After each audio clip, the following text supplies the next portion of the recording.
laisse tourner la roue. Oublions les coups et les sanglots.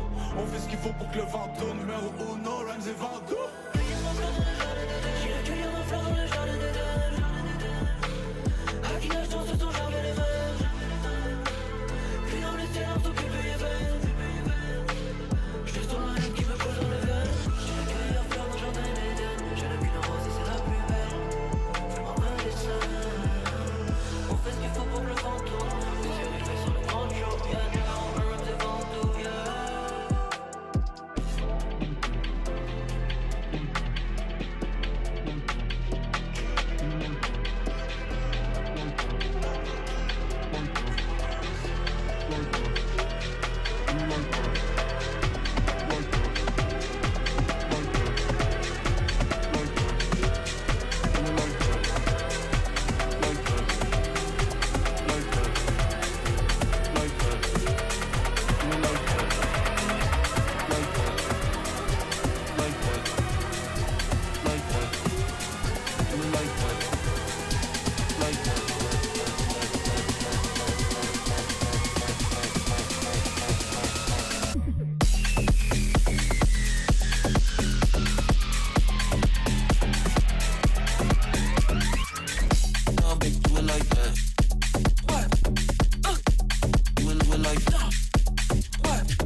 Get blinded by your headlights. Tunnel vision, losing feeling here in paradise. I don't know if I can take it, can we slow it down?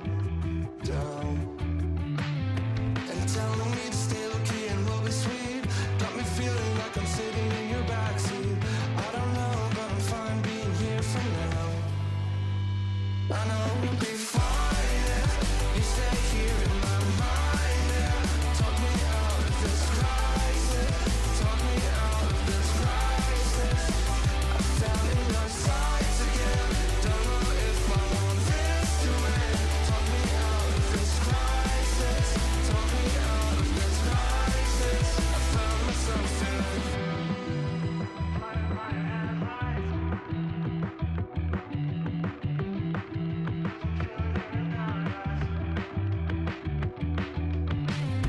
side-eye burning at me like a sun ray. Funny how it's only now that you're not throwing shade. I don't know if I can take it, but I'm here for now. I know we'll be fine if you stay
insane and I know I'm not a saint. I try to explain, still hanging by the chain. I can never be irrelevant, they know me by the name. They gon' wish that I never went back to my old ways. I might be insane and I know I'm not a saint. I try to explain, still hanging by the chain. I can never be irrelevant, they know me by the name. They gon' wish that I never went back to my old ways. I might be insane, be insane, be insane, be insane.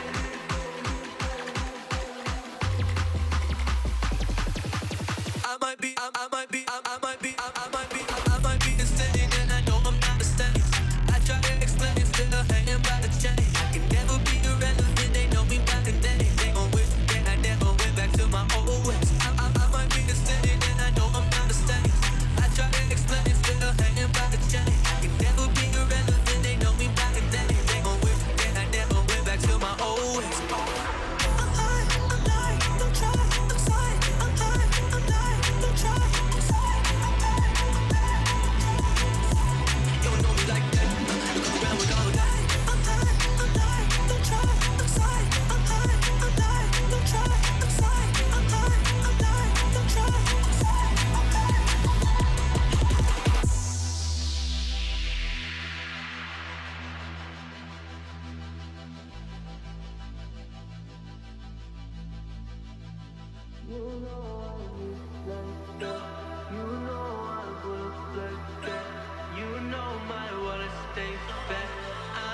Do the stacks like that. You know I get like that. You know I pull up like that. You know my wallet stay fat. I'm coming through the stacks like that. I might be insane and I know I'm not a saint. I try to explain, still hanging by the chain. I can never be irrelevant, they know me by the name. They gon' wish that I never went back to my old ways. I might be insane and I know I'm not a saint.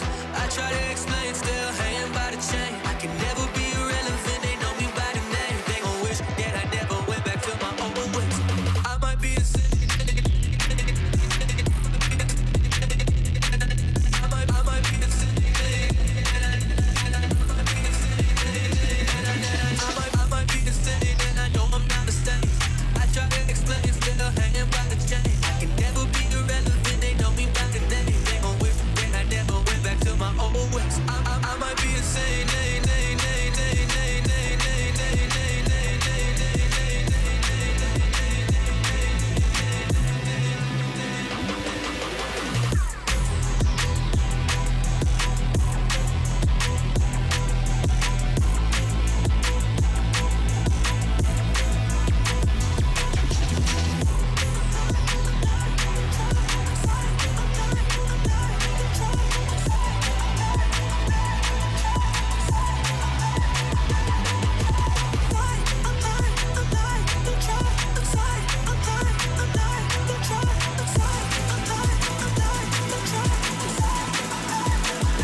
Know you said stay out of this shit, but I don't get tired of it. You told me I'd never be happy. I'm not sad at all. Maybe I'm a fool, following my dreams, but mama, you're gonna see me on every magazine.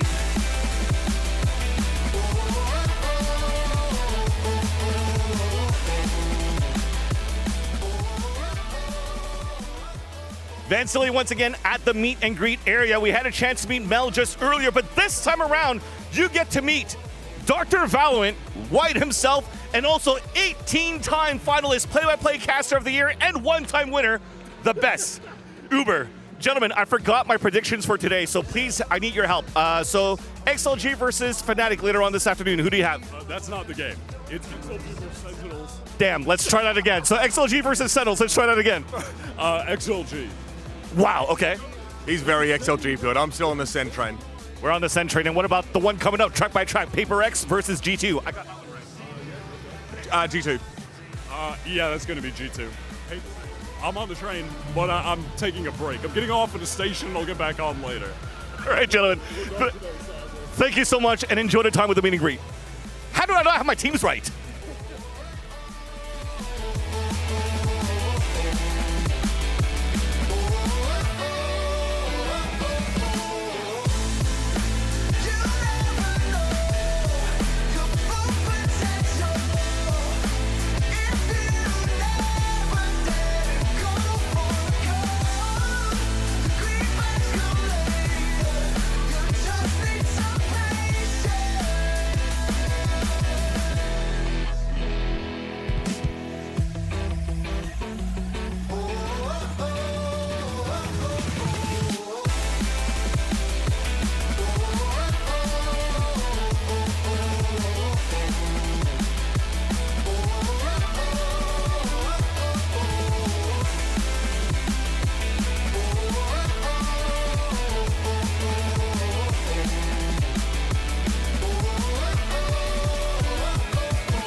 This stream contains fast-flashing images that may affect viewers who are susceptible to photosensitive epilepsy and other photosensitivities. Viewer discretion is advised.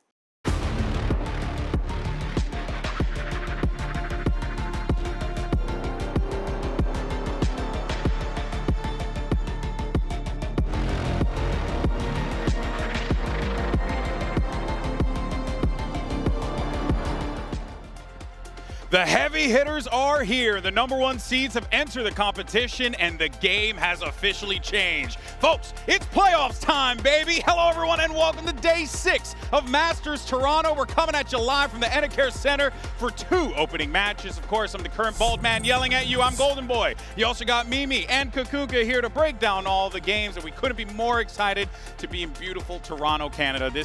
I've just been here for a day, and I've loved it so far. I got a hotel that's right looking over Lake Ontario. That is an absolute gem. This is a great time, Mimi. Yeah, I've wanted to do a show in Toronto since starting out in Valorant. This city is so awesome. Thus far, crowd has already showed up big time for the groups, and now our best teams have showed up. Yeah. For the past 10 years, I've always wanted to live in Canada. I don't know, it just looked amazing from the other side of the world. And when I got off from the plane yesterday and I was literally just on the ride to the hotel, I was like, oh my God, this looks insane. I might have to now that we're file here, papers. also this venue is amazing. There's so many fan activations. You guys should definitely tag along. Oh yeah, it's been a great time here. Great time throughout the entirety at the start to this point, excuse me, for Masters Toronto here. But before we get everything started, all right, look, Enter and Wyatt, you know those old chestnuts, all right? They decided to work together to predict what would happen in the Swiss stage, and I'm sure they got it 100% totally right. Let's check it out. These unlicensed. Wait, how are Heretics losing MIBR? That's crazy, but sure, they're in there. Yeah, and then that's not happening. Okay, so yeah, and I think that's a reasonable top 4. That's what I would have gone with, but we took a I wish you were Brent. road to get there. But I think that's a perfect top 4, actually. That's who I would have predicted. So, perfect. Okay, so not good. Well, kind of good, kind of good, kind of okay. Yeah, MIBR making out of groups. They might have had the worst global tournament of anyone Ever? in terms of rounds 1 ever. Yeah. What was it, like 19 or something And like somehow that? Heretics was still more of a disappointment. Whoa! why are you looking No at me? shot! No Why shot! are you looking at me? No shot. I feel personally attacked, okay? Yeah, I yeah. understand, No, it's honestly, violence. I will give you that. I will give you that because I think that everybody thought that Heretics would at least make it to playoffs, even make it to that grand final. Again, following up on that train of always the bridesmaid, never the bride, just getting on that second place. Yeah. I'll agree with you. Still, MIBR was more a disappointment. So.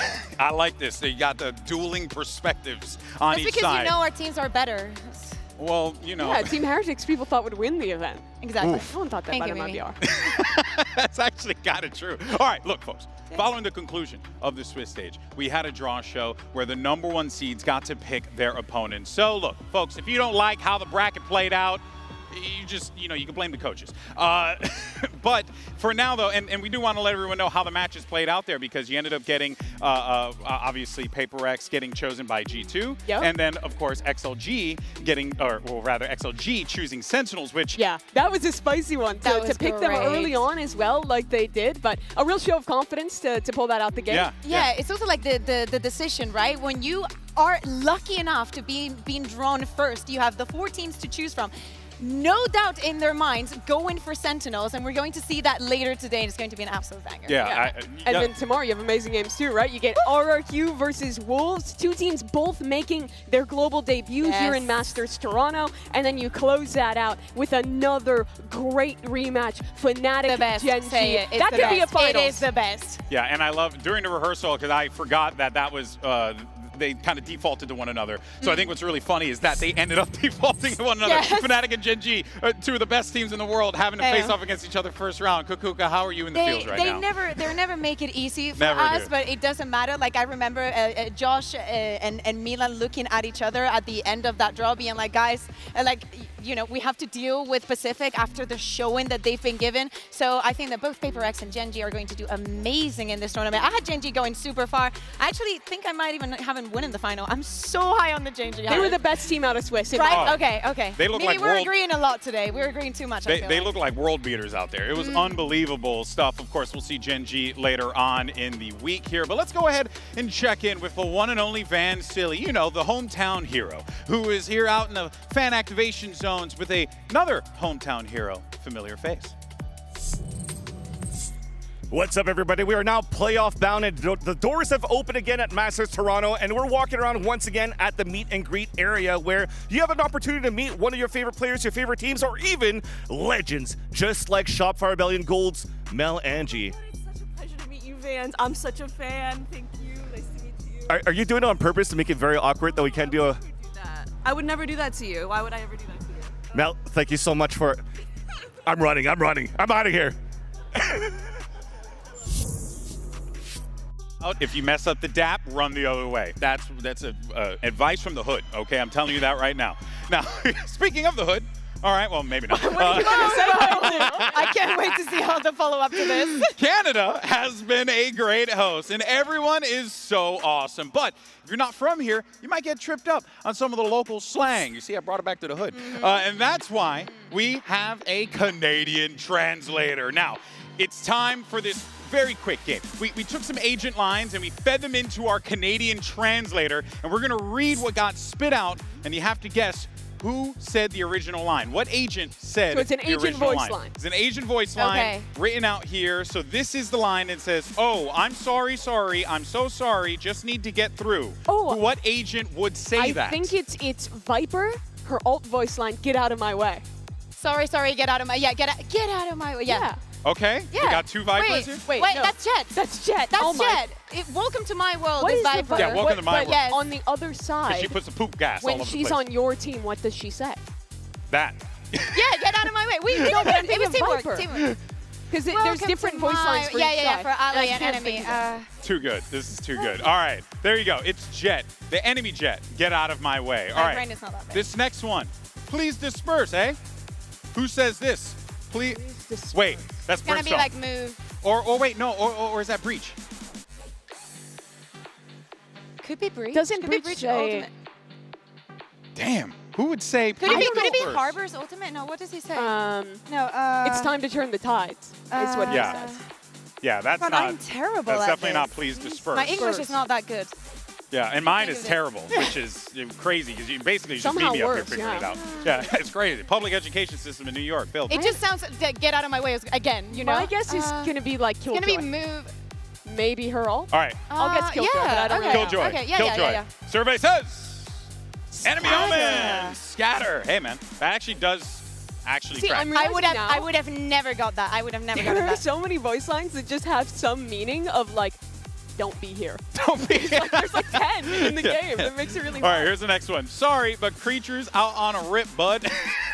I mean, Surely it has that's to be thrash, Gecko, right? right? It has to be Gecko. But Monster on the loose. Yeah. Right? Yeah.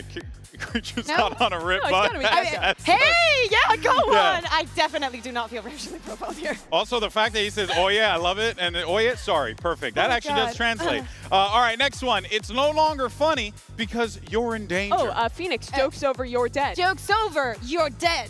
Right? Yeah, I guess so. Yeah, that sounds too good. Yeah. All right, and it is Damn. the Phoenix. You guys are right. Wow, you're so good. We did so much better than we Way better expected. than you should have, actually. That was okay. Let's see if we can get a couple more voice lines for later on. Do that again. Now, of course, that brings us to our MasterCard fan poll, and we want to know who's winning the first match. And it's, of course, a rematch from Masters Shanghai. You got G2 or Paper Egg. Scan the QR code to cast your vote. We'll, of course, have those results before the first pistol round. And do not forget, we want to see your posts. We want to see you go out there and get active on social media. So use hashtag Valorant Masters, hashtag VCT on the social media platform of your choice because there are way too many these days. That So, Bulldog skin is so It's cool, by the so way. cool. It is Yeah. cool. People It are is. so talented. It Made is that out even of like, cardboard. yeah, everything works. Yeah. I want to know if it shows. I want to know if it shoots. Yeah. What would it? What would it? Also, like cardboard bullets. Oh, okay. I was about to say Yeah. this one over here. You too. No. Watch her, guys. Okay, be careful out there with this one. Not there, Alex. Not there. Now, of course, ahead of the event, Jen Lee sat down with G2's Leaf and Valen to see how well they know the competition. But this one's with a twist. Hey guys, it's Jen. It's Valen. And Leaf. And we're playing Emoji Master. Masters! Woo! Let's go. So yeah, you guys will have to guess the player's name by emojis. You I'm good? ready. I'm ready. Yeah, I'm ready. You got the rules? All right. Yeah. The rules. First question. Genji Foxy 9. Easy one. Come on now. Come on. Mini Whoa. Boo. Okay, bro. Oh wait, are You're you too so good. You're Yeah. actually too okay. Spice things Leaf. up. Leaf. This guy? Oh, Oh yeah. wait. Shield. Sword. Moon. Shit. I have no guess. TikTok. Wild guess. Want to take a guess, Stalin? Can we get a region? CN. Oh. Pass? Maybe you can come Pass, back. pass. Yeah. All right.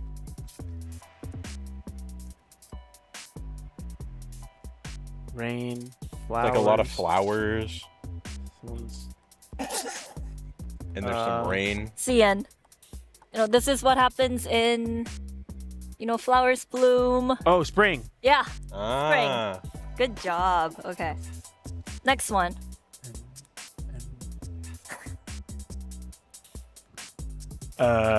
There's a N, a blowing wind, Yeah. and an 8. So like, Narrate. oh, so good. Yeah. Nice, bro. Net That was a good air one. 8. Yes. Okay, next one. Ready? Is that Benji Fishy? So good. How is he so good? What? Okay. Crazy guy? Oh yeah. Good one. Come on. Spawned. Okay. What is that? Is that like a grandma or is that like a spa? Oh, Aspas. Wait. She's at a spot. Aspas. Oh, Okay. you're a genius. Last one. Okay. Oh, we're going back to this one. Shield, sword, moon. In CN. The moon rises at The shield. the moon. It's not during the day, right? No. Moon night? Moonlight? Moon night. Night moon? What? Bro, I don't know. Just Knight? Starts with K. K. K-Knight. Yes! Oh my god, I That was a forgot hard that's one, how yeah, his name was that was a pronounced. hard I didn't know that. I thought I was I like was trying to thinking Knight, go through but every yeah. player's name and I just, yeah. Moon Knight. We did pretty good Moon though. Knight. Yeah, I mean, like, you guys are on a Knight. roll. We're in Marvel. I was just saying stuff at that point. Well, it seems That was like pretty easy. you guys have a great momentum going on, you know? Yep. You can definitely play that mind game against Oh, anyone yeah. else over here. You guys should So, be yeah. scared. The fact that we know all of your names, we're watching all of your VODs. This guy literally studies Yeah. all of you. He knows what you're thinking, guys. But yeah, thank you guys for joining me. Congratulations on getting all of them right, and good luck at Masters. Thank you. Thank you. I'm not going to give them the K-Knight one. That's the one I'm No. not going to give them. They got Jen's it. out there. Jen's out there going like, Position making. I like that. like, come on, man. Leaf isn't joking about watching all of them. If That's you talk true. to like his former coaches and teammates, that guy spends more time like watching VODs of other teams and playing old school RuneScape than actually playing Valorant. Like he is not a ranked demon. And honestly, I don't blame him. Yeah. But he learns from it, and he's still a beast in the server somehow, regardless. Yeah, it goes to show you, right? It's about the work you put in, not about just like how much, you know, like it's about the quality rather, not He's the quantity. efficient. It's about the knowledge, efficient. not Yeah. just the mechanics. There you go. There he is. Mimi's so much smarter than me. All right, folks. Well, let's go ahead and get into our playoffs opener, which is a good old-fashioned rematch. Back at Masters Shanghai, you had PaperX picking G2 as their opponent, and they lost. But now G2 flips the script, and they picked them out of the gate here in Kukuka. That certainly was something that, you know, not all that shocking. Maybe want to get a little bit of that revenge, and also maybe avoid Gen G. Yeah, I also love the fact that we are seeing a PaperX that is looking so convincing. We're seeing this kind of plays also now played in the global stage. And what I really like about this head-to-head and the fact that they're going up against each other is that many times through the history of Valorant, when we see these rematches, we speak about, oh no, but the team is so different now, and this person was here, and they've changed so much. But when you look at this rosters, there's been very, very few changes. one a change couple per of them, team. exactly. One change per team, and the essence, the story, the thing that makes each of these teams iconic is still there, Mimi. And this is the third time this match has happened now globally. And it's been an influx point for these teams at each time. The first time they played was Masters Reykjavik, PaperX against who was then the Guard, and they got smoked. They exited that tournament early and then went in, got picked by PaperX, got their revenge in Shanghai to go on to their first deep global run. But now it's almost like reversed roles because PaperX is the team with lower expectations who's on their own miracle run coming into this third match to break the tie. Yeah, but the thing is, though, that G2, they're having an excellent 2025, right? They have managed to pick themselves back-to-back trophies. They've lost only one match since Masters Bangkok Grand Final. And I do think, Kukuka, it's worth saying, like, yes, I like the parallel. I actually think the parallel is very, very accurate here. But there is that slight difference in that G2's coming into this one very, very strong, I think. Like, PaperX was strong that run too, but this G2 looks like on another level. Oh, and I think that everybody is down to tag along for a PaperX run. It doesn't matter if it's in the upper or in the lower, but as you're saying, for G2, so many people have them as favorites of this event. And is this long time coming of, do not forget, this were the runner-ups for the previous event. They're having a crazy good year. Now their next frontier is, can you be just as good as you were before Old Tejo? And not just making it to top two in that last Masters tournament in Bangkok, but winning back-to-back, but now also having that added expectation of having the only Canadian player in the tournament now with that weight on them as well. If you look at their map pool, I think the changes of Fracture leaving is really advantageous to G2. They were banning that map constantly. They were never very good at it. Now they don't have to worry about it anymore. And they get to bring in the Sunset as well, which they had quite a bit of time to prep for because they're a #1 seed and because America's finished like a month before this tournament started. And not only that, when you are the first seed and you get to jump across the Swiss stage without playing, you also get to see what the other teams are playing. We're speaking about a PaperX that has played 6 out of the 7 maps available already in the matches that they have played. So there's a lot of tape to prepare against them. Yeah, a lot of VOD to work with there if you're G2.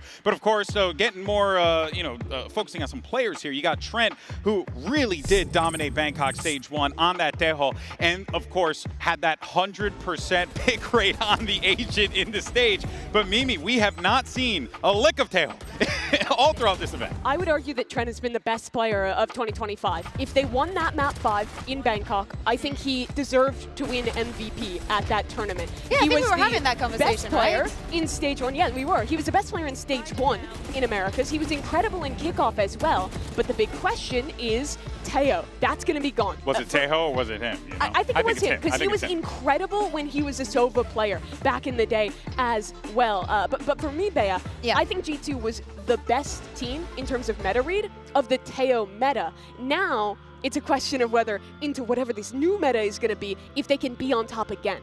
Yeah, but we're speaking about a team that has proven so much. Like, the synergy that they have between them has been over the charts. Do we think that the Tejo is going to be a make or break for them? I also think how that is going to affect the way the Jogamo has been playing, because we've seen a lot of Euro from them. In fact, it's everything that we've seen besides the Waylay as well, since Bind was out of the map pool. So I want to see if maybe changing things around, that means a little bit less Euro, getting a little bit more experimental.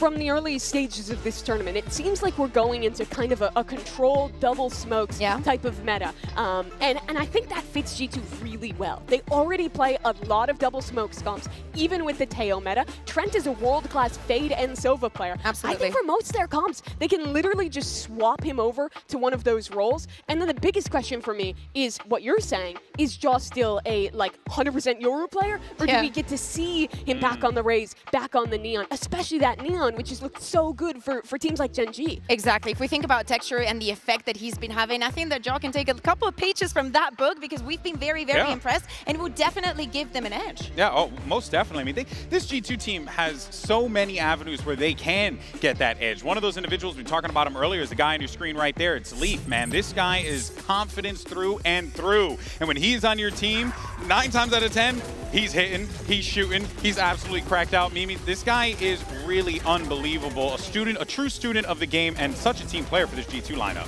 G2's path to winning stage 1 in Americas was a lot harder in kickoff. They had a lot of map 3s, they dropped this series. It was a tough run. And Valen talked in some of those games, in that loss that they suffered, that he didn't feel like he was stepping up in the way he fully needed to as a leader. And I think that's where Leaf comes in and is so crucial. Because not only is he a beast as an individual, but he is such a vocal player who is adding ideas, who is keeping the team in it, and is doing so much to help Valen and the team behind the scenes to play at the level that they hit consistently. And if we go back to the matchup that we're having today, we're speaking about PaperX, a team that's very explosive, W gaming, yes, being very aggressive. You need a very good strongholder, and Leaf can be that man and will be that man for G2. So he's not only everything that we're mentioning, we know that today he's definitely going to show up. Yeah, he's the anchor, and has been proven time and time again to be clutch for this squad. No better player to be that last man standing than Leaf. Now, of course, let's go ahead and check in on Trent and Forsaken. We actually had a chance to catch up with Yinsu ahead of today's playoff opener. Now, this is a highly anticipated rematch. I'm now joined by Trent from G2 and Forsaken from PaperX. You were picked as Shanghai by them, and now you pick them as an opponent as first seed. So I wanted to ask both of you, what makes the other team a worthy opponent today? I'll start with you, Forsaken. I mean, G2 is like really great team. They're like winner in NA, and they almost even get like a trophy in Bangkok. So yeah, they're really like good against us. Very strong team. Now, what about you, Trent? We like playing PaperX just because they're W gaming and they're like the best aimers over there, so we always like to play them. It's going to be a great match. Now, I've also really enjoyed your shenanigans on social media, you know, your couple poses. So I thought I'll give you an opportunity to give everyone another one. You guys can replicate this at home. Take it away.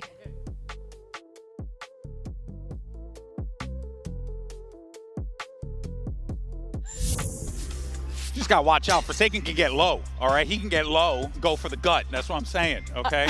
I love the energy he's bringing in that interview, because he was bringing it in the Swiss stage too. I think this tournament we've seen a more vocal, more energetic Forsaken that is doing so much to bring up the energy, to help make their rookie feel comfortable on the stage and bring them through some really tough games. And they've been having fun too, actually. I was backstage just a little while ago, and they found like a little softball. They were tossing it around outside in the backstage area, tossed the ones with them. Like, they're chilling. They're really much trying to like you can tell it's like just kind of cool the nerves down, Yeah. do things that kind of take your mind off of it, which is very healthy. Absolutely. Mimi, you're mentioning the people that are here for the first time. If you think about the team that is coming from that Swiss stage, that has already warmed up to the stage, that is feeling confident, that is feeling comfortable, that is good enough to just be playing around and just feeling very, very relaxed on this match days, that is definitely going to make a difference coming into today. Yeah, no, of course, we've been hearing so much about Paper X's playoffs run. You know, they've been moving forward track by track, but the train almost just completely got off the station. I was watching this at home with my wife, and I got up, and I was like, oh, I'm going to just go make myself a sandwich. I come back, and then this game is still going. I mean, they were great on their run in Pacific, but they are definitely taking after Via Rail since showing up in Canada, and the train has been a bit worse off. They nearly lost an 11-1 game. It was so clear that they were taking their foot off the pedal, they were making silly mistakes, and it nearly cost them, Bea. Just a bumpy ride, you know. As an EMEA fan and follower, we were watching there, and Team Liquid got so absolutely close to turning that around. Yeah. First, bringing Split to that overtime that, you know, thankfully enough for Paper X, they managed to close out in the overtime. But we speak the same about the Lotus. As you're saying, an 11-1 half, that it is kind of like this topic for Paper X. If they start good on a map, they can snowball so easily. In fact, in those encounters, and we were speaking about how when in Shanghai against G2, it was also a very strong start for them. But then they lost all that power, and that is definitely going to be one of the demons that Paper X has to fight against today. I think they really have to dial it in, though. If they're taking the amount of solo plays, the amount of risks that they were in that series against TL, that is going to get punished today by G2. They are so good at shutting down these kind of aggressive teams, as got showed a year ago in Shanghai. Yeah, and I'm thinking about that interview that Jing had at the end with Jen, and he was like, no, we just wanted to make it interesting for the fans. We know that we were 11-1 up and whatever. But I think that especially when I think of Jing and everything that we've been discussing about G2, I think about the plays that he was making and how G2 is going to be reading onto that. Then him on the rifle rounds, just buying the dodge, satcheling in, generating that space for the rest. I feel like G2 is going to be one of the teams that has a read onto that and a consequence for them. Yeah, but you have a couple reads here, but let's call a spade a spade. This team has a ton of firepower regardless of how good the game plan is. And, well, we'll talk about something when we talk about firepower, because this guy, look, maybe not having, you know, as much success on other agents as he did with the Yoru, but it is very clear here, Mimi, that, you know, you are going to be looking for something to really be one of the, I always like to say, tip of the spear, right, for this squad. Sure. Something is a player with really high highs, especially when he's playing on the duelists, but he's also had some lows, especially this tournament. I still feel like when I watch him play Initiator, if he's locking in that Gecko, it is clear that he is a duelist player playing Initiator, not someone who is like super comfortable on that role. He's not using Uthal in the same way other players would, and oftentimes he's making up for that with the fragging. But in this tournament, in that Liquid game, he was getting shut down. He had the most first deaths in the lobby by far in that game, and in some rounds, I think he was a liability. You gotta love him when he goes on any other agent and just picks the operator. I feel like it's something he can only do. I'm the one who doesn't love it, Bea. You Stop don't? hopping on Gecko. Use your utility. You don't? Or like pick Jet, pick Chamber, pick Yoru. No, because you have to have the versatility of, if I need the utility, it will be there, but I know that my main strength is going to be locking down with the operator. So I'm gonna use that first. And, well, if I die, it's a different, you know, it's a different story. But if they were to push on me and I survive somehow, I still have a lot of utility to use, you know, so. Hey, I think like it. the logic is sound, as you'd like to say. All right, well, folks, look, Patman's coming in here with his first global event, and he's actually been thriving on this stage here. He's been, you know, slotting into the Fade, slotting into the Viper for this squad, really handling those roles that are necessary for this team. And not only that, he's also playing very well, Bea. Yeah, and thinking about Paper X and how we know that they like to be very aggressive, very on your face, it requires a level of synergy that not many teams have, that many teams would love to have, a lot of high level fundamentals as well. So fitting into such a team and doing it so flawlessly, as you're saying, GP, he's support to the rest of the team, plus his individual performance. I can say also that for, I think most of the players, like for example, Davai has been an amazing supportive player as well, but Patman has been very, very impressive. It was obviously controversial for long-time Paper X fans when the band kind of got broken up at the beginning of this year after that really, really bad kickoff from PRX. But Patman, by all accounts, I think has been a great addition into this team. He brings an element of stability. He's a very solid initiator player. He's a very solid Viper player. He's never going to be the one overheating, making those mistakes. And honestly, I think that's exactly the kind of player that PaperX needs, right? They have a lot of aggression. Yep. They have a lot of insane shooters. And the aggression, it works a lot. But you also need a really stable guy like Patman to show up for this team and keep things calm. A little organized chaos. Yeah. Right? We like a little organized chaos. Easy organized in the chaos. Exactly, exactly. All right, well, earlier on, we asked you for our MasterCard fan poll. Who do you think's walking away with the first dub here in playoffs? And the results are in. And you all said PaperX. Whoa. Did not, the crowd, everyone went, ooh, yeah, did not expect that one, Mimi. Nor did I. Nor did you. Are you going to mention, no, because of time zone people are awake, no, Mimi? No. This ain't so false here. This ain't a time zone thing. They all just voted.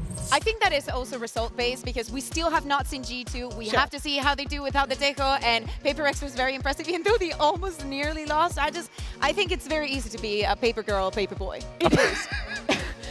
I do think the biggest strength for G2 coming in it is that they have had a ton of time to prep, that they have a really incredible coaching staff to come into a new meta, that they've been great at double control before, but there's still always questions, right? When you have to change up everything, when you still haven't been seen, versus a team that, well, it was a rocky road, has been on an absolutely ridiculous run throughout the Stage 1 Pacific playoffs, and now here at Toronto as well. Yeah, it's, okay, that was a fascinating poll there. All right, we don't let everyone know, though. Quick reminder, make sure you get those pick'ems powered by AWS out there right away, because you got a gun, you got two buddies, player titles, bragging rights. That's so cute. All of that is on the line. Make sure you go out there and do it. Boom, easy peasy, all right? Don't miss out. Free stuff, we like free stuff.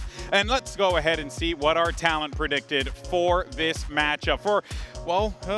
So for both matchups, we ended up getting a lot of Sentinels fans, but Kukuka, you holding the fort for XLG, same thing with Wyatt and Sue? Listen, I am scared because, as you've seen, Achilles is 10-0. He must be Nostradamus. Yo, he's got to stop, man. I think that today he's going to be stopped, but as you were saying, XLG for me, I am so sold after what we've seen for the Chinese teams. I'm jumping on that train. I'm just leaving everything behind, not even carrying a backpack with me. They've convinced me. I am the easiest person to convince on Earth, but that's true. I struggle to be sold by a first-time all-rookie roster with a sub as well, but they were great in China. Best storyline, Mimi. Best. It would be amazing. I'm just mad that Achilles is in first with that smug smile on his picture. I can't believe he's 10-0 after that group stage. Unreal. The man's a wizard, clearly. All right, folks. Well, we're done the yapping. We've talked about what we're going to be seeing here today. But let's go ahead and get this playoff started, shall we? It's G2 versus PaperX. You got XLG versus Sentinels. Day 6 of Masters Toronto is going to be starting right now.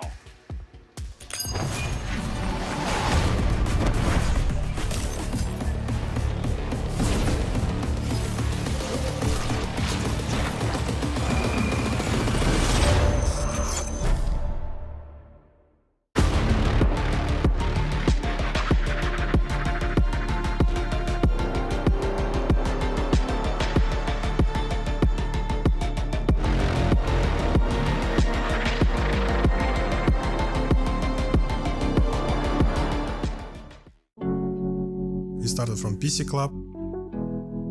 We have tournament in PC Club and it was like no one knows us. And then we win Ascension.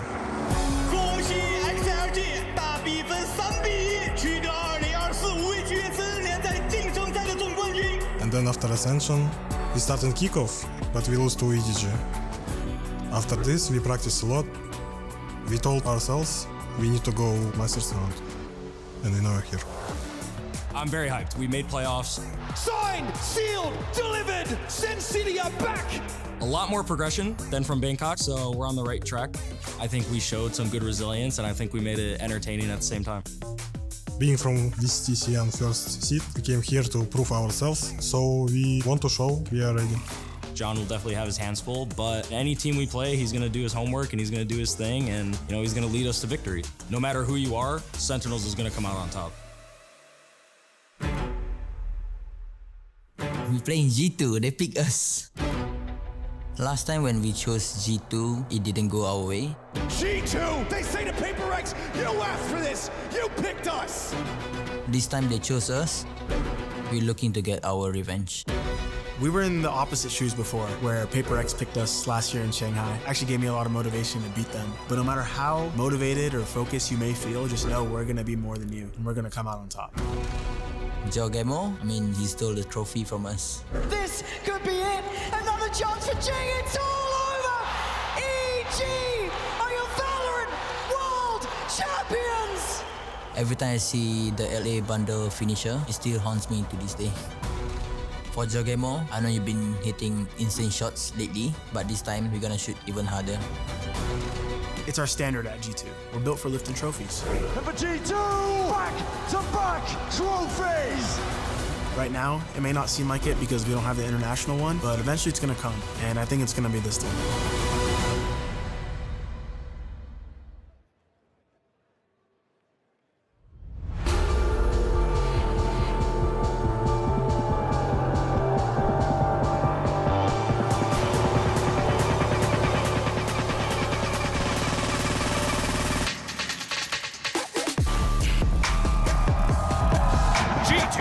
Esports versus PRX.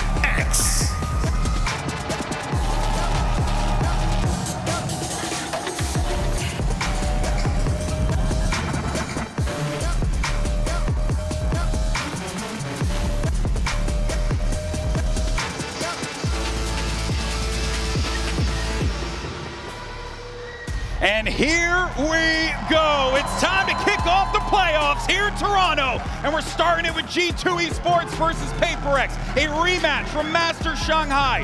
Two of the teams that have been prolific in the sport of Valorant ever since its inception. And here we are today about to see these two titans clash against one another, Mimi. Last time these players were in front of a North American crowd at a global event, it was Dojimo stealing Paper X's trophy away from them. They thought it was going to be the last match for Jing. They came back, they had their lows, but now at another global for their revenge. And then we look at this Omen map select, we're going to see that Split is going to be our first map, picking up by Paper X. I'm surprised because we saw in the playoffs in Americas, G2 actually picking this map a lot, so I hope that they have a good read. Of course, we expect to see a G2 without that Deco, but as you were saying, Mimi, that double controller that has fitted most of the teams is going to be fitted also on the side of G2. As I said, 6 out of the 7 maps already shown by Paper X in this competition. So I'm very excited to see how that starts off. Yeah, both of these first 2 maps for Paper X are going to be their Yoru raised double duelist compositions. I expect G2 to want to play a really different style here. In the past, Valorant teams have been excellent in that control meta, playing very slow around the double smokes. For me, I fully expect them to go that way. The question is just, what is Jaw playing? Does he go back to the Raze or the Neon as he played in the past? Or do they still want to play the Yoru? Because, well, you know, Teo is pretty much gone. Yoru is still probably one of, if not the most busted agent in the game. You cannot be scared when you play against Paper X. You need to face off against that aggression. And I think that having the Euro and having Jogamo, he knows exactly how to do it. We were seeing it in the video. He stole that trophy for them. And I think that today he might know exactly how to play against them. And also, do not let them get into your head. We also saw Paper X taking a little bit more time in that huddle, just having a last final words, because they know how important it is.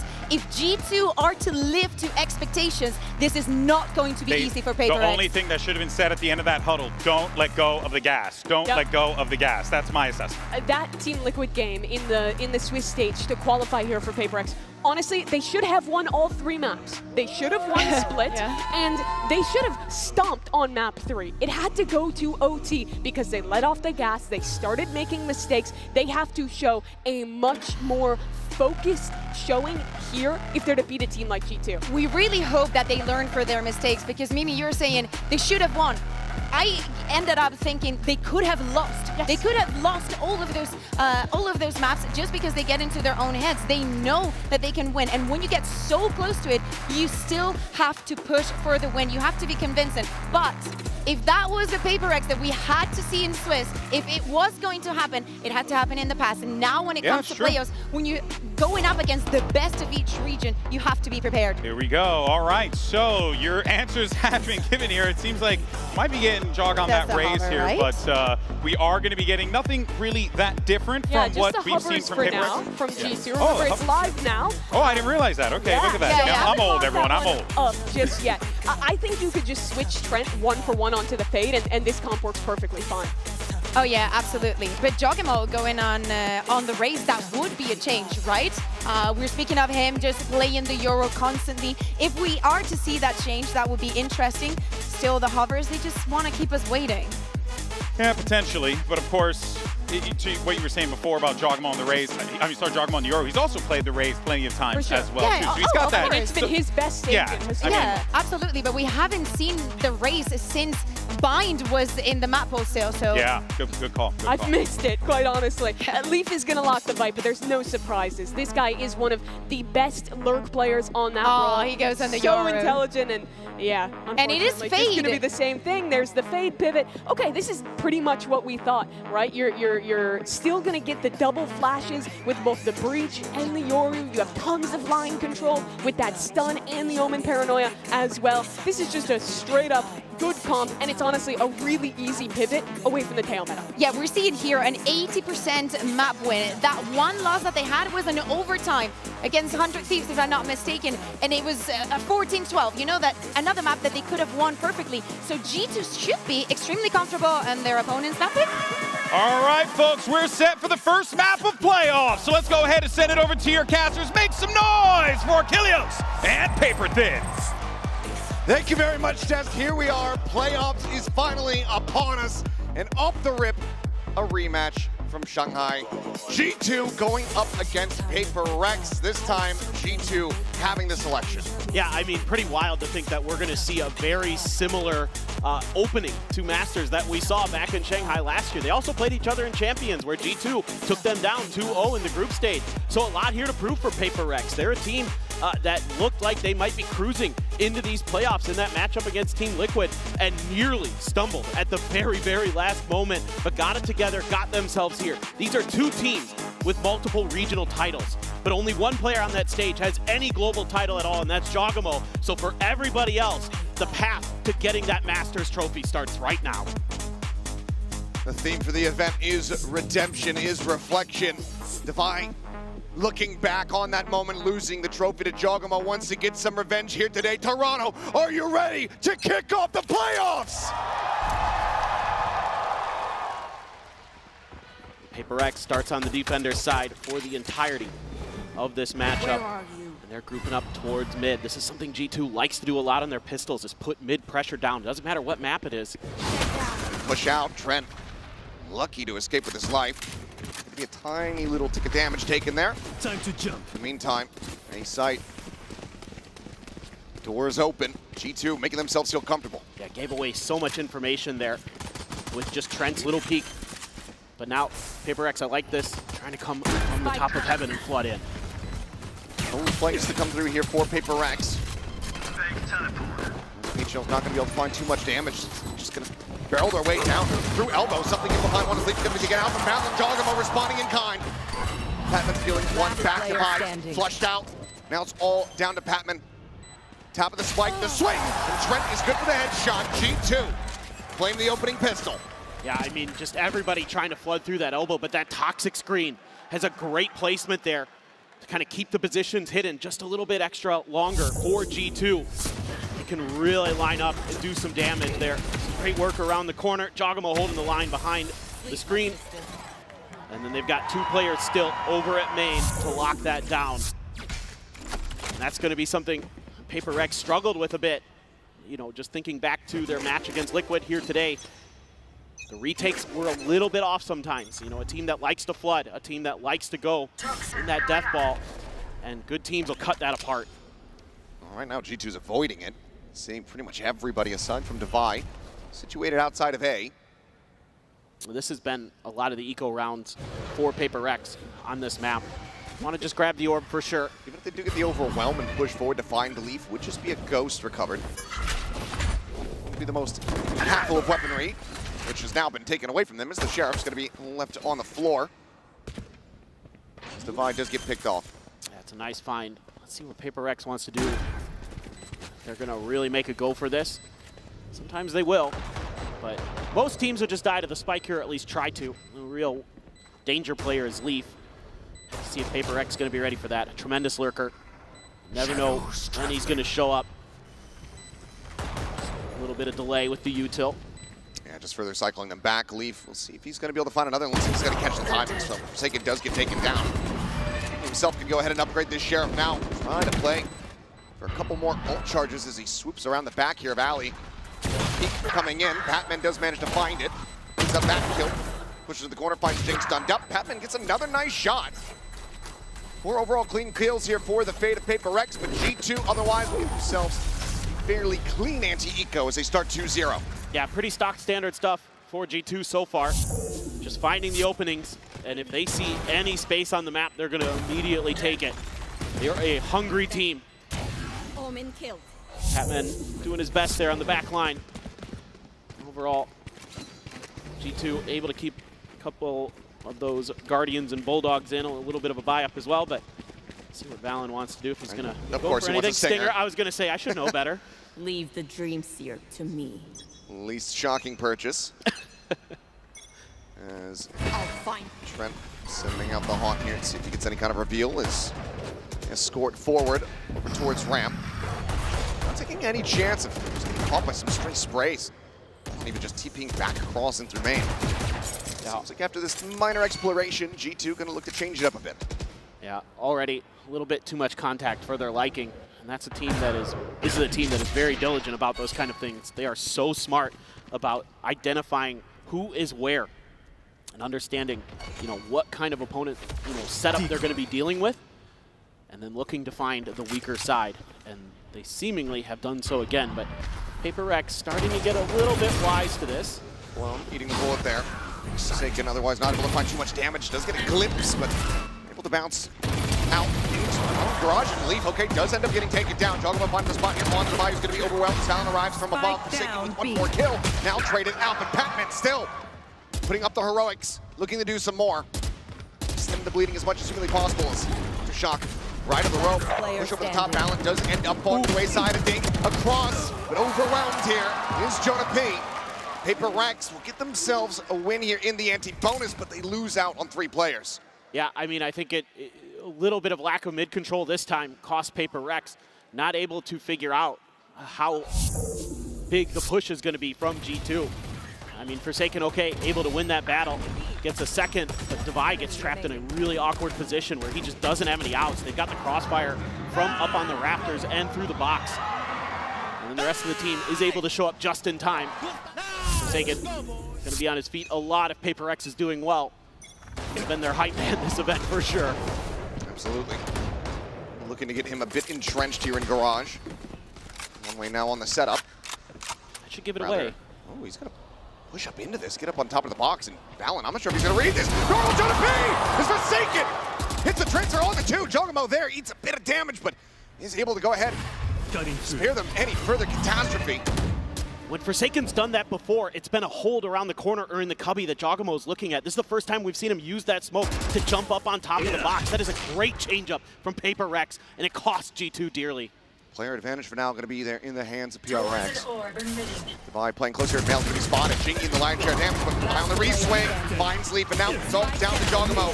Divide, Johnny on the spot, hounds him down, and that is Paper X tying things up 2-2. Now, one of the ways you can disrupt G2 is if you can find the timings when they're thinking about doing their executes, when they're thinking about trying to use some of that util. Forsaken there works his magic. That is absolutely brilliant stuff from him. Divide there, full flash, no problem. Knew right where Joggermo was. And that's a really solid round for Paper Rex. This is one to be scared of if you are Paper Rex. It's just about full stingers in the hands of G2. It's just as fearsome as when they have rifles almost. something with the Outlaw. Quickly forced off the angle, forced back over in towards the spawn, and Fallon is just TPing forward, taking so much space here. He's already into heaven, and he's gonna catch them off guard. Runs out of bullets, drops to the classic, still gets some damage in, and Patman cannot find more in ramp. This is exactly what I was just talking about. G2 immediately in with a two-player advantage. Incredible on Ecos. Dimensional drift going forward. Forsaken nearly caught on time as the Prowler caught on the wall. There's Leaf's position. Straw goes for the exit. It's the spray and pray, and Forsaken left to his own devices. 1v4 at 46 HP. G2 upping the pace, disrespecting the setups. Taking away this round win. Back in the lead. And this is one of the hallmarks of championship caliber teams, is that they can win ecos at a pretty high clip. And that's going to be something G2 does very early in this match. Round 5, double headshots there for Trent. Absolutely nasty stuff. Like you said, Valen way ahead of where Paper Rex could expect him to be. That's been something that's been hurting Paper Rex in this event, is they're not quite always aware of negative space, not always quite aware of the possible positions of their opponents. I mean, how many times have we seen them get killed with knives out in their hands? Definitely something they need to shore up. This is a G2 team that is going to try to make you guess where they're going to be coming from. It's going to be a lot on this guy right here, Leaf. He is fearsome, but there's a 3-man stack here for Paper Rex. Really want to try to get him out of here. Tucks back, drops down. Paranoia going to be sent, but only eats a tiny tick of damage there to the back of the leg. The trap play doesn't come to fruition. Patman now going to be slowly creeping his way through the spawn to try to set up a flank here, but this B site very much open for the taking for G2. Push on the corner though, Forsaken. Reading the plant spot. Finds a headshot on the Trent, delays a little bit further. Gives you the man advantage too. Spike planted. 1-1, drop, checked, but there's the timing. Jogamo swinging when it's the worst possible moment there for something. Patman needs his flank to be big, but it is being watched, and it's just gonna be taken down off the rip. Player advantage now here for the side of G2. The push into the smoke, Forsaken able to find one. Jogamo does get eliminated. TP forward, the swing out from Divine, arriving on the Raptors, and finding Jonah P, finding them all. Divine gets the 3K. Paper Rex gets to the fuse, and we stay tied up at 3-3. Forsaken's creativity on the Omen is something else right now. The way he uses this smoke to set himself up to initially delay the plant, give themselves that man advantage, and then he's gonna TP forward after finding a kill in the smoke, trying to come out of alley, and that sets up Divide for the nice bait and switch. And then Divide from the Raptors drops the elbow down on top of G2. Got some ults to work with though now. You've got a Nightfall, you've got a Pit there for G2. You're one away from a Rolling Thunder. Close to some big ones. Jing one away from a Showstopper, something one away from a Dimensional Drift. So a lot to work with here for both squads in terms of the ult economy. You might just be looking to up the pace here once again. Some pressure here on the lead. Face your fear! Danny is able to go ahead and stay back. Nightfall avoided by something. We'll be hearing the lines here of these players as the Prowler scouts his position. Knows that the Aura Skate crash in the back of sight. Divide is going to be taken down as Valen. With that Stinger, just comes away with it. Attempted a pre-fire, but bullets whizzing past the enemy Omen. Valen stays alive. Entering Nightfall, now going to be sent. Point blank on the rocket, doesn't find value. Jogamo quickly trades it out. Player advantage maintained, but now expounded upon here for Paper Rex. A 2v2 is Patman swings the corner, Forsaken comes around the box, and that is going to be Paper Rex. Once again, scraping by with a retake as things get chaotic and regaining the lead by 1. Well, their mechanics are looking really strong right now for Paper Rex. They're flooding together. It didn't work early, but now it's starting to really come together for them. A few kind of off-kilter moments early, and it maybe looks like G2 is going to be able to hold it down. Forsaken, Patman coming together nicely there. Nice swing early from something. Gets doubled up on, but that's okay. That opened up the space for the rest of his team to start controlling the front of the site. Really nicely done. G2, now they want to take a timeout to think about this. I mean, I can't really fault G2 in a lot of these rounds so far. I think they've been doing a lot of things the proper way. They've been finding that open space. They've been getting those plants down in either, fair advantages in terms of everybody has the same number of players, or maybe they lose one. But overall, they're doing a good job of kind of getting through the initial lines of Paper X defense. It's been these retakes all of a sudden have just come alive. So the timeout call, maybe just try to tell them, okay, let's slow down. We usually are the ones that dictate the pace of teams that like to play Chaos, that like to flood retake. Hasn't really been seen so much. A lot of that to do with, as you were talking about, the creativity coming through from Paper Rex. Found themselves 4-3. That's without Jing being able to find a huge amount of impact. Killers for the moment, has been involved in these eliminations with the 4 assists that he has, but that rocket was seeming like maybe the best chance for him to get on board in that round. Oh, for sure. It just was a, you know, kind of an awkward situation there. You know, G2's trying to play ahead of the rocket, but I think you can give Jing a bit of a pass as long as he kind of steps it up a little bit, because he's been their best player so far in this event. So for sure, not the end of the world. But the bigger thing here for Paper Rex is they came out ahead in that ult economy, and now they can use this Viper's Pit to completely make mid unassailable and stack up over on one side. Patman just through the wall, able to find Jogamo. Realistically from G2, how do you try to pivot from here? What does the play look like when you don't have that Yoru to try to cause disruption and chaos on the entry? Valen's shown that he's more than willing to go double TPing forward, but without those added layers, those flashes in behind, can be a lot more difficult. It seems like they're going to land on trying to push up into this smoke and overwhelm. You remember the corner he was tucked in last time. He's able to avoid it. The push forward, spots out one. Trent just quickly traded back, drops the pit here in mid. That's bought a ton of open space on the map. Just going to be Forsaken, potentially over on the A side. Patman may be thinking about sliding back over into a 2-2 here for Paper Rex. Haunt to check. Doesn't get any contact. G2 still a bit away. Cycles the smoke out here. Onto the main entry. 30 seconds left. Trent at the ready, util in hand, trying to send his Paranoia's gonna go flying. A little bit of damage gonna be dealt here by Forsaken. Sends out the Paranoia, connects on the leaf, comes up with the kill. He is gonna be stuck in position. Valen will be able to hound him down, but now he is all alone with 5 HP in a dream. Tuck around the corner. The nade going to be sent. Sign seal delivered. Jing will go ahead and get himself on the board. As Paper Rex, this time, able to avoid the sting around. Yeah, they read this round really, really nicely. I like using the Viper's Pit right away. That's a part of the map that has given them problems on some of the rounds they've seeded. Here, Patman. Nice. Oh my God. This makes a good read. G2 doing a little bit of homework though. The last time that Paper Rex was on this defender side against Team Liquid, that's the corner that Devi was tucked up in when he sent that pit. So they knew where he was going to be at, use that fault line, able to at least trade it out. But everything looking solid. Operator.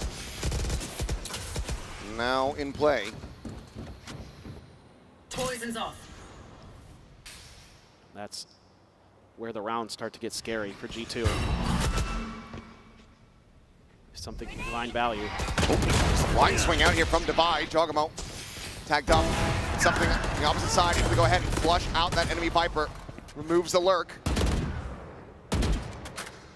Brings it into a 4v4. As soon as he kills Leaf, something's over to the other side of the map. Reads this beautifully. Scratch out to safety, but can he get on the line in time? That smoke should buy a bit of space, and oh boy, Forsaken, he's got the judge, but they're able to go ahead and take him down. The clone leading the way. Jogamo instantaneous with a headshot. Gets rid of the operator. Gets rid of Jing. As he is still absolutely frying. Patman swinging around the back. Jonah P perfectly ready for it, but seemed like he had to read, but able to have the shots. Up now, scooped up here for Jogamo. Fake teleport. As Patman will reroute up in towards B Heaven. Trent gonna be the first line that he has to try to cross. Stuck on the angle. There, with the lineup. G2 answering one back, breaking the win streak from Paper Rex, keeping things close. Yeah, this time Paper Rex tries to go for some early aggression to deny the plant. The judge up front gets denied by the clone. This is a jog round. His Yoru on the biggest of stages is one of the best. He is so tricky to deal with, so smart with the way he uses his util. Frustration there from something. Feels like he probably should have had that. It was a good read on Paper Rex's part in some ways, but they just weren't quite coordinated enough that time. Now we got a big 5-man stack for G2. Over on the A side, Jogamo going to go on a dimensional drift. Second one of the half. Jing's in trouble. Leading forward, and he's going to be able to spot quite a few players here. Said Jing in a rough position, is pushed out of this one, and Jogamo somehow comes away with the kill. Something taken down. Jing does get flushed out, not before he's able to find one. But he should have been dead to rights. Pit now invested here on the site. Divine Forsaken swooping around from 8 main versus 4. And how have we gotten here? The spray just a hair off from being able to find Jonah P. Quick check in from Devi. Couple tags, but kill not found. Trent lingering forward. Forsaken trying to get creative with it up and over the top of the screen, but eventually does get found. Jogamo's got the shorty at the ready. Looks like Devi's gonna want to try to exit, but he will not be allowed to. G2 take everything from them, and they tie us up at 5-5. Yeah, I mean, again, such great stuff there. Off the dimensional drift, getting so much information. And then getting the kill on the exit. Yeah, just absolutely brilliant stuff. I mean, Jog there with the shorty too. He's doing everything in this round for G2. You give Valen that much information, and he is going to rip you apart. You have the pit for the post plant. Tremendous. Yo, oh boy. Still having some fun. Certainly are. Where are you? In a spot where this could end up being a 6-6 half. Launch over the top, Valen. The rest of the team immediately taking a ton of space here at ramp, firmly in their control. 4 players. Position though for the side of Paper Rex. With Devi joining. Things are about to get potentially a bit weird. Is okay Forsaken able to find one with a Sheriff. Something comes away with a kill as well. Down A. We find ourselves in a 3v3. As the night falls, who's up, but this is damn near everyone. Devi a hair off, being able to have the angle. Something spots everyone on the exit. Doesn't have the time to double back to go for a weapon, just trying to intercept.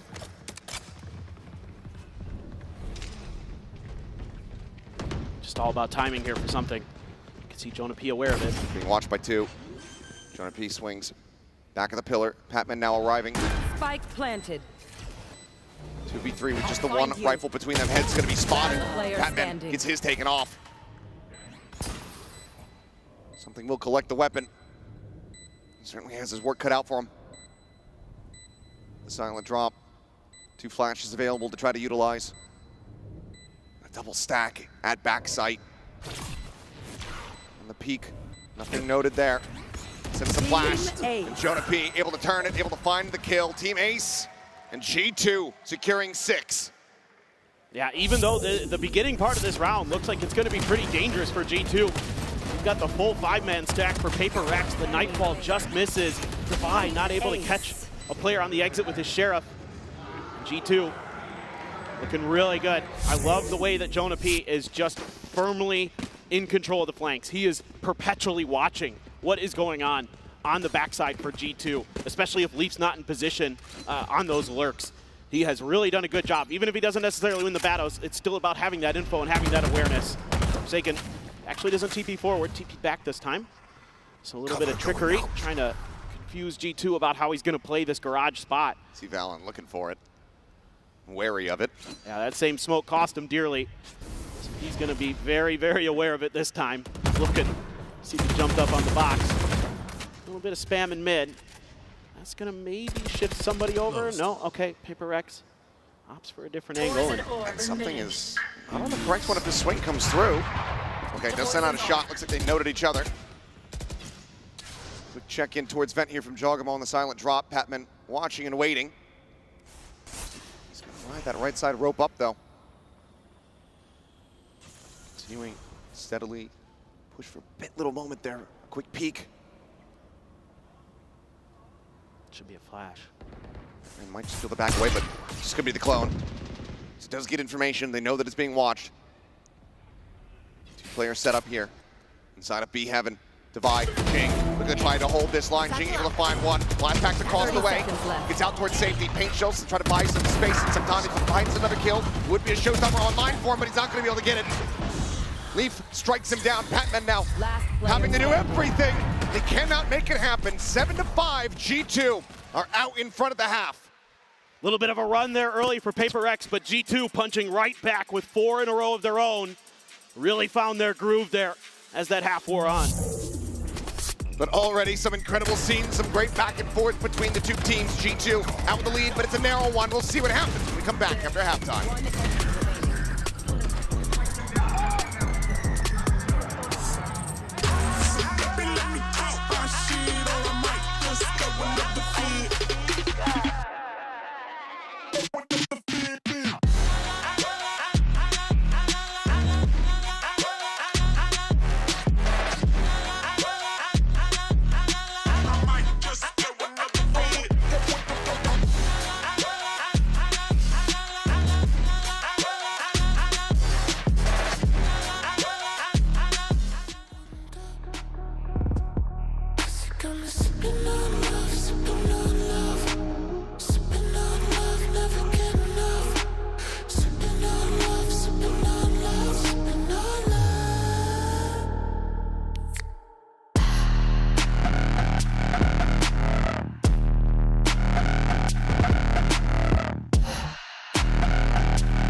Take a look at the econ report here, sent by Coinbase. As Patman has been doing wonders for the team, but Jogum on the opposite side, he is running the lobby. Just shouldn't surprise anybody. Coming into a global event, Jogamo always steps up. He is a big game player, to say the least.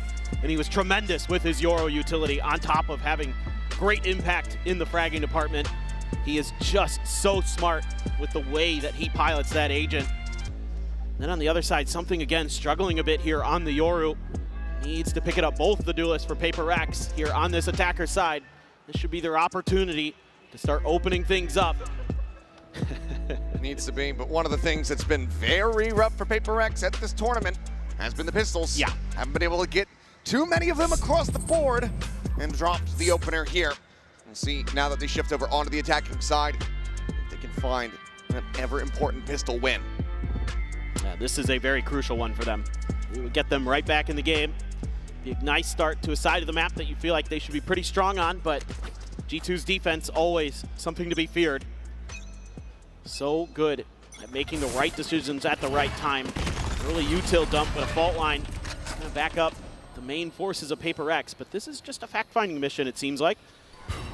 No spike in the vicinity, so this is just them trying to set up for a pick. But G2, wise to the game, playing pretty far back, want to give Paper Rex a little bit of false comfort.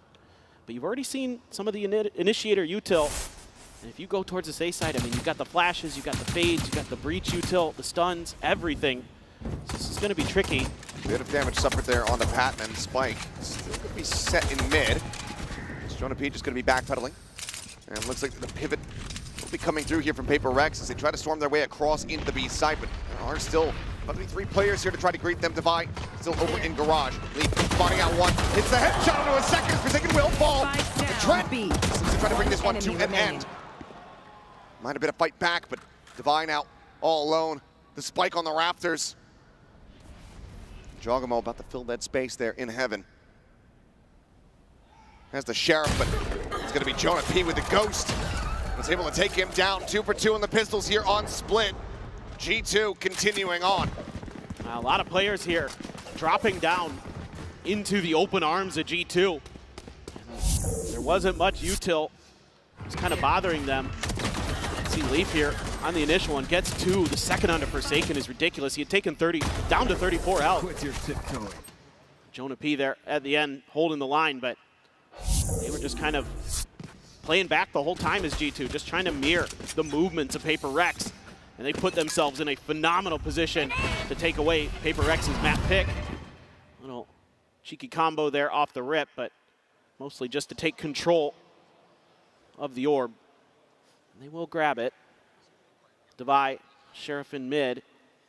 Looking for an opportunity, but Jonah P not going to give it to him. Valen, Paranoia at the ready. He's ready to send it. Don't worry. We got you guys here with us. We'll get the game audio back. It's all good. Valen still comes away with 3. He just knows how to make that stinger sing. Push out of the smoke. Second has him dead to rights as Devi able to try to make this a little bit more costly. Tag to 77. Jiggle Peak not going to be spotting much, but here's the Prowler coming his way. You've still got Leaf around the corner with a Judge. Sees not to connect. By considering the flank here for a moment, Giacomo just gets closer and closer to striking. Just the tremendous patience being shown here by G2. They can wait all day. Spikes down, they know it. 30 more seconds. Noise now made. 30 Giacomo seconds left. Off the audio cue. Starts closing the gap, getting ever closer here, but it's likely going to be Leaf able to take this one down, and he shall. Some damage dealt, 2 players dead, but G2 close out the anti-eco. Now up 9-5. All right, this is a very big round for Paper Rex. Do or die, it feels like at this point in the map. Oh, that last little transfer from Valen. Absolutely filthy. Does a ton of damage there. And they just don't ever really clear out the back of sight. Alex is not thrilled with what he sees, but... I assume, I mean, not seeing a timeout quite just yet. First half was close. Probably wants to see how this bonus goes. I mean, I think bonus, rather. You're fine with 5 on defense for Paper Rex. I think that's why he didn't pull the timeout. Charges. If this one doesn't go their way, 100%, there should be a timeout.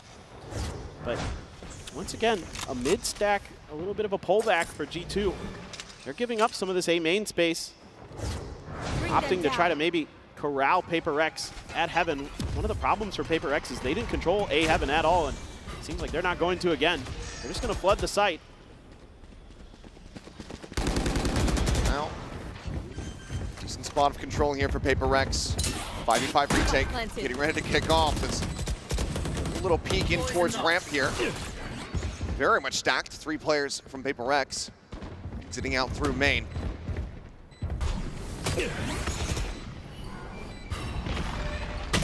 Swing out into the open. Patman eating an immense amount of damage. Literally 1 HP remaining on him as something gets taken down by Trent. Patman going to be trying to do his damage. Flash connects. Jing clean on the corner. He's able to collect 2. And gets the 3rd as well. Must just be an attack-sided raise, but Jing comes alive when they need him the most. And tries to mitigate the losses. Still 2 players lost from Paper Rex, but they deny the bonus conversion. Yeah, Paper Rex able to hang on despite some trickery here from G2. They make it look like they're going to push down ramp. They send a lot of their forces that way, and then double back up towards A Heaven and come from screens in Heaven, and it does actually probably give them a few extra kills there. Paper Rex not quite ready, but ready enough is Jing on the back of sight. Phenomenal there with the Phantom. Bulldog though for Patman. Last cannon for Devi. Oh boy, yeah. Just a Phantom. The Judge for Leaf. A little bit scary, but I'm gonna try to rely on Jing. Just win some individual duels. A lot more players stacked up this time for G2 to try to deny access. Jonah P with that breach util can be really annoying. Could send some flashes on the jog. Devi under some pressure, backing away to avoid it as Jing swinging in. Full flash from the clone. Jonah P just holding down M1, spamming through the smoke and screens, trying to see what he can find. And something's going to be taken down. Giacomo finds him right there, point blank, up close and personal. Similar to Devi, will can take it down. Patman trades it back on a 1. Coming to the corner, the swing out. Jing able to find the first, but Leaf now striking with the Judge. Face your fear! It's just Patman and Forsaken all alone now. Just Patman with everything to do. Swing on the corner, finds the first. The Hawk going to be sent. Re-swings, clears out Leaf. Prowler at the ready. Trent in front, and Patman is him! His first global stage in his rookie season.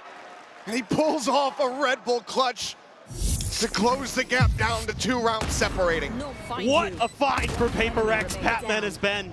He is so impactful. A lot of times it's with his util, but now he clutches it out on the fade. He's got a lot of Paper Rex on their feet. And that could be one of those tide turners. He's got 18 kills on the map. Patman is flying. Lobby leader. Again, into a bit of a half purchase here for G2. Never a freebie when playing against this squad. No, this is so dangerous. For the Bucky, a sheriff for Trent. Stinger in hand for Valen, about to make contact against all of these players here in Garage. Valor, however, does manage to scout him out. Bo needs the bullets, he backs away, Boombot gonna get cleared. Somehow, pretty much no one ends up taking too much damage, just a minor little bit there onto Patman. And with the orb grab, Jing now does have a showstopper online. Looks like they're gonna commit to this. Taking the gate crash, trying to get some detail out. Jing finds Jonah P. Sees the wheel there. Top of the Raptors. Spray and prays, finds one, and Nate gonna go out. Trent already dead. That leaves just Jogamo here with the classic. Dead in something's hand. Flawless round, Paper Rex. Bring it within touching distance, just one round separating the two. This is monstrous for Paper Rex. They're able to fight through a G2 that is pretty well prepared for this hit to come. And you don't use the showstopper either. You're able to get through this round extremely clean. Jing now starting to heat up on those entries. Need those first kills to go his way. A little bit of whiffiness here and there, but I believe, yeah, absolutely. And then on the other side, the yin and yang of Paper Rex. Yeah. Well, looking like a pacey hit here with the ult that they have, or at least it's going to be for something as he tries to escort things forward. Goes for the exit over at screens and is able to find Trent. Stopper not finding too much of anything there as Jonah P. He'll get flushed out. Spike down A. 3v2. The advantage and the sight opened up here for Paper Rex with still a late linger from Divide. Slowly creeping his way up mid in towards Vents. Jogamo with just an operator. Needs Leaf to try to do a bit of the heavy lifting here to get them into the site. Leaf himself at risk if Divide just simply turns around. And there's the pre-fire. Toxin screen down. Wall to fall, Divide seemingly narrowing down the options. So where his counterpart Viper could be. Looking for maybe just the full retreat. Did he spot him? Yes, he has. Cleanup comes through. 3 players surviving. We are tied up 9-9. Yeah, this is a nice dimensional drift from something. Obviously getting a lot of info, but the way that he tucks himself in at screens catches Trent completely off guard there. Jonah P takes a really nice angle there because he knew the player behind him got revealed by the haunt. He wasn't going to be expected to be that far forward in that corner. Gets a kill because of it, but after that, Paper Rex now starting to rock and roll. And it's going to be the second time out here for G2 Esports. Paper Rex still going to have both of theirs. So this is going to be interesting. That was the buy round. That was the op being picked up for Jog, taken out of his hands. It's going to be another eco coming up.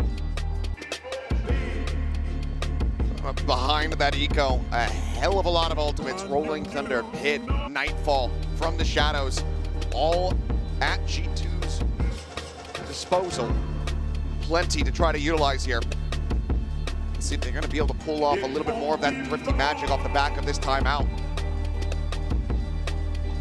You might have to, because Paper Rex is going to be coming into cycle themselves pretty soon. We'd love to steal this round away from them. Paper Rex is going to have a bit of money to sit on for quite some time here for at least a couple more rounds to make their buys. The real question is here for G2. What are the change-ups? Do you get aggressive at the mains? Do you try to contest some of those early orbs, some of that early space? Or is it just a, hey, let's make sure we're not trying to take challenges at angles we don't need to, at moments we don't need to. Let's make sure we're waiting for the reinforcements, because that's where they were really hot on their attacker side, is when they were coming in 3-4 strong. Paper Rex would challenge them one at a time. It's going to be an early pit. To be invested for Seika, fake on the TP. Yeah, just looking to see if he can get a response out of G2, but the discipline from Leaf, very, very good. Jogamo right around the corner with a frenzy. Is that going to be read by Paper Rex? They haven't held this corner yet. It'll be the first time we've seen G2 try to lock down that position. Footstep gets made. See, for the most part, they're avoiding it for the time being. The Prowlers are going to be committed towards heaven. Jonah P. Step here, now going to be revealed. This Boombot ends up going off. He finds the hit. Chocobo going to be taken down. Divide, able to flush him out. He saw consideration for the Rolling Thunder there for a brief little moment, but it seems like the call comes in. No, it's going to be far too risky, far too costly if we can't convert. So instead, they're going to have to just fight their way back down the ramp. Like they shall. Jing dead, leaves a weapon on the floor, potentially recoverable here for G2. Trent's Prowler gets the spot out. Big position noted, free fire into the smoke. Actually a snap need to adjust.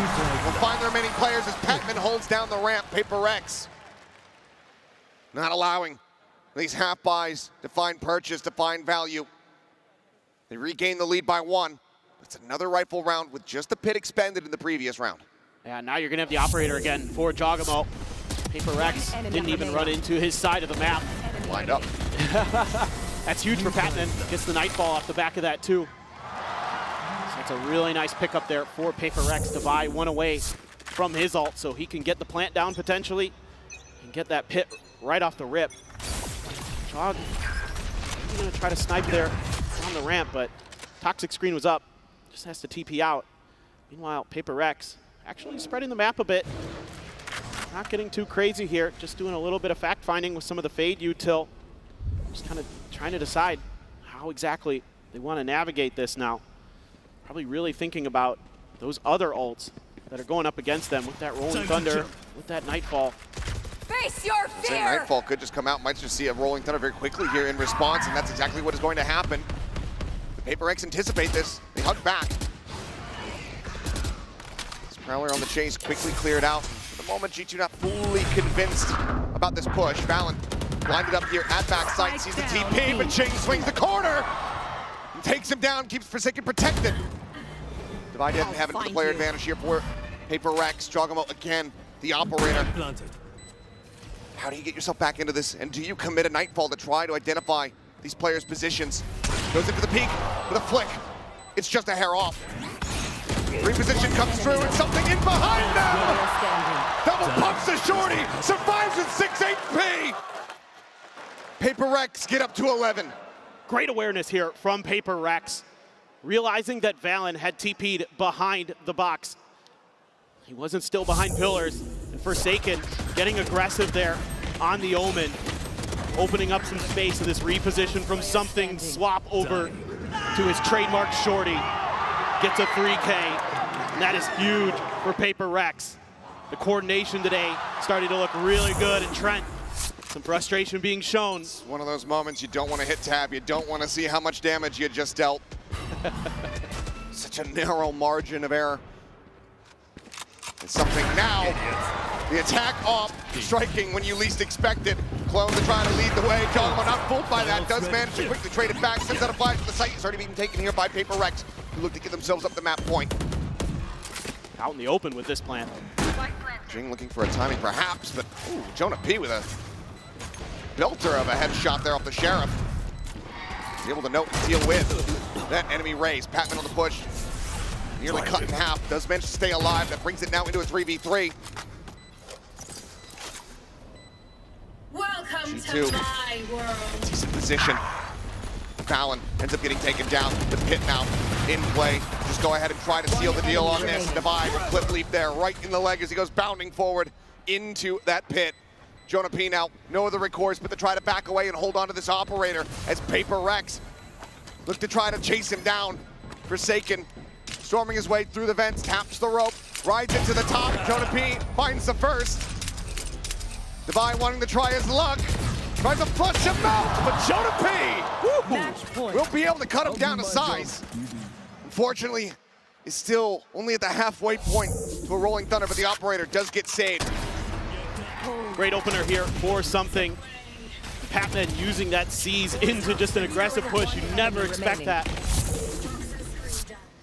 The wild play that you see sometimes from Paper X, incredible. And it's 7 in a row on this attacker side. One more to close it out here to take their map pick, to take the opening map of the playoffs here at Masters Toronto. Immediately The rush forward here, nothing spotted. In towards A Heaven with the dimensional drift. Able to take a note here of Leaf's positioning. Something. Exiting, teleporting back out with a gate crash. Giacomo holding close. Gets pushed away from the angles, the paint shells fly. But Divide, I think he knows that Giacomo's back there. Might have heard the TP. They're bringing the rest of the forces over there. Too much resistance at B. He's got a decent lurk, and then G2 should be aware that they didn't spot him out. I don't think they're going to be ready for him on site, though. I think they think he's still at screens. Trying to line up Jing, unable to find it. Shorty, get a bit of damage in. Knocks him down to 31. Vi here in Heaven, quickly going to be backpedaling. As Giacomo throws on the mask. Nightfall is available. Divide able to find one. Genevieve going to be taken down. The Fate in position. Trying to go for this ult send.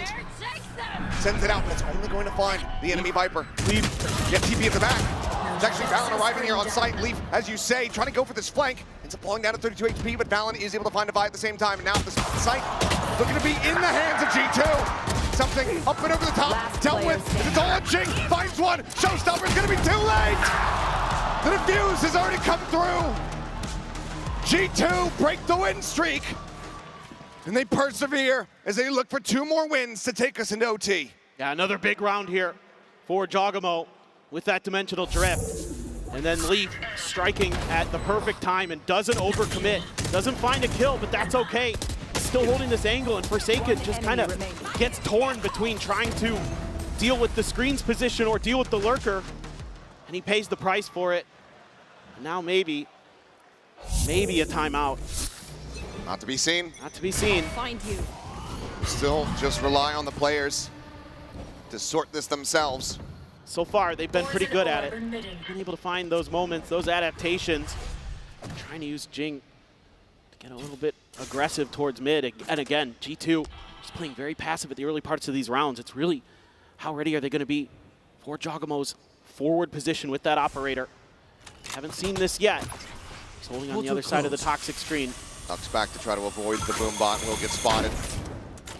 Because with a short, he doesn't necessarily indicate the Yoru, but the flash will certainly go ahead and let them know that the operator is going to be in this position. Paranoia sent, dodged. I thought maybe he'd gotten away from it. Either way, they're not able to play off the back of it. Forsaken just TPing up top here for the moment. This could be a Vents angle here for Paper Rex. They can suss this out. They know that the Yoru's on site. That might be what they want to avoid. Made out from one angle, sees onto the other, trying to peek. Still a fault line at the ready. The shorty swap, Forsaken. Not checking this, not ready for it. Gets caught, goes down. Jonah gets ready to buy, able to go ahead, equalize it at a 3v3. Some spam damage on the Trent, puts him to 33 health as the spike now gets planted by Patman. Not much util for either side. Paranoia for Valen, flash for something. As everybody committed into the site. Leaf free reign, they're trying to just walk his way down ramp. Something has to find value in this corner. It's hit by the Paranoia, but he's not the player at risk. Divide, finding another, but now it is all on something. Knows Leaf's position, knows he's there above, but Leaf seemingly does not have the read! And this time, OT will not be found. Paper Rex take down G2 on their map pick of split, 13-10. Yeah, a lot of adjustments here made in a very short amount of time by Paper Rex on split. They do a great job finding that open space, finding those plants and taking their time. Well, I don't know about you guys, but I sure as hell am entertained, and I'm hoping that this series is going to deliver many more maps just like that. We've got Lotus coming up next, G2's pick, so stay tuned. Don't go anywhere.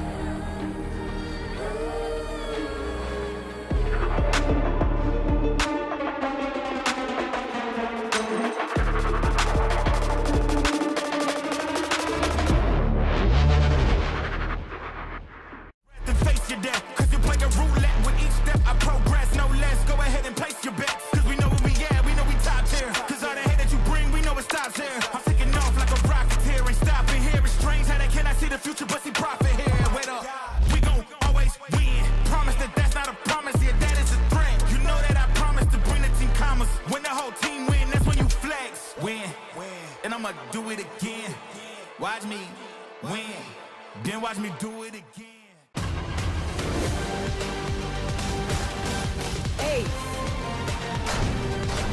Let me show you how the Fox does. Oh man, I was just getting warmed up.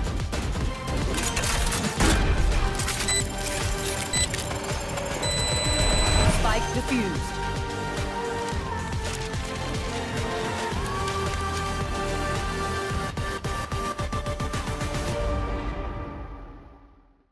I don't really like committing to things.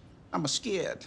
But when Verizon announced that I could lock in a low price for 3 years, I mean, yeah, that's what I'm talking about.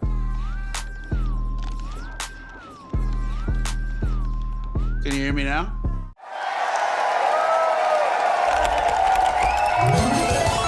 Red Bull gives you wings.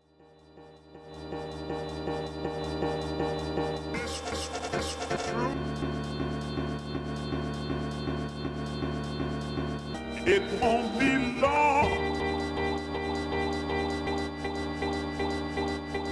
before that baby.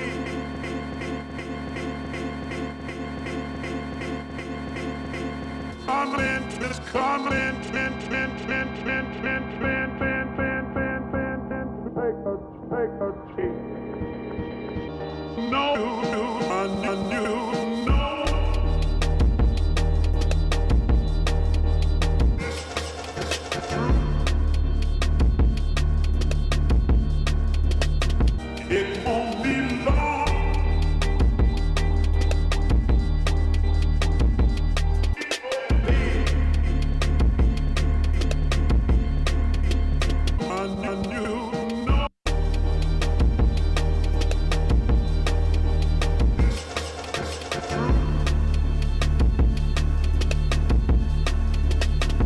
It won't be long.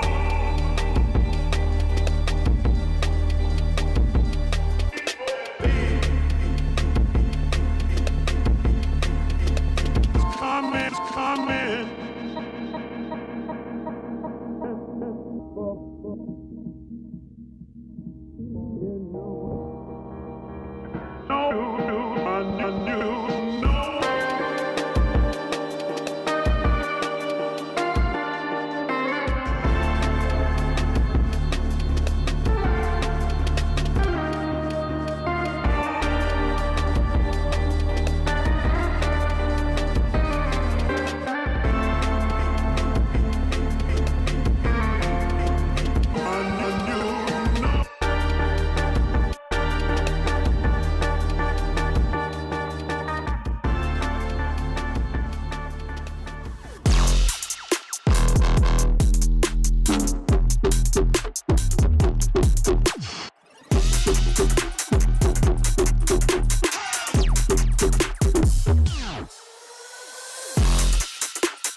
What a fantastic start for Paper Rex. I'm now joined by their coach, Alex. Now, Alex, that attack side was phenomenal. There's so many great things we can say about it, but from your perspective, what is one thing that made you the happiest seeing that attack side? Yeah, I think the composure to close out the game, I think that was the most important thing. When we played Team Liquid, we were very, very jittery, nervous. And this time we played together, played composed, they comms very well, and I'm very, very proud of them. It's nice to see you smile. Good luck on map 2. And W Gaming gets themselves a W here to kick things off in Toronto during playoffs. What a start between these two teams. Absolute fireworks from start to finish here. But of course, it's going to be Paper Rex who walks away with the victory. And oh boy, that was getting a little heart palpitations. It's crazy to think about how both of the halves started because Paper Rex managed to close that out only with G2 winning both of the pistols and having a very good understanding of how to play against Paper Rex. They were their own worst enemy in so many occasions, and still, just because of that attack half, they managed to close it out. Oh yeah, there's a lot of heroics that we've seen across the board. Let's actually start off with our Verizon, a high-speed moment from Divide, because we talk about those individuals, Mimi, this is a great example. And this is what you're talking about, Bea. Look, they're up in a 5v4 here. No one else is ready for the retake, and something flashes into hell, dies for it, and then this flips out of the control for a second of Paper X. It looks like G2 is going to close out this post plant, and then Devi hits 3 lovely shots with some great positioning up in heaven to win out this round. And that was all the story of the first half. Paper X finding solid positions, maybe making a mistake or two and losing a player, and still having that individual skill to close things out. But that was a completely different story in my mind once we got to that second half. Oh yeah, absolutely. I was very scared because we saw a Jing that was not present during that first half. The first kill that he got was off of a nade with the combo as well with Patman. Yeah. It was even deeper, so it was not looking good for Paper X. Coming out of the Swiss stage, they were the team that was doing the worst in 5v3s. That says a lot about how they lose that kind of like head in the game that they are so good at.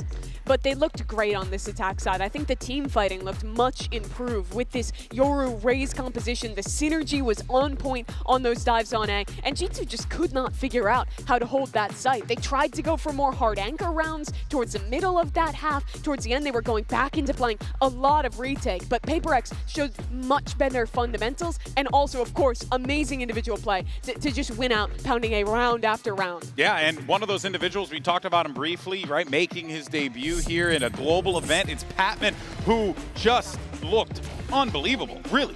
Whether it was the role that he was doing, which obviously was very effective, handling exactly what he needed to do, but Kukuka, we were seeing the slays come out of this guy, and it was impressive. I mean, him winning that 1v3 on A, so many of this round started off with him getting that first kill, is not only how comfortable this is, oh, here is the 1v3, how crazy it is in this post-plans, how strong Paper X are getting. I think that especially, and speaking about those pistols being won by G2 and the advantage that they have, he was the one keeping Paper X in the game until it got to the second half. And I think we also need to talk about the Jogamo versus Something, because Something was a massive difference when we were speaking about that attack. We're seeing those A hits, especially if Jing is not having a good day. Him and Devi were putting so much pressure onto G2. Yeah, Something did so much work in those A post plants, playing like the deep position, kind of tucked in that corner, under health. It's so difficult to deal with. He did really well there. But for Patman, I mean, he's on a team with Something, with Jing, with all of these like big name players who have been the best at like international events before. And here he is, top fragging in a first map that ended up being super duper close. You couldn't ask for anything better from that new ad. Yeah, couldn't agree more. I mean, you could not have asked for a better start to this one. But of course, the pressure is on for the #1 seed coming out of the Americas. We got G2's Josh RT standing by with Yinsu. We're heading to G2's map pick next, so I wanted to ask their coach, Josh RT, how much did what happened between Paper X and Team Liquid influence you in this map pick? And what is it about Paper X's Lotus that you feel like you could exploit? I think their comp has some weaknesses that we are going to try to exploit, of course. And also, we're always a good Lotus team. So I just look at the relative strength between the two and felt like that's a solid map pick for us. I can't wait to see it. Good luck.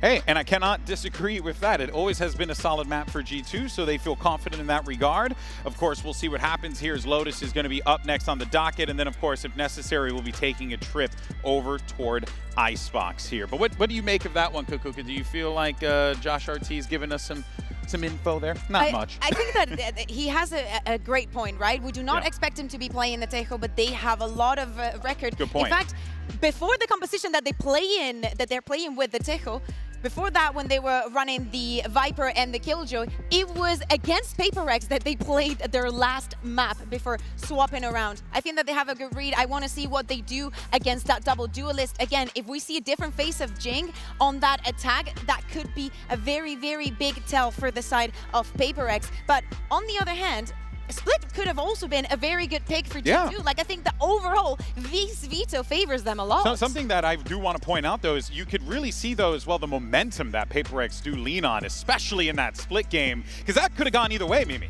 That's like the whole thing with Paper X. Ever since they made that mid-season change, brought Patman in, it has been all momentum for this train thus far, just coasting their way into the playoffs. Agent select up, I expect a very similar thing here from G2, likely play the same comp, Neon just sub in either that Sova, probably the Fade is what I would expect. I mean, there are changes because I expected Leaf to be going onto that Killjoy, but Trent is going to go on the Sova, and Johnny locks in the Neon. We were waiting for this. We want to see, especially with them starting on the attack, the effect that is going to have with those two initiators behind you. Despite G2's success this year, Jaw has had one of his lowest individual performance years ever in his career since he's been a player at that international level. That's not because he's been bad. It's because he's been playing Neon, he's been the sacrificial lamb, he's had to be diving into all these different things. But now he gets to play on one of his absolute best agents back in front of an NA crowd to show us what he's got on that Neon. All right, folks, so let's go ahead and find out how this one all plays out. Can it go the distance? Let's go ahead and send it back over to your casters and jump into map 2. Here's Achilleos and Paper Thin. Thank you very much, GB. I don't know. Toronto, what are you guys thinking? You guys want to see a map 3? All right, we'll see if G2 are going to be able to make it happen, get back into the driver's seat. We saw them in control for so very long on split, but Paper Rex regained the reins, rode off into the sunset with the win on split.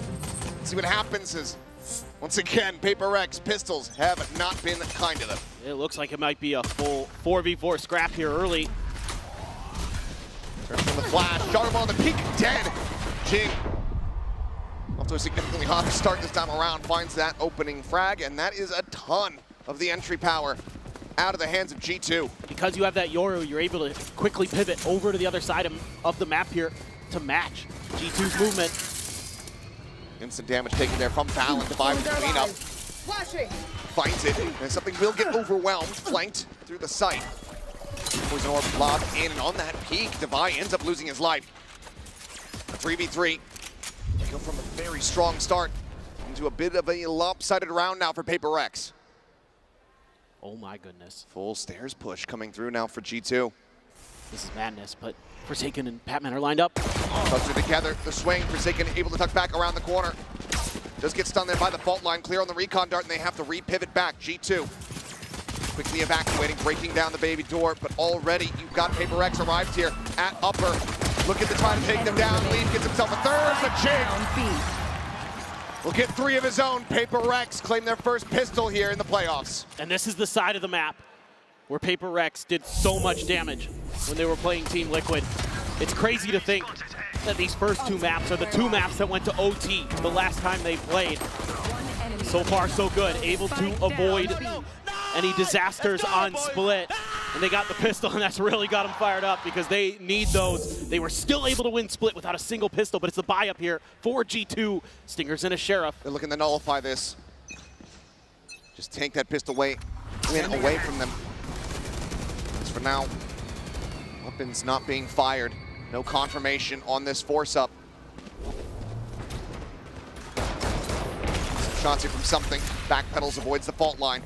Space gonna be taken. Wall does get popped, so Spike cannot be brought forward into the B side quite just yet, but Valen, it's a good amount of space forward there at upper. Sheer wall now gone.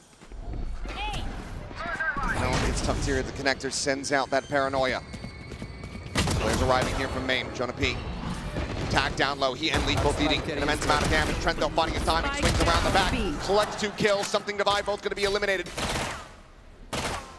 The spike is on the floor. Patman's pushing forward. He's catching the timing, but he's also catching a stray headshot. Valen does manage to take him down, and this round is looking to go the way of G2. Jing all alone. Too many targets, too many angles. And the force from G2 works its magic. And early on, they had a great plan to get themselves ahead of the curve, to get past the Vice wall, because they TP past it with Valen and sent another player through. So it kind of keeps Paper Rex guessing a little bit. They have to pause, they have to wait this out. They don't have any information on what's going on. And that just allows G2 to set up for those late lurks, to take that early space. And that's a great call there by Valen and company. And Jing gonna be having the Bucky. A couple Sheriffs otherwise. G2 now looking to play their bonus. Season A just opens up some space. Orbit gets grabbed. Jing going to be 2 charges away. Jonah P playing catch up. trying to get that Rolling Thunder at the ready. Still just the 3 charges thus far. Divine Force back, Paranoia flying his way, as well as those relay bolts. Backpedals and something gets caught up over by Waterfall and trying to go on a timing. Does get noted by the enemy breach. Had a little bit of miscommunication there for Paper Rex. Some players trying to make some hero plays. Lights back towards Waterfall, Forsaken. Flushed out, and right now G2 are looking to try to make this one a flawless to swing forward, and that Bucky is not going to sing. 4K for Jonah P. And that Rolling Thunder now just 2 charges away. G2 gain the lead in flawless fashion. Yeah, this is just so brilliant from G2. So ready for something to try to make that aggressive maneuver. Jonah P ahead of the curve. It's Patman as well, and a 4K for the Professor. Yeah. That one's got to be a little bit frustrating. But really, I think Paper Rex could have done a little bit more damage there if they're a little bit more patient. Wait for that retake and then flood. But it is what it is. Forsaken going to go for that Odin once again here on this defender's side. Our player stack as well. As a paint shell lobs in, Jogamo going to be eating a good amount of damage from it. 51. Forsaken is looking to further delay. But Jing ends up being found. Flushed out of the corner. Shot going to be committed there. Get him out into the open. They're able to collect the kill, so an advantage now here for the side of G2. Seems like they are more than satisfied with that on this side of the map, and now look to maybe pivot. This is classic G2. Just take your profits and move on. You got that one. You don't need to press your advantage. Just leave Leaf to his own devices. Try to win some battles on the extremities. Catman going to have to clear the drone. Trent looks like he's going to try to follow up. Try to challenge into this one. Forsaken is already rotated across towards C site, just cycling the smokes there on main. Looking spray at the ready. The orb grab though, Jonah P. Now 1 away from having that Rolling Thunder online. He's got the spike in hand. And that's going to be a massive post-plant tool here for them. Read this. 30 seconds left. Absolutely need to. Fast lane, now going to let them know. Finds the first something. No Rolling Thunder to be concerned about this round. Tries to go out for a little bit of a wider swing, but Leaf eventually is able to find the target. Scooped up. The break of the door. Time starting to dwindle here. Thorns get raised. Look at themselves into the site. 10 seconds left. Locked in here by the wall, but Patman does manage to find one as Valorant gets taken down. Had to pull up the plant here for a brief moment. Now is able to stick it, but cannot draw his weapon back out fast enough. Paper Rex with 3 surviving. We'll tie it up at 2-2. Yeah, I love this little change-up of positioning from something. We haven't seen him tuck into that corner quite like that. You know, Paper Rex will leave a player hidden somewhere over on A more often than not. It doesn't get read by G2. I don't think there's any tape of him doing that. Enemy remaining. And then it's just great coordination here. That's something Paper Rex is going to need. Because G2, you make any mistakes against them, and they will take everything. And it almost looked like maybe G2 was just going to have this great methodical classic round where they work the map, they get the orbs, they find that opening kill. Retrieving thorns. They just kind of play for trades the rest of the way, but something had other ideas. Does not have a weapon. Okay, don't need pass it. over. He's got a rocket. He's fine. Well, they hand him one all the same. As Forsaken is one very much getting bullied out by Trap. Going forward, something trying to take some space here, but losing his head for it. It's a massive advantage now here for the side of G2. Oh my God. They time the C's here. Swing out. Jogamo just has him lined up. G2 winning on all fronts. Looking to set themselves up with another flawless. His orb can be passed over to damn near everybody. You've got so many good choices. The Pit, the Hunter's Fury, the Overdrive. Drone will scout, spots nothing. No one's home. As Divine is going to be rotating off. The call to save has been made. Definitely the right one. Some head scratchers here for Paper Rex. Something going for that swing onto Jogamo. Had a fair opportunity, but Jogamo really dialed in this round. And then that 2-man push in towards mid. Questionable. Just not really reading the map well there. A lot of times G2 is going to be rotating in force. So unless you're thinking you can catch Leaf in that spot, that's the only way I could see that being the right decision. Leaf is looking to catch them. Oh, absolutely.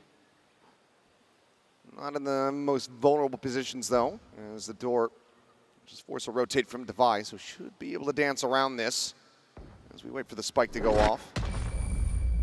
So 2 weapons still going to be retained here, it would seem, unless he hits a hell of a shot. But Devi hears the footsteps and stays tucked back, so flawless round. G2 regaining the lead. Yeah, just really good stuff here from G2. Maybe going to be a timeout, the first one being called by Paper Rex now. As Alex, let's take some time. You know, one thing that worked really well for Paper Rex was finding their moments of contact to set up these pinch plays against MIBR and as well against, against Team Liquid. And those were working so well. Obviously 11-1 on their defender side, but they would get contact. They'd let them take mound, and then they'd open up the door and swing from 2 angles. They'd let them take B, and they'd collapse on them. They had all these great ideas.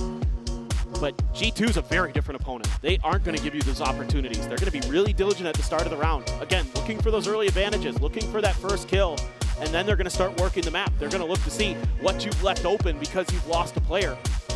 So as Paper Rex, to be very cautious at the start of these rounds. You really have to make sure that you understand the utility where it can be, when it can be. You know, Jing getting flushed out by some of that breach utility earlier caused him to go down early. Something just taking some of these individual fights. You know, sure, you want him to have that confidence, you want him to have that ability, but a little bit more backup behind it for Paper Rex. So at least they can trade. That's what you'd be looking for. Guardian going to be bought here for something. Everybody else still has enough to get rifles. Obviously, the Odin carried over, a bunch of ults on both sides. So a lot to consider here for both teams. Ready. What does the call end up looking like? Able to find a Guardian here for something. Scanning ahead. Pretty low on funds. Recon over the top. Not gonna spot anything out. Paper Rex faked the Seek pinch.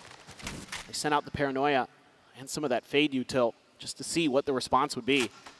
But G2 is just sitting in spawn. You know, you see this after timeout sometimes for Paper Rex where they go for those early aggressive plays. G2 very ready for it. Jogamo noted, identified a little bit here. Behind the wall, will get spotted, but that's about all that's going to be gained here from the Dimensional Drift. Quick little exit from something. Go, go, go. TP's back over onto the A site. In the meantime, space being gained as G2 slowly creep their way forward here. 5 players about to be stacked at Mount. It's a great smoke timing from Forsaken right as they're coming towards C. That could buy them precious extra seconds. Plus there's the Vice Wall on the other side. Go for the backside, rolling that are going to be sent. No one getting hit by that one as the wall holds everybody else back here for the moment. A TP forward from Valorant does get himself into the sights. The Nightfall's going to go across, and that's going to hit damn near everyone. Hit, however, does come through in play with the Vice swinging out on the timing as that reveal, but cannot find the kill. But Jing has arrived! Lands on top! And that is going to be the plant denied as Paper Rex. The call to action. Looking fantastic from the timeout. 10 seconds left. Trent will try to see if he can stop this from being a flawless. This round is very quickly wrestled from G2's grasp. This is a great change up here. Very nice timeout by Alex for Paper Rex. And that is all about their decision making there with their utility and with their timings. That smoke, again, just buys them a little bit extra time. You know, Devi's already sliding in. This allows you to set up as soon as that pit goes through to just storm into the site. And the rocket found Leaf for Jing. He finds 3 kills there on that retake flood. And that is very, very nicely done. A great Nightfall as well. Great timing there from Patman. Catches almost everybody on G2.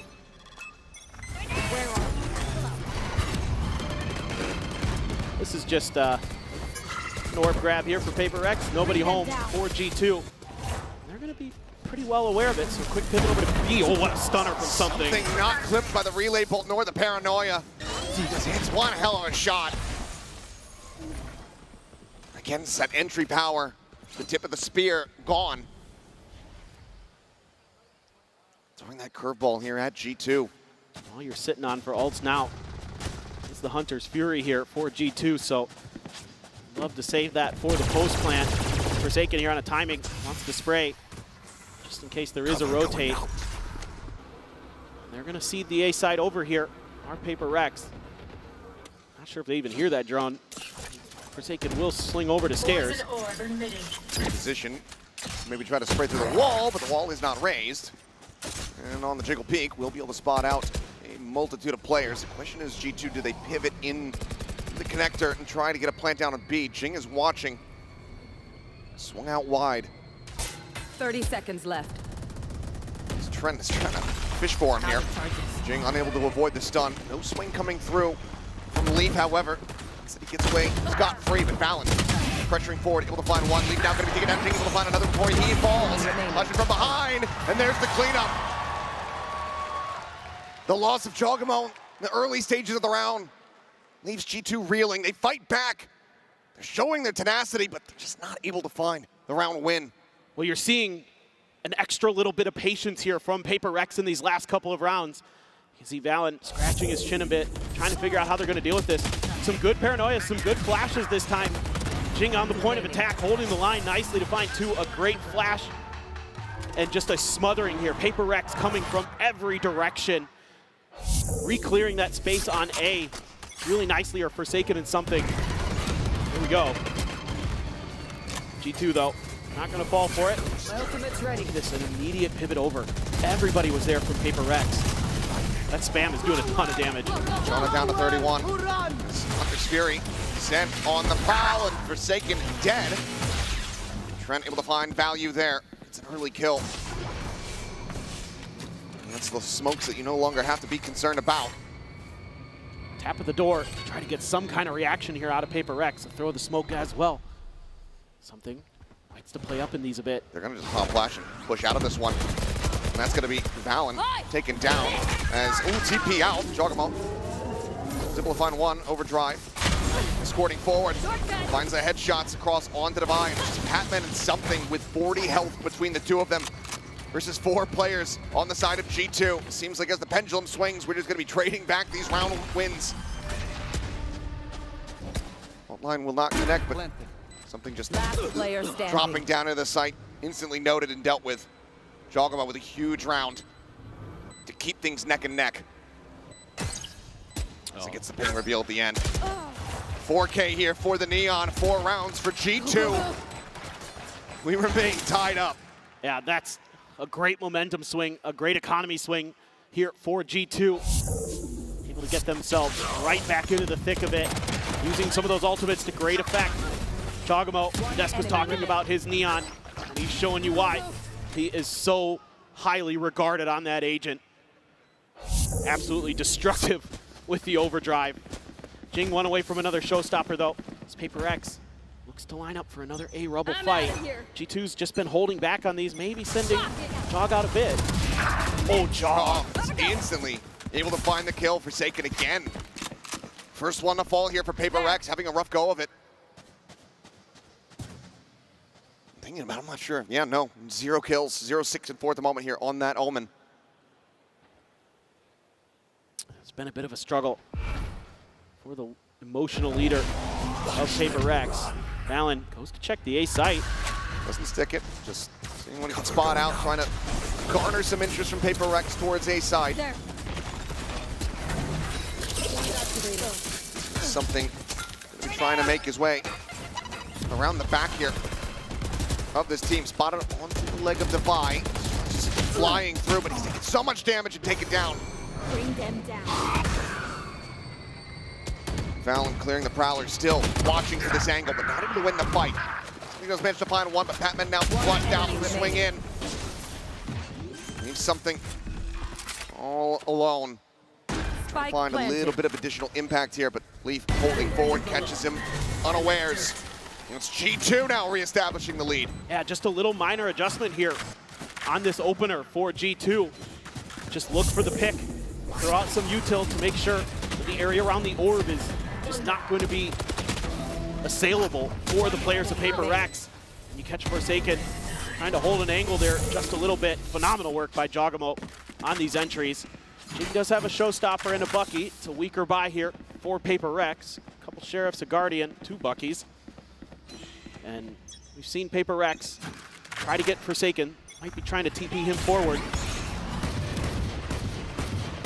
A lot of aggressive space taken off of this one.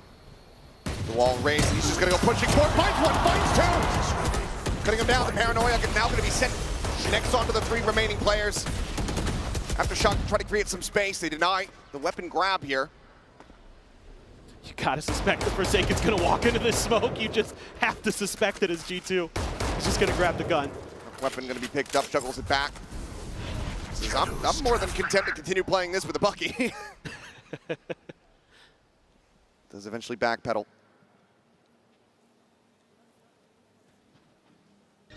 There's something holding here on the close angle. Looking forward, but Valorant, maybe 6th sense tingling there. Decides to back away.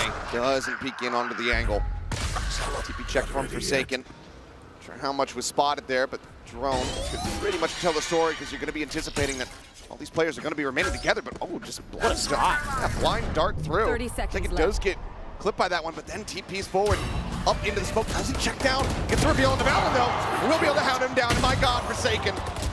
Gets himself a third, but Jordan being able to fight back for a little bit more, but now finds himself all alone still. Tagged down to 33. Thrifty. And as he swoops out, Defiant will find the final kill to confirm the MasterCard Thrifty and keep us tied at 5-5. What a way to get on the board for Forsaken. Finds his first 3 kills with a Bucky. I thought he was going to ace with it. I did 2 for a second. I thought when he started pushing that corner, I'm like, oh boy, the Bucky ace. This Masters will have everything if he pulls that off. That's a hell of a round for Paper Rex. And we've seen them do that. Usually it's with the judge and a little bit of a stronger buy to back it up that they'll go for that aggressive TP play at the front of A. Do you have a showstopper? Do you have an operator here?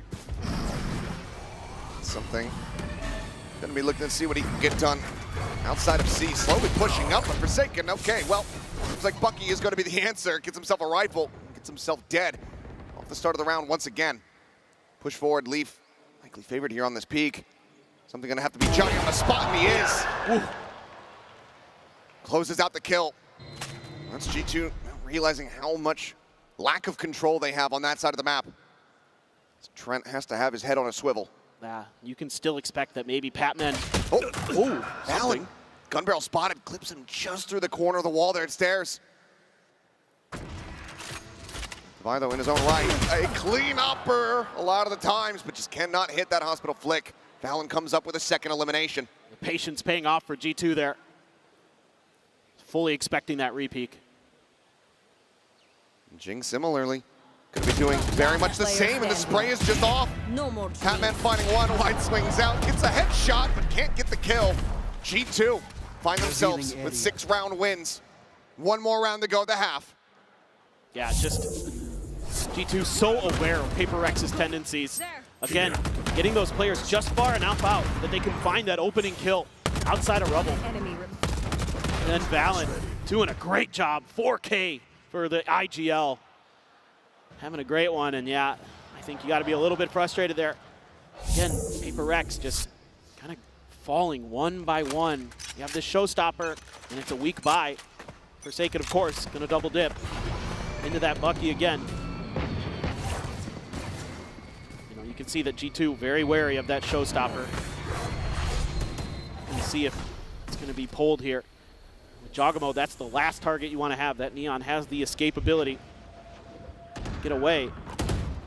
Just a lot of patience being shown this time by Paper Rex. Jiggle Peak spotted.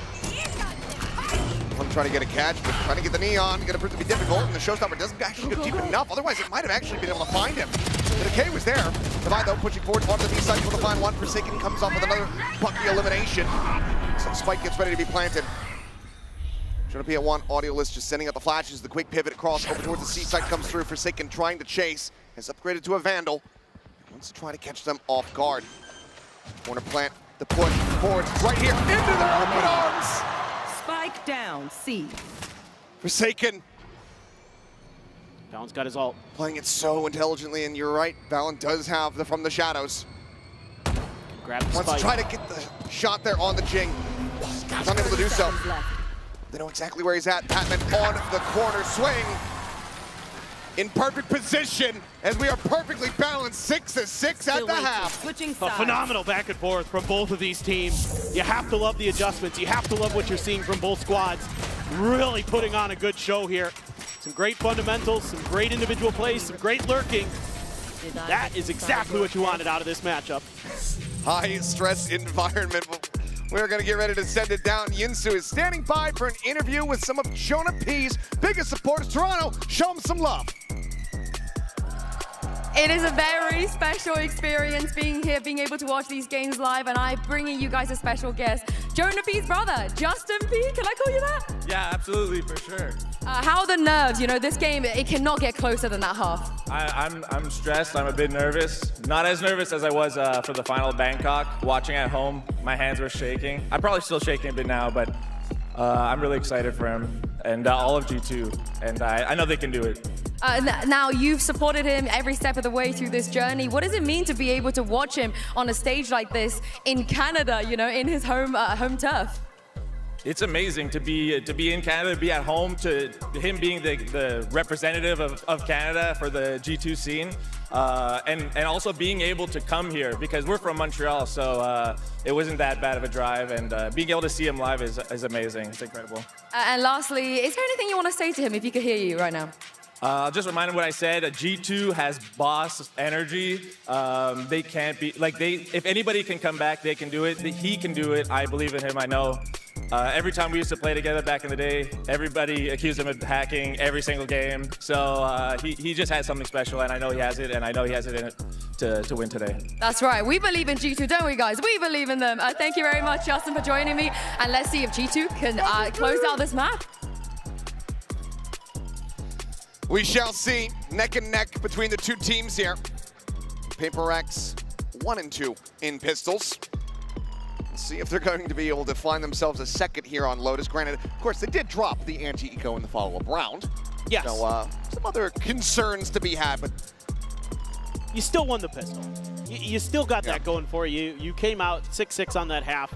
You know, even though, yes, you were crushing on the defender side the last time you played this map, I think you should be more confident most of the time on your attacker side as PaperX. G2, phenomenal on defense no matter what map they're playing on. They're just really, really solid fundamentally, obviously. And they have tremendous aimers, tremendous fraggers. We saw it time and time again where they were winning some of those first duels just out in the open. A little bit of util to create some space for Jogamo, for Valen to go out there and get the job done at Rubble. Here on defense, they're going to be able to keep it up. They have some of the best angle holders on the planet. Leaf in particular is so nasty, especially when he shifts over to C. Not going to be the case in this round, but Leaf is just so good holding those tight angles, finding those kills, and then just dipping without taking any damage himself. So that's something PaperX has to be aware of. Something I saw in some of the VODs that I was watching. It's just how fearsome Leaf can be on this side of the map.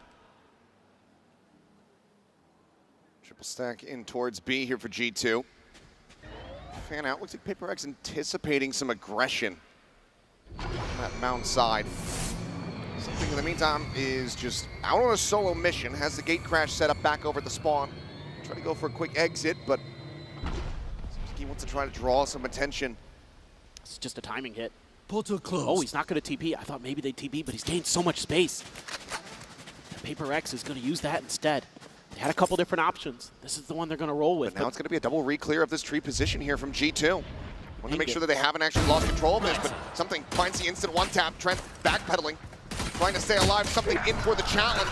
Standing ahead. It's a hit onto the shoulder as Trent sprayed down on Forsaken, but as he re-swings into backside, Jing is there to collect. Now we go into a 3v3. Spike being planted here by Patman. Bring them Bolt down. line not available. Flash is expended. Gotta worry about this relay bolt from Jog. Yeah, a slide. Valen with the paranoia as he gets closer. Boombot.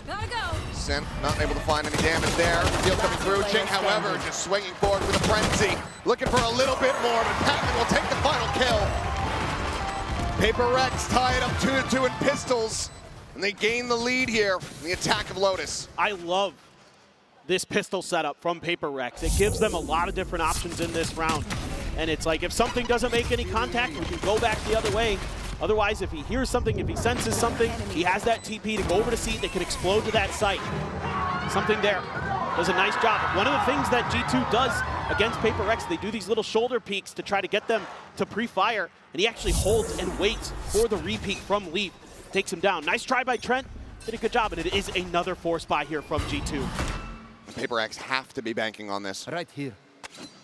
Any other assumption would be a very foolish and incorrect one. As Forsaken playing around, trying to drum up some interest. Keep the stack over towards C. In the meantime, backpedaling over towards the rope. Jing going to be collecting the orb. Halfway mark to having that first showstopper of the half online. No charges. We can shove back here for the moment. Just going to try to get a little bit deeper. So we can find a good angle for that Marshall. Oh. Very close to being able to find that. Just a hair off as the push gets ready to come through. Patman going to be paranoid up, but something's got the covering fire as he slides back around the corner. Flash now connecting. Read the name, don't look at the image. Trying to follow the action. Leaf able to find one, slides down into drop. Jonah P will lose his life, but it's now this Leaf, who was previously noted, cleaned up. Paper X this time, not dropping the anti-eco. The force buy from G2 only finds a single kill. Yeah, I'm a bit surprised that G2 dipped into that well twice. That is dangerous stuff. Giving Paper Rex a huge economic advantage to start this second half. And that is a great find from Something, right as Jogamo's trying to dash in. This is what you need from Something. That sniping is his calling card. That and shorties. He needs to be impactful in that role. He needs to get those first kills going. He's going to be backed off by the relay bolt. Shoved away, and he's going to push forward. Finds one in Trent. Trying to collect that orb, but Jogamo will be able to collect the kill. Pushes forward, and that's going to be a solid amount of information gained, given that you do have Leaf lingering there outside of B. So this tells them everyone from Paper Rex is going to be pushing forward into the C site where Valorant is waiting to try to hold the line. Crunch from behind, getting ready to come through. Noise going to be made. Now going to be noted as Jogamo is all by himself. The sheer wall outdoing the two-person flank. Let's see if they're ready. Tight angle being held here by Jonah P. No prowlers. Just got to check it the old-fashioned way, and Jonah P is holding just a little bit too high. Shot whizzes right over Jing's head. They're gambling onto the correct side of the map here. Leaf with the Bucky. What kind of position can he get in is the question. Seems like it's just going to be a backside affair.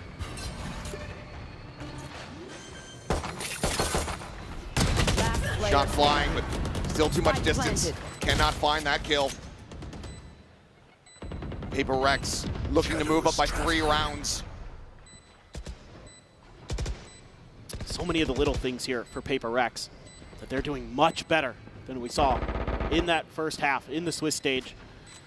Can Valen get any more damage done? Patman on the hunt. Patman's got him with the stinger. Paper Rex goes up 9-6. Still waiting. Able to hold on against the force buy of G2. Claim the follow-up. They're looking good to start. And now my question is, I mean, you've been bringing this Marshall out. Something he's got a ton of money. So you go for an operator on the attack. It caught G2 off guard on split. It was instrumental in them getting that massive streak going, getting over the line. Definitely a situational pick for Something is getting that operator going, but you have a showstopper here. Not doing it yet. Now, this is a B call through and through. They're going to try to barrel in here. Prowler doesn't actually get the catch there on the Leaf. Curved it back to the right a little bit too soon. Showstopper, does he check for it? Nope. And that is going to be Leaf absolutely tearing them asunder. Damage down onto Patman as well. Is able to get away from the snake bite, but that is going to be a player advantage as well as health advantage. Very much in G2's hands. Yeah, you would think without the Prowler, checking that angle, that maybe someone would be aware, but they were fully committed to the top of sight. I mean, I think it's just a minor miscommunication as well as a minor mechanical mistake there from Patman, not setting the Prowler harsh enough into the corner. Now sets up for a very difficult clutch position here for Paper Rex if they want to continue. Otherwise, G2 looking very good to close the gap. Get themselves up to 7. Forsaken, I feel like he's going to stick around here. Late linger, try to get a flank going. You're going to get a Nightfall off of this. Oh, the push from Leaf coming through, and Leaf just so on top of things. 30 seconds left. Gets himself a 3K. The spike will get planted, and now that Nightfall way less likely to be seen in this round. Yeah, I think this should be a hold unless somehow somebody gets a huge 2K. No connection from the fault line. Devi swung out wide in a risky spot. Gets timing. Trent able to find it. Patman further whittled away at, and Leaf starts around as a monster, ends it as one. 4K for him. Breaks this minor little streak here from Paper Rex. G2 themselves back on the horse. Keep damn near everyone alive. Yeah, this is just one of those rounds where one unchecked angle basically ends the round before it even starts. To make matters worse, you threw a showstopper into that and didn't get any value out of it. That's troublesome for Paper Rex. And the buys are going to be mostly good. Patman had to buy down to a Bulldog. And it's going to be the full buy now. Again here for G2. Pit available for Leaf. Let's see what he wants to do with that, if he even wants to invest it. Maybe off the rip one. Yeah, Jog knew right away. Immediate backpedal. Nope. Flash sent out. Paper X in control here for the moment. Sheer wall set up. In case anybody goes on a deep little lurk. Actually going to use the TP deep towards A. Flash of the Boombot going through, and something with the some swing. He's able to find Jonah P. Immediately Dimensional Drift going to be going out. Jogamo going to be taken down as Forsaken finds him over outside of stairs. Spraying across, Balance dead. Trent trying to push the smoke, but Jing's already there. Screen down. Spike planted. The sheer wall, noted Leaf. Devi looking for him. The headshot does come in. I mean, Leaf still demanding respect, but still had far too much put on his plate. He falls to the wayside, and Paper Rex prevent G2 from building up momentum as they hit double digits. Love the way that they're exploding here. Once they make some contact with the Prowler, with the Boombot, and then it's just everybody heading to the site, and immediately ult gained, ult popped for something to check in towards B and C link. And then the rest of the players very aware of the space that he's not checking, ready for that top spot. And they overwhelm G2. And Valen looking very befuddled right now. This is the team that has handled Paper Rex with not ease, but some confidence in the last two times they played. This time around, Paper Rex looking very, very formidable. Again, it's all about some of these little mistakes that Paper X has cleaned up. And today I'm seeing them make quick adjustments. When something doesn't go right, they're not collapsing. They're not kind of just trying to beat their head against the wall, trying to figure out how to get through the defenses of G2. It's okay, that didn't work last time. Let's try something different. And let's make sure that we're a little bit more diligent. Make sure we're playing off of our utility. When that coordination's there, Paper X, some of the best in the world.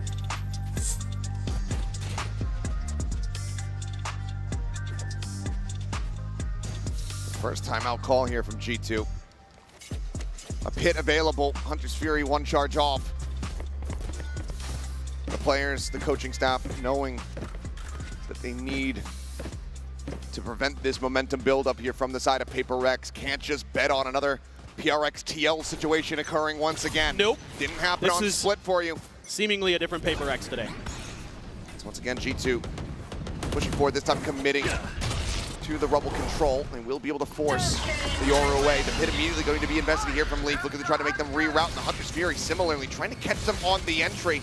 The Paper Rex, they do okay, manage to grab the orb, but Batman just gets struck down. Dawn kill, top of the door, Forsaken quick reposition. Grabs the spike, but for now, G2 in control. These players siphoned over towards the A site where Valen still sat here on top of rubble just with the Stinger, but if anybody can get value at that range, of course is going to be him. Knocked out to try to whittle away at them. TP4, the paranoia is there, but Trent is there a little bit faster. Valen now on the repeat, gets his vision back. He's able to find Forsaken. Jing just with a 1 kill in reply. Gets knocked down to 37 HP. Jing immediately checking their flank. Sometimes G2 will make quick rotations. If there's any space open on the map, this may already be sort of a save position here for Paper Rex. We'll have to see. 30 seconds That left. spike out in the open, no smokes to utilize. It's dangerous. Divide does grab it, but I don't know. There's just not enough time. Yeah, with 20 seconds remaining, no information of what awaits them beyond the doors. We'll just stay clustered together, hold on to these weapons. Economy on the rest of the players 10 otherwise seconds left. decently strong for G2 though. Very much a must-win round as they go ahead and have 4 players surviving off the back of Trent's timings just being so damn clean. G2 bring it now, just 2 rounds separating. And Trent, just such a good player. You know, obviously so well known for his Teo, one of the best on the planet at that agent in the previous patch, but here back on the Sova, his old quintessential agent. He's stepping in and finding value when he needs to. Valen up on top with a stinger, doing some real damage. But that's just a classic round there from G2. Take a rubble control, you pop the pit on the other side, and you force your opponents into some really tough decisions to make because you don't have any map control. You're gonna have to find ways to fight out of it. Paper X here already spamming Valen off that angle. Want to take Mound. They have successfully done so apparently. 3 players of G2 on the B site. They're gonna use the drone to clear. Maybe heard here. Either side of Paper X. In fact, they're gonna be the ones to open the door. G2 backing off. They don't like the lack of vision that they have. They were just trying to play for a pinch, I believe, on the Mound. Paper X continued in that direction. Now Paper X has that Nightfall. Jing close to a showstopper. They can clear open the site pretty well. Here they go.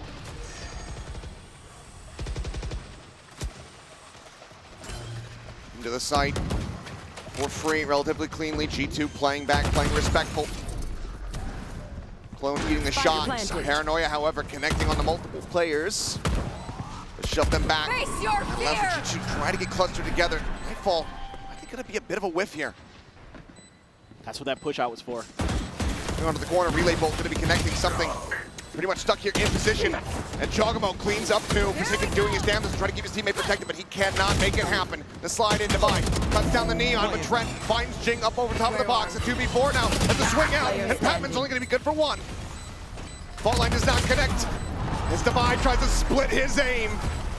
G2 continuing to run this back 2 rounds in a row. 1 round separating from tying it up. G2 masterfully dodging that Nightfall was so impactful in that round. And then anticipating the crossfire setup that something got stuck into. Forsaken had to come to try to bail him out. And they're so ready for it. And the double swing there. Nice little jiggle peek from Jonah P as well. Really well thought out and coordinated by G2. Understanding what that aggressive push out by Paper Rex was all about. You just need a Paranoia to back it off, a pause to dodge the Nightfall.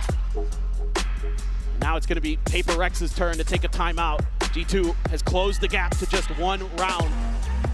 Paper Rex needs to start trying to find some answers. Needs to maybe be about that A-Rubble control a little bit. Seeding that side of the map has kind of caused some problems because it's allowed G2 to play how they want over on B and C. Kind of overstack that side a little bit. Granted, that last round was all about just the retake, just understanding the utility that was going to be coming their way. Being able to avoid the Nightfall allows them to get back in that much faster, that much cleaner. Rough tidings for Paper Rex. As the final timeout gets sent. Let's see what they're able to scrape together, but for Jogamo, he's got an operator in hand now. Looking at these early advantages. Seems like he's gonna maybe go for a bit of a forward peek over towards A. This is a critical round for Paper Rex. Try not to die. They are spending a lot of money here. Time to jump. Even buying up to a Guardian for something. A lot of half armors. Cover going out. Have to try to find ways to get this done. Jing! Oh, that was so close. Bounds across in towards the corner. Swings out. Valen continuing the challenge here, continuing to try to find that kill. Not gonna be cleared. Valen will concede the angle. Allows for Jing to stay alive here for the moment. Tap at the door, gate crash back into a lobby. It's like Paper X trying to see if they can catch somebody Along the sight line, speaking of which, Giacomo off at the ready, swings in. It's going to be a quick 1-for-1. As Forsaken does get the headshot to answer back. Neon on the floor. 4v4. Jing, though, just 32 health. Second hand here for Patman. They juggle it over. The answer's going to be no, so Showstopper not going to be built up, but right here. A rare little oopsie from Trent on the shock dart. Spike planted. Unable to find an initial chip value. Vice Wall gets tripped. It's going to let him know that there's a lurking player. Should be Devi's responsibility. Toxins going up. It's going to come down to timing for Leaf. The haunt sent, nothing spotted. Two starting to push forward, but Devi at the ready. Gets rid of the flanker, the time starting to dwindle, the swing out, the instant headshot into the spray down. Trent answering back though, trying to carry them forward. Jing at 32 HP. They're frantically hunting, trying to spot them out, but they have them surrounded, they have them split. And Paper Rex's timeout delivers another round win. 11-9, they deny G2 the tied scoreline. And it's a little bit similar to their pistol round, where they're going to use something early to get to that tree door to open it. But this time he TP's back, they go for a stacked push. And that's a great call because they're able to shut that operator of Giacomo down and open up the site for themselves. Just some great ring around the rosy here. Forsaken and Jing in lockstep there. That duo, so good together. Played together for so long. Side forward, Giacomo. An aggressive play takes Jing out of the equation. That's that showstopper once again, not needing to be a concern. Players bounding through the door. Trails telling the story here for Devi. He will just stay in position just in front of B. Something pushed up forward, finds one, gets his, gets out. You can see with this Vice Wall, they were playing to B or C the whole time. And G2 has completely misread it, expecting. Is in so deep. Yeah, they were expecting Paper Rex to go to A again, to try to double down into what had been working. But Paper Rex wisely changing up strategies here. And they're going to have info on the lurk potentially, and this is going to have to be pretty pacey from G2. It's going to take them a long time to get to the other side of the map. Both teams just worlds apart. Curious and Forsaken tries to send them from the shadows, go for a scout here, but now the near wall is there, cuts them off. The players split. Something looks like he's going to go sliding forward towards that one-way smoke. Steel guarded. Sent here in anticipation. We'll find the weapons of the two on the opposite side of the door. Recon going to be cleared out. This fault line does not connect onto something. After shock, he's already swung out forward. He's already got the headshot. Goes to the something swing. And it works its magic. Paper Rex up 12-9. One away from knocking G2 into the lower bracket.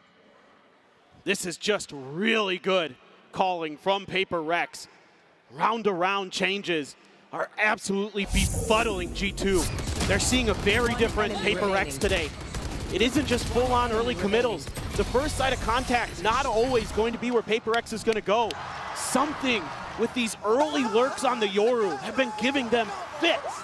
And G2 is going to pop what could be their final time out of the match. And that is something that we were not seeing versus Team Liquid. It was something regularly getting punished off the rip, misjudging how much free space he had, pushing forward into C, trying to find those cams, trying to clear that utility, and then just getting picked off, completely unawares of his surroundings. This has been something that we've known and loved for quite some time.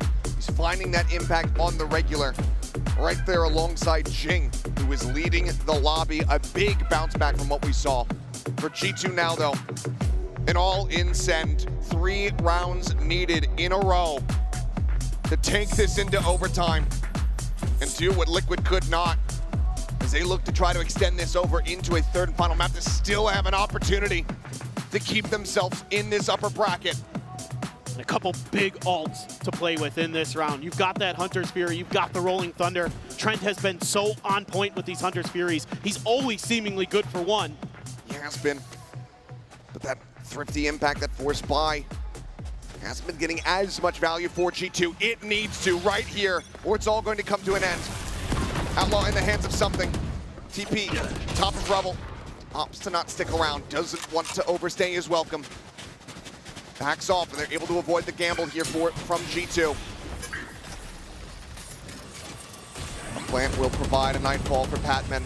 Showstopper at the ready for Jing. The Rolling Thunder out the door, looking to shove them back.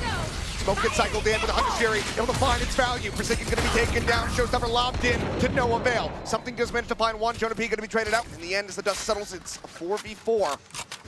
But G2 have successfully staved them off. Yeah, this Outlaw, there's three players left with 50 armor. So it isn't gonna kill anybody in one shot except Valen.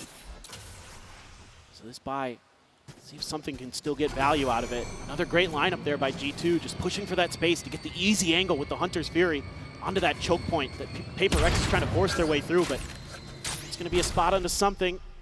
He's by himself. Leaf trying to reposition. Favors his chances if he goes for this push. Left. On the closer angle. Something looking for the second shot. Wow. Able to find him in the end. In the head is Jogomo, similarly tearing them apart. Outside of A, the swing in, Divide, winning the fight. But the time is just not quite there. Trent Enemy remaining. will get the pick, and that is going to be the round over. Nothing more than something could do. Just 2 HP. G2, they will scrape by with the win. They find their stability. The ult usage is perfect.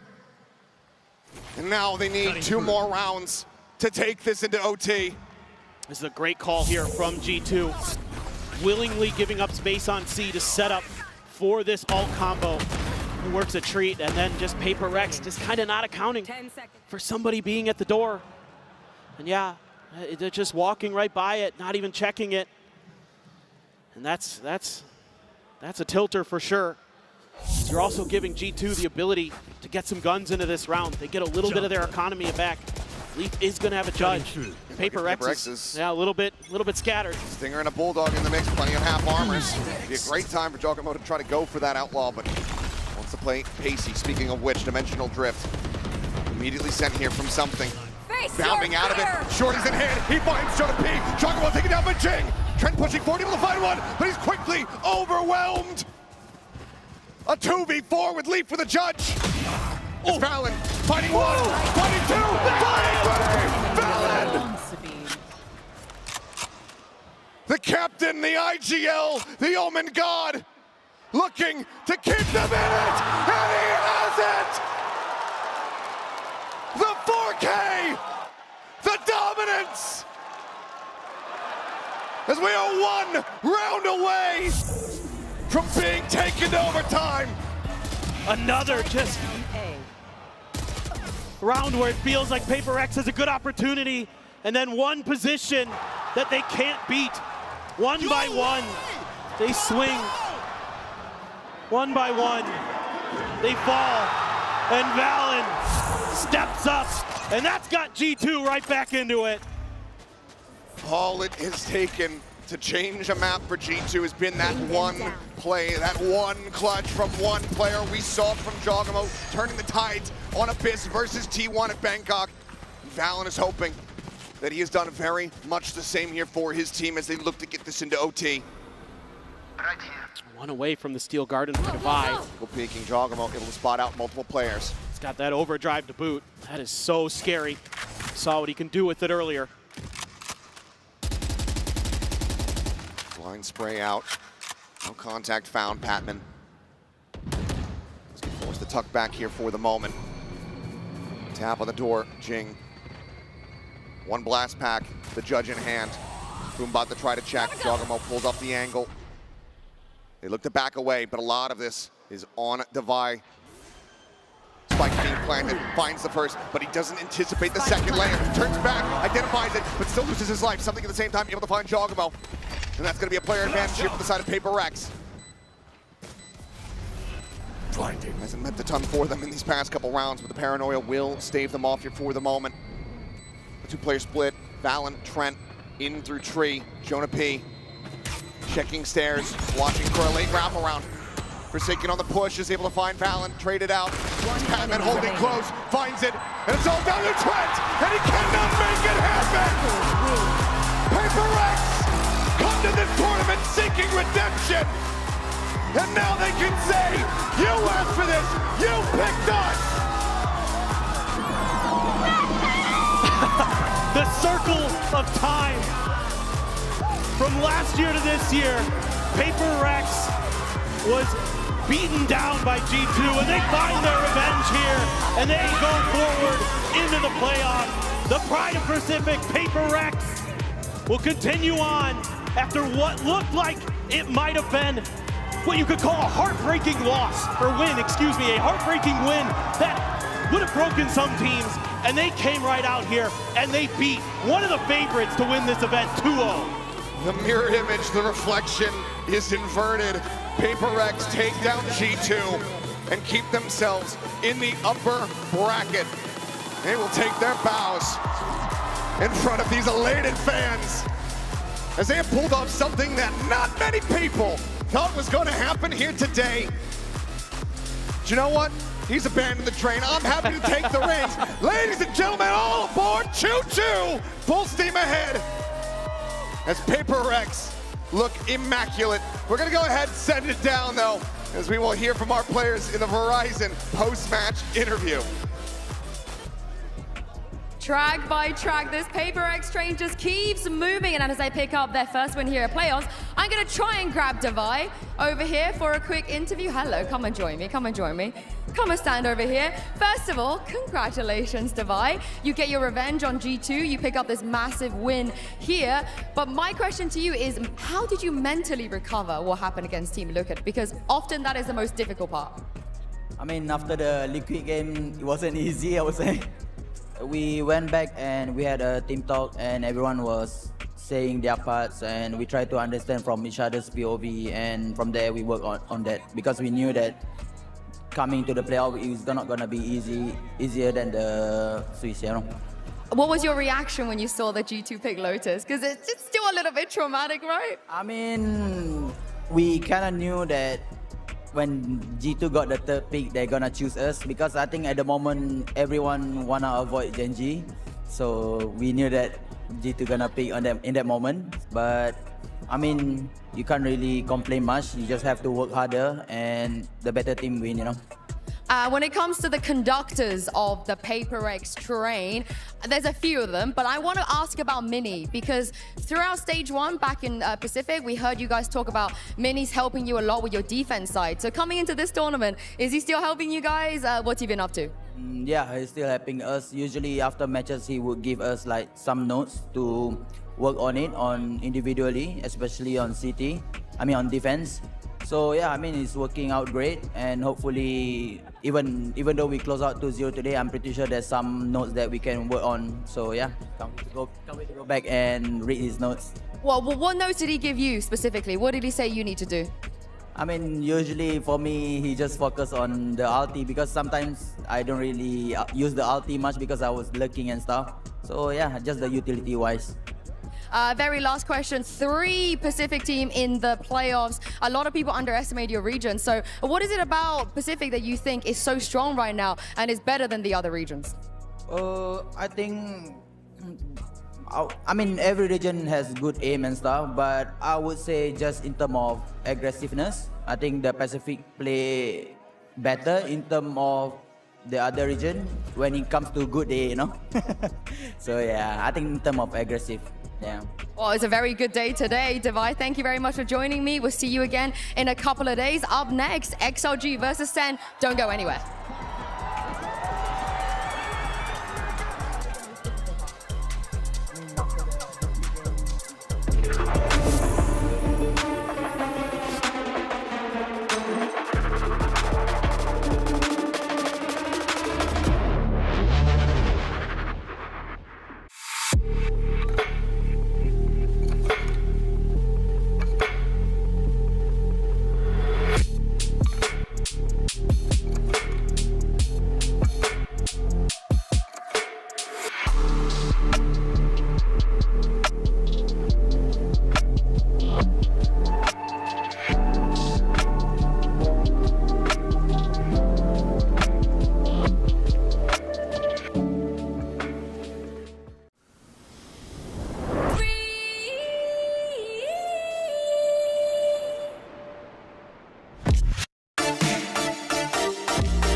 An update is required. Financial system updating.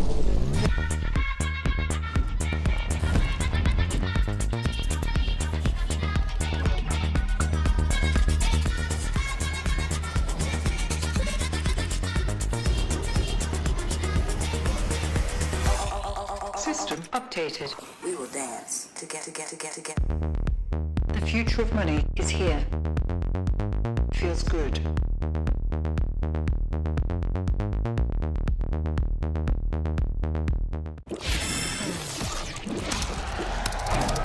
Red Bull gives you wings. This is your time to wake up. I look so good, no makeup. You and your mans need to break up. They suck, that's tough, need to pay up. This is your time to wake up. This is your time to wake up. This is your time to wake up. They suck, that's tough, need to pay up.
Welcome back, everyone, to Masters Toronto, and it's time for our second match of playoffs. It's the China #1 seed, XLG Esports, facing off against the America's very own Sentinels. Of course, I'm Golden Boy here, back on the desk. We got Kukuka and Mimi. We're going to yap about some video games for a little while. Thank you for joining us here. Now, folks, it's going to be a crazy day here. I'm excited for this one because we got a wild story coming out of the Chinese region with this XLG lineup. Kukuka, this is a squad very similar to G2, right? Yeah, back They're in an the day. ascension team, and they have found success. And we're used to seeing EDG in this position, but instead, it's a different set of letters put together to form a word. Time and time again, we have been surprised about how the Chinese region has been surprising us in Valorant. First, it was EDG, but for this tournament, it is so special because we're speaking about everybody making their global debut, orgs going into this global spaces for the first time, because back in the day, even when we had lock-in, only 2 Chinese teams were invited. So we're speaking about literally the first time for the orgs even being at this stance. And every single event we've had in CN thus far,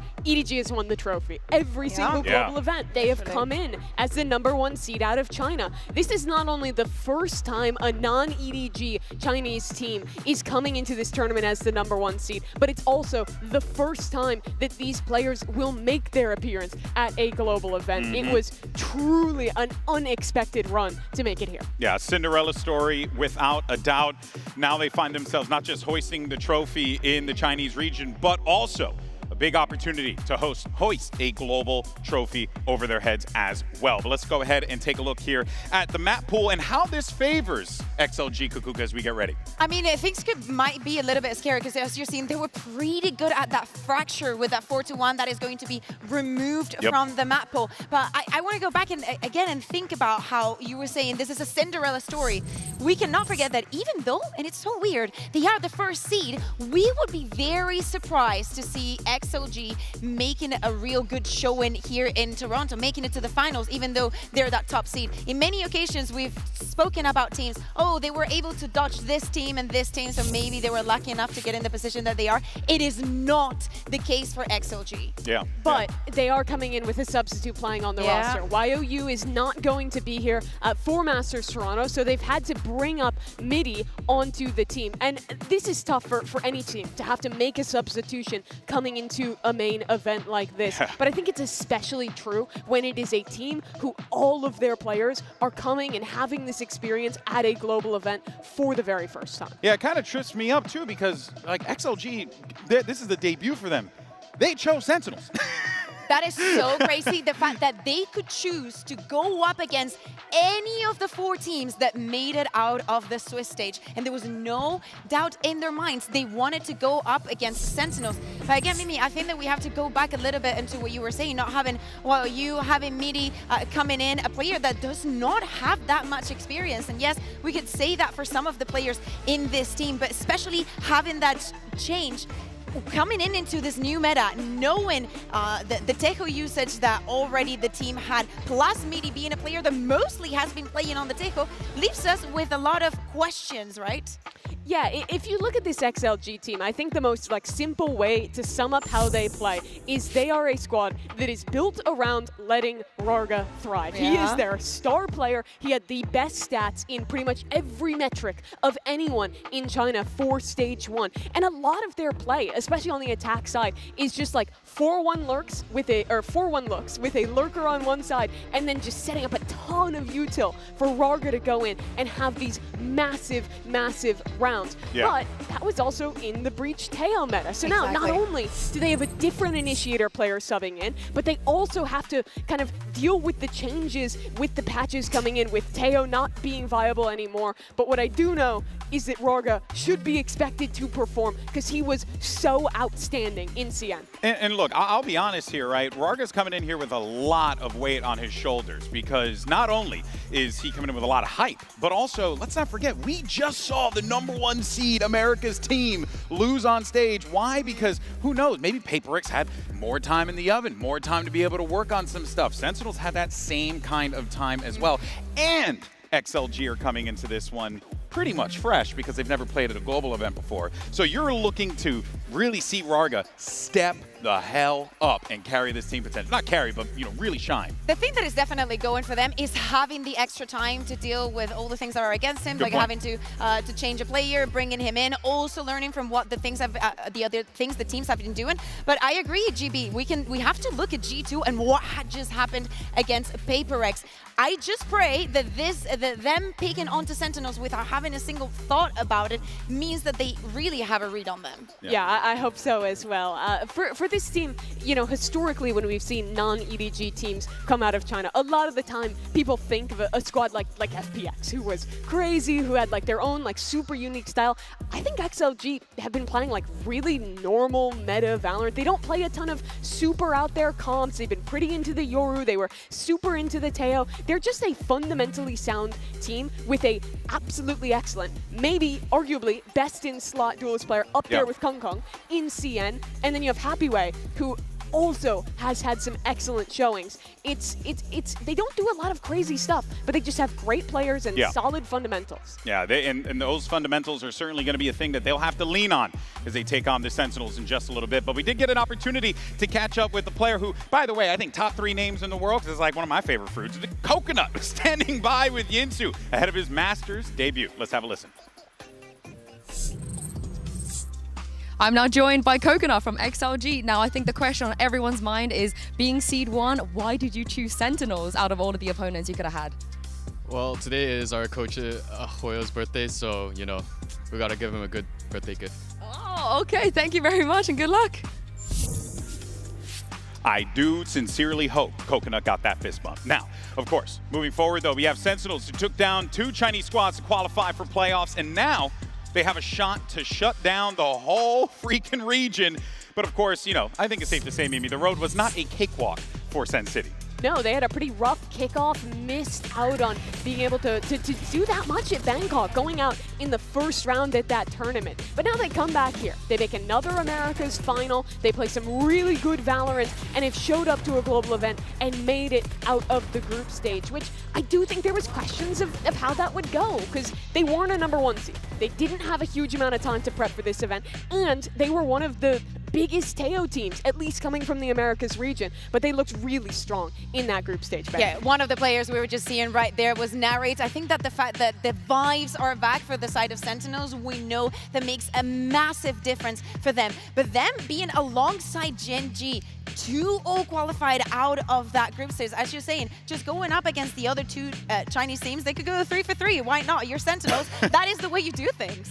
Oh, man. Yeah, this Sentinel squad comes in with a lot of hype, as they always do. But we got to go back to the things that we were chatting about before, right? That you got this team that's had time to really put together some stuff here. This is pretty scary. And you also have, as we talk with all these teams, some really, really strong key players on the squad. One of those individuals, without a doubt, is got to be Zelsis, right? Because this guy is really, and he shaved his head, which, by the way, I'm very proud of him for that. As someone follically challenged, I feel like he did that in solidarity. But the jokes aside, though, he still has hair, but maybe not for long. Now, of course, so look, the reality is that Zelsis, he may not be the guy who puts up the craziest amount of stats, but he can, and he's also the guy who's going to be there as like the moral support for the team as well. Yeah, you say that, but he did have some really big without a doubt. Absolutely, yes. And we have to put account for the amount of times that he stands up. True, because he was pretty much every round. His energy, I think, was so key for Sen. They had some you know, tougher games back in Americas, played 1-2-1 in the Swiss stage there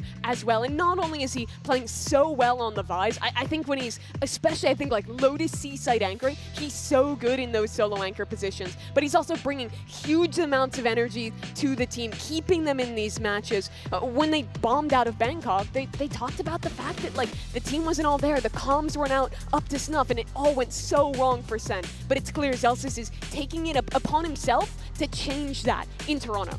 And let's also see if that momentum can carry out of the Swiss stage. We're speaking about them being able to just get up on very, very high highs. If they are able to keep that up for today, they could be having a very flawless round, a very solid tournament up until the grand finals. Who knows? Who knows? But Yinsu had an opportunity to catch up with the man himself, the Vibes Merchant, to get his thoughts ahead of the match. I've got the Vibe Merchant himself, Zelsis from Sentinels, with me today. Now, Zelsis, I really love seeing all of the beautiful friendships you've been able to make so far in this tournament, particularly against some of the CN teams. And now you're running the gauntlet, this time against XLG. Tell me, who's going to be your bestie in this one? How do you win them over, but without losing your perfect record? Raga, I guess, is going to be my bestie. I mean, I'm going to try and get in his head because I think he's like their superstar. So I'm choosing him as my bestie. I can't wait to see it. Thank you and good luck. Zelsis has the strategy to get in his opponent's head, but the strategy comes from guys like John QT in the server. But you don't got Tejo no Mo. I love that lower third, best one we've ever done. And look, this has really been interesting because, guys, I don't really know what to expect as far as, well, I mean, we've seen a lot of Sentinels here, but I just don't know what to expect when it comes to this matchup against XLG. Yeah, it's going to be interesting. It's always weird playing an opponent that doesn't have that history. But for John, it's cool to see this kind of come full circle. He moved from Morocco to Canada to go to school in Montreal, and then kind of got the opportunity to get into Valorant there, was playing with M80 in the online era, and then finally got this opportunity with Zen, went down to play in Los Angeles and full commit to this career, but now gets to come back to Canada, play another event as this leader, and try and push Sentinels through, which I think is such an interesting full circle for him. Yeah, it's a full circle when we look at also the where he has come from, when he started to where he is right now, ready to be one of the best IGLs in the world. Time and time again, every single time that we go to a tournament, this is one of the pivotal parts of Sentinels that you have to deal with. It's not even only about superstars here and not. You need to get into his head if you want to win against Sentinels. What were our predictions again for this one? The only prediction that apparently matters is Achilles, yeah, and no, he I had hate Sentinels that guy. winning, so whatever. Yeah, you had Sentinels winning, right, Mimi? I did as well. I think the pressure is going to be huge on Raga for this game. It's so tough to live up to those standards, especially in a new meta with a sub when it's your first time at a global. And it's also wild, too, that we didn't even get a chance to talk about second. That's just how stacked all of these players are, folks. But you see that time ticking down. It's now time to jump into our second match of the day. And let's bring out your two teams. You have the Sentinels and XLG.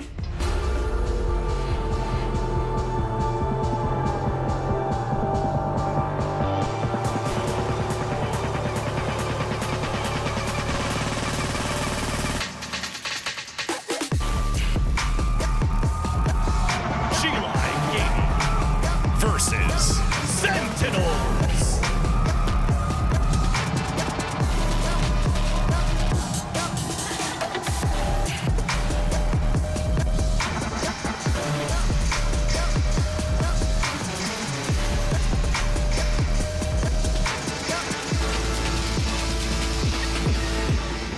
All right, everyone, this is it. Sentinels, XLG. The Sentinels have it in them to defeat yet another team from the VCC China region. Is it going to happen here? Can XLG shock the world and be able to pick off a win against a prolific team, Kukuka, like the Sentinels? That is one way to start a tournament and to have a global debut. But for the side of Sentinels, with G2 already losing today, this could be a terrible day for Americas. And it's an interesting start. XLG will pick into Sunset. Historically, this has been a fantastic map for Sentinels. You look back at the previous times this was in the pool, this was always a home ground for them. But it's been, you know, kind of a question mark, right? XLG, that was not in the pool in China, so they're going to be coming with something fresh on Sunset. Yeah, and then Sentinels picking onto the Lotus. If I look back and I think about what XLG were picking, especially on that playoffs, it was that Lotus. But now Sentinels get to play that Sunset that they have already picked in the past, and that Lotus. I do not know how to feel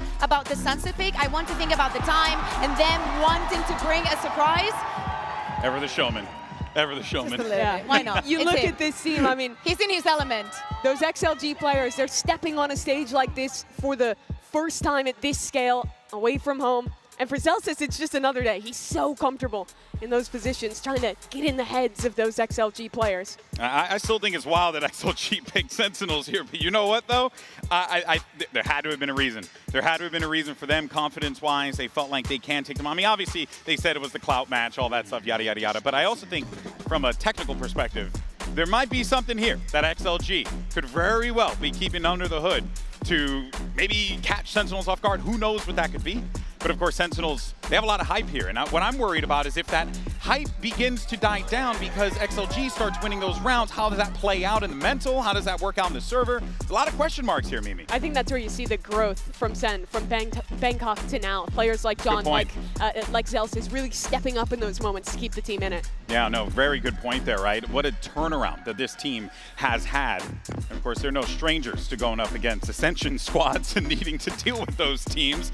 So this is, of course, going to be some familiar territory-ish, but at the same time, some some confidence for Sentinels. They've been playing for such a long time here. But now Kukuka, XLG, this is it, right? Your debut on the stage, lots of hype, fans cheering you on. It's a lot of pressure. So I have mixed thoughts about this Sunset. Like I like the fact that they can come in with a surprise, that there is no way the Sentinels can prep for whatever is on the other side. But Sentinels have already had such good showings in the Sunset.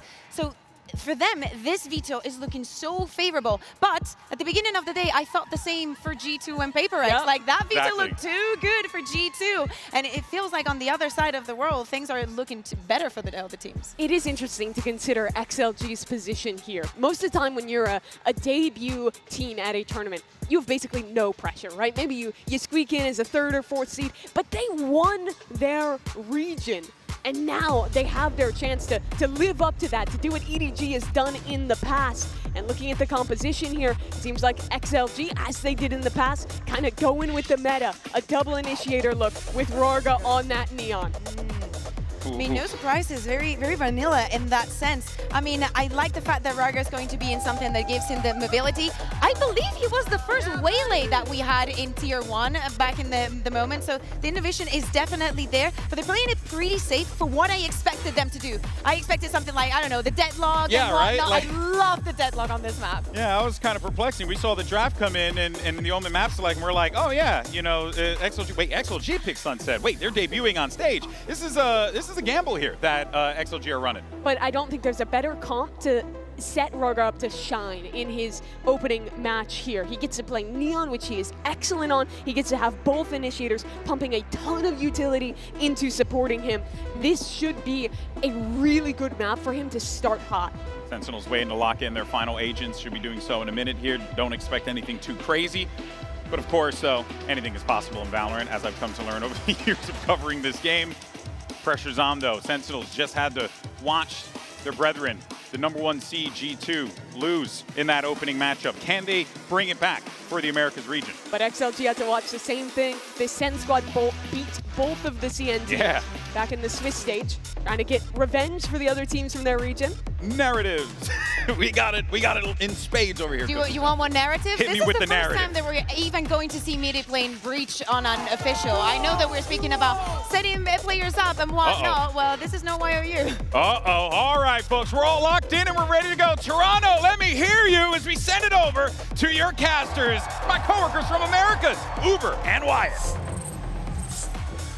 Sentinels have been on a bit of a side quest here in Toronto, folks. The Chinese team gauntlet ends with the final boss, Xinlai Gaming. But what's crazy about this is they just ascended. I mean, 6 months ago, these guys are playing in Tier 2. It is absolutely mental. And to get here from China, 8-match win streak. That includes beating Wolves, beating Bilibili, beating EDG, the biggest favorite to be here, and now replacing them as the Titan of the region for their international debut.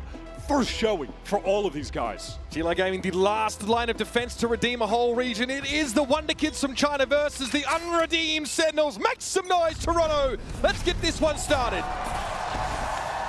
Now, Sentinels just the other day did debut their Sunset against Bilibili.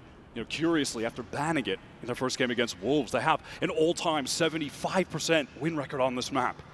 XLG on the defense here. Rarga gets flashed onto the corner, but Bang is waiting for him. Coconut chucked a little bit low, but sticks it. Hangs around, and John makes quick work of Midi as well. He looks to try and swing off contacts with Coconut. Now it's Fever and Happyway.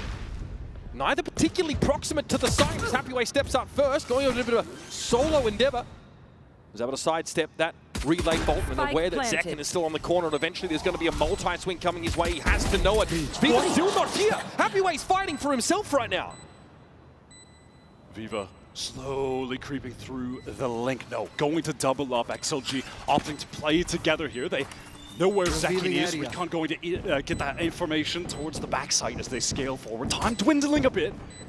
At some point, they've got to give us a tap. Here's Zelsa's on the swing, but again, the spacing. Zekin finally arrives. Happyway got it to half the slide on it. It's good! Red Bull clutch for Zekin. Picking up where he left off. Yeah, that was a 20 for 8 that he dropped on Bilibili.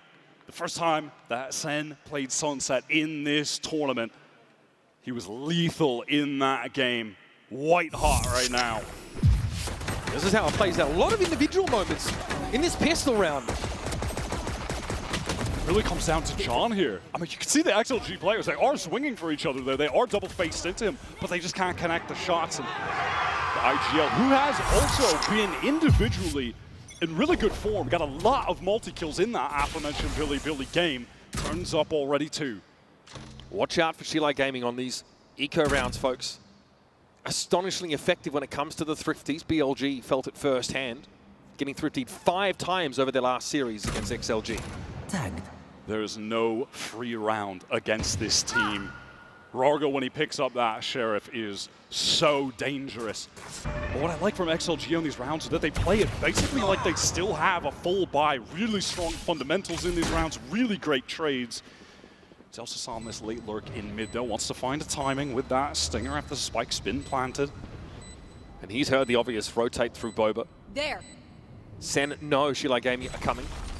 What degree do they want to challenge forward to the Outlaw? It's a tough ask. Zekin's able to cut them down and then happy to walk away. It's on Midi and Coconut. Sheriff for the latter. And Midi says, you know what? Yeah, I think we're probably pretty cooked here.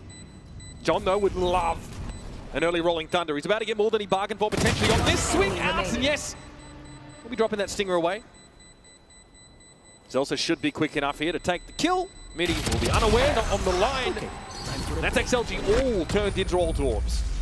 Zekin with a couple nice little shots there with that Outlaw backside, denying the re-entry. Rargo wanted to create some space, but was picked off before he could even really get through that choke point at Boba. John gets very close to this Rolling Thunder.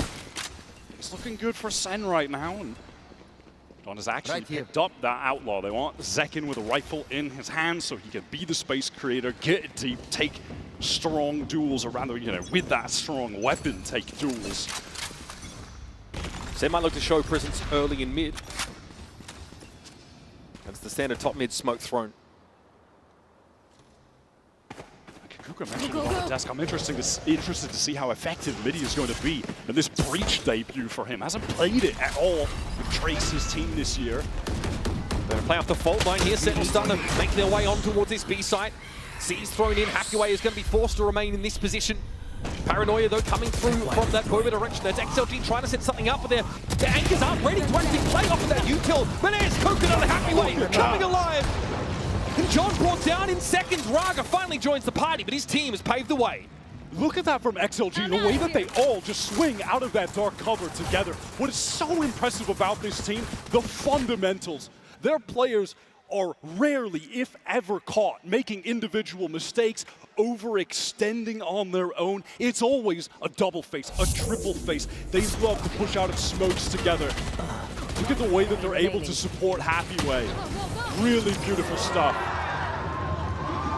And in that sense, this team is nothing like Billy and Wolves. Exactly. It's so juxtaposed to how wildly aggro those teams are. Not that they don't up the pace at times, but when you think about a guy like YZ who is just going to extend constantly, XLG are really the opposite. XLG don't want to try and play for halls here. 2 players in alley. It's an easy position to smoke off. The one way that was a little bit intimidating for them. Hakuway wanted to linger. Bank can obviously TP across the site. They've dealt with this tripway. Here comes a Rolling Thunder. This will force the players out of alley. Now XLG have lost that strong defensive position, the ability to set up a crossfire from Link as well. Hoping that Zekin could have caught someone there, but XLG able to round the corner. Drone to reclear, should be pinging out Bang. Paranoia, but just doesn't want to take this fight. Wants to cycle the dark cover first. The refresh of that one way is massive. That is going to bleed some more clock, but Raga is already nipping at the heels, starting to make his way up from main. Narrate knows the pressure's coming. Turns the flash, and 3 players from XLG, 4 in fact, set up, and Zekin is here to mow them down. One more for the Blood God, he says. I'll have them all. Absolutely stunning. The form of Zekin from that playoff run in Americas to qualify into this tournament has been phenomenal. Already 9 kills on the board. Perfect swing timing. XLG so distracted there. So distracted by Narrate to their left. Nice round, boys. Good job. That Rolling Thunder to deny alley away from the defenders really hurts them. They've got to put all their eggs in the basket of the push-off Link. Gotta say, a story I saw many, many times watching this team in China is that they would go down early, win an eco, and then come right back barreling into the game. Got a few sheriffs here, Raga with that ghost. They want to go for a push down A, take a little space off of this one way that Coconut's got up, standard, to control this area of the map. And they'll always be looking to double or triple up, even in this sort of pistol round. Those XLG fundamentals have been instrumental in turning them from a 5th, 6th place team in kickoff to by far the #1 seed. Only dropping maps and a cheeky series to BLG. Coconut here is caught by the fault line. Where are you? Now it'll slowly scale into that area given up. There. It was after that aforementioned BLG loss that they go on an 8-match win streak. Beating them again. Vivo with the first shot, second, and a little bit of trouble, but John's there to support. Cleans up those two anchors in market. Site now vacant. Throwing the plant over to Narrate. That's going to get him the Nightfall. That's the kind of training Sentinels had to have into the site like this. No free rounds, no clean rounds against XLG. Zekken will be waiting on this now. Coconut sets up, of course, with the smoke over towards B main. That does leave Zekken as the sole player in the site. Just a little bit of a shoulder peek there. Raga not in a position to follow. Oh, okay. Headlong into that one he goes, and Zekken wants a little more. Get away! 10 health in a dream. Of course, that overdrive develops. Fast lane, you'd think would get him out, but somehow Midi's just picked his spot perfectly. The headshot. It didn't have to be, really, did it? No, that's some ridiculous overkill. Midi just going to fall to the spike here. Sen will be very content to get out of this round, only dropping a couple weapons. Economy bolstered at this point, and they get Narrate that plant earlier, so he's got the Nightfall for the next buy round. Sen realized they really have to wager a bit to get into market. They're going to be forced to fight for it fairly doggedly, but the fact that Zekken's been able to get out to 11-2 after 5 rounds, that is exactly what you need from Sentinels. He was really disappointed, Zekken, in his Omen game on Icebox. He just felt like, he was even asked, like, would Tens be proud of you? And he's like, I don't think so. I wasn't proud of it at all. But he feels really, really good about the rest of that series and can't blame him. Fantastic Neon play so far on this Sunset map. Timeout called by Coach Havoya, who's really been able to, in tandem with Viva IGL, install such a great system that has created a very consistent XLG team in their region. See what they opt to do out of this. They've gotten a few ultimates to their name as well when we head back into the game. This team really benefited from Fracture being in the map pool. They really made it their own throughout their run in Stage 1 of China. So, Coach Havoya's had to pivot them into adopting the Sunset play. Glad to see them pick it here. First cab off the ranks, so to speak. And we're still looking to see how Midi is, integrated into this team. It's tough, obviously, to have to make a player adjustment before a big event. You can see the quality on this XLG roster is there. It is bold of them to pick this map into Sentinels. It was bold of them to pick Sentinels as their opponent. I mean, I think they were felt but like I respect it. They were honor bound to pick Sentinels. Their entire region would demand it. Midi ready with this fault line over towards the A side. Crossfire set up by the two players with him. That's Coconut and Viva either side of main, and they are going to run into a couple. Fault line does connect, but Narrate Zekken able to get out of the way. Again, yeah, some space may be bought here, but Zekken's able to scale back into it. He doesn't even need any help. Narrate gets there. XLG are just cut down. A fertile harvest for Sentinels as they walk into an A side bereft of defenders. Swings were not perfect from XLG. Trying to jiggle out just a bit. Picked off by Zekken and Narrate, covering both of those angles. At the moment, taking a duel against Zekken is just a death wish. He is in prime form. This has been a Sentinels that have still really been existing under the shadow of the success of last year's roster. I think you mentioned still in the press conferences being asked about Tens and Saucy. Yeah, literally, still. like, what would Saucy think of this performance? Would Tens be proud of you? Still, these old legends of the past are being brought up, compared to the current roster. And I do think, I mentioned unredeemed at the start of this game, I do think that a lot of fans are still unsure if they're back on board after the disaster in Bangkok. And you could even suggest, like, what would it take to get people back in Sen City? Sen really have not been able to earn their flowers yet from the fans, but they are growing closer to that as this tournament goes on. I feel like we're going to be talking about him all game now that he's up to, well, a nice little 13-2. XLG have the 2 rifles they've carried over, picking up a couple late weapons for this half buy. Still so many ultimates to play with. And I'm surprised even that Rarga hasn't thrown that rifle to someone else and just to use the overdrive late. I must wait a moment. We kind of teased out a little bit early just how dangerous XLG have been on rounds like this in our home region. So far, Sentinels have respected them, focused on their own protocols to clear some of these more dangerous parts of the map, like that multi-push into market, for example. It's quite clear they are extending every necessary ounce of respect to their opponents, the #1 seed from China.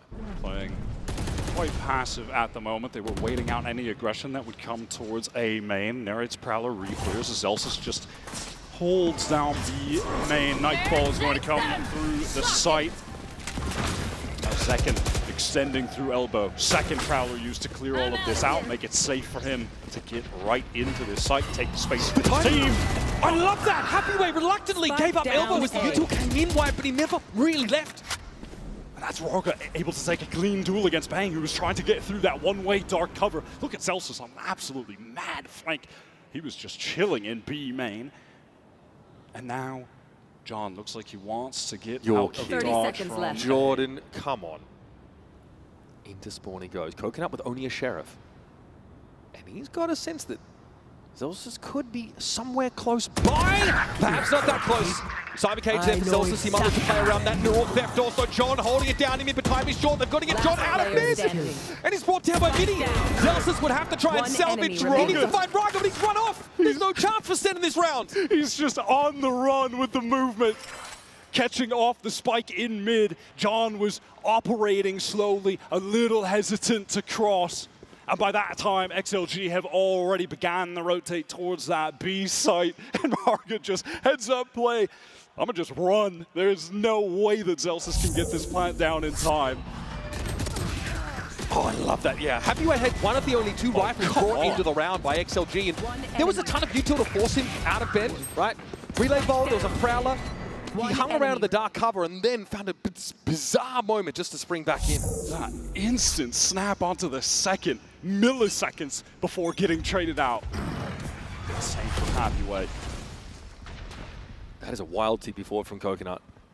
Pinged out though, they've heard it. Coconut by no means is committed here, but look at XLG fighting for mid. They've got Rarga up there in the middle as well.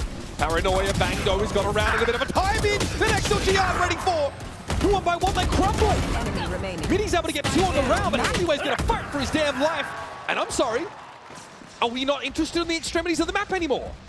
Sen are just winning so many of these crucial duels. Everyone from XLG swinging out, but it's awkward when there aren't really eyes on tiles. Those players in market did not have the angle for a close peek. And so this is just so free for Bang.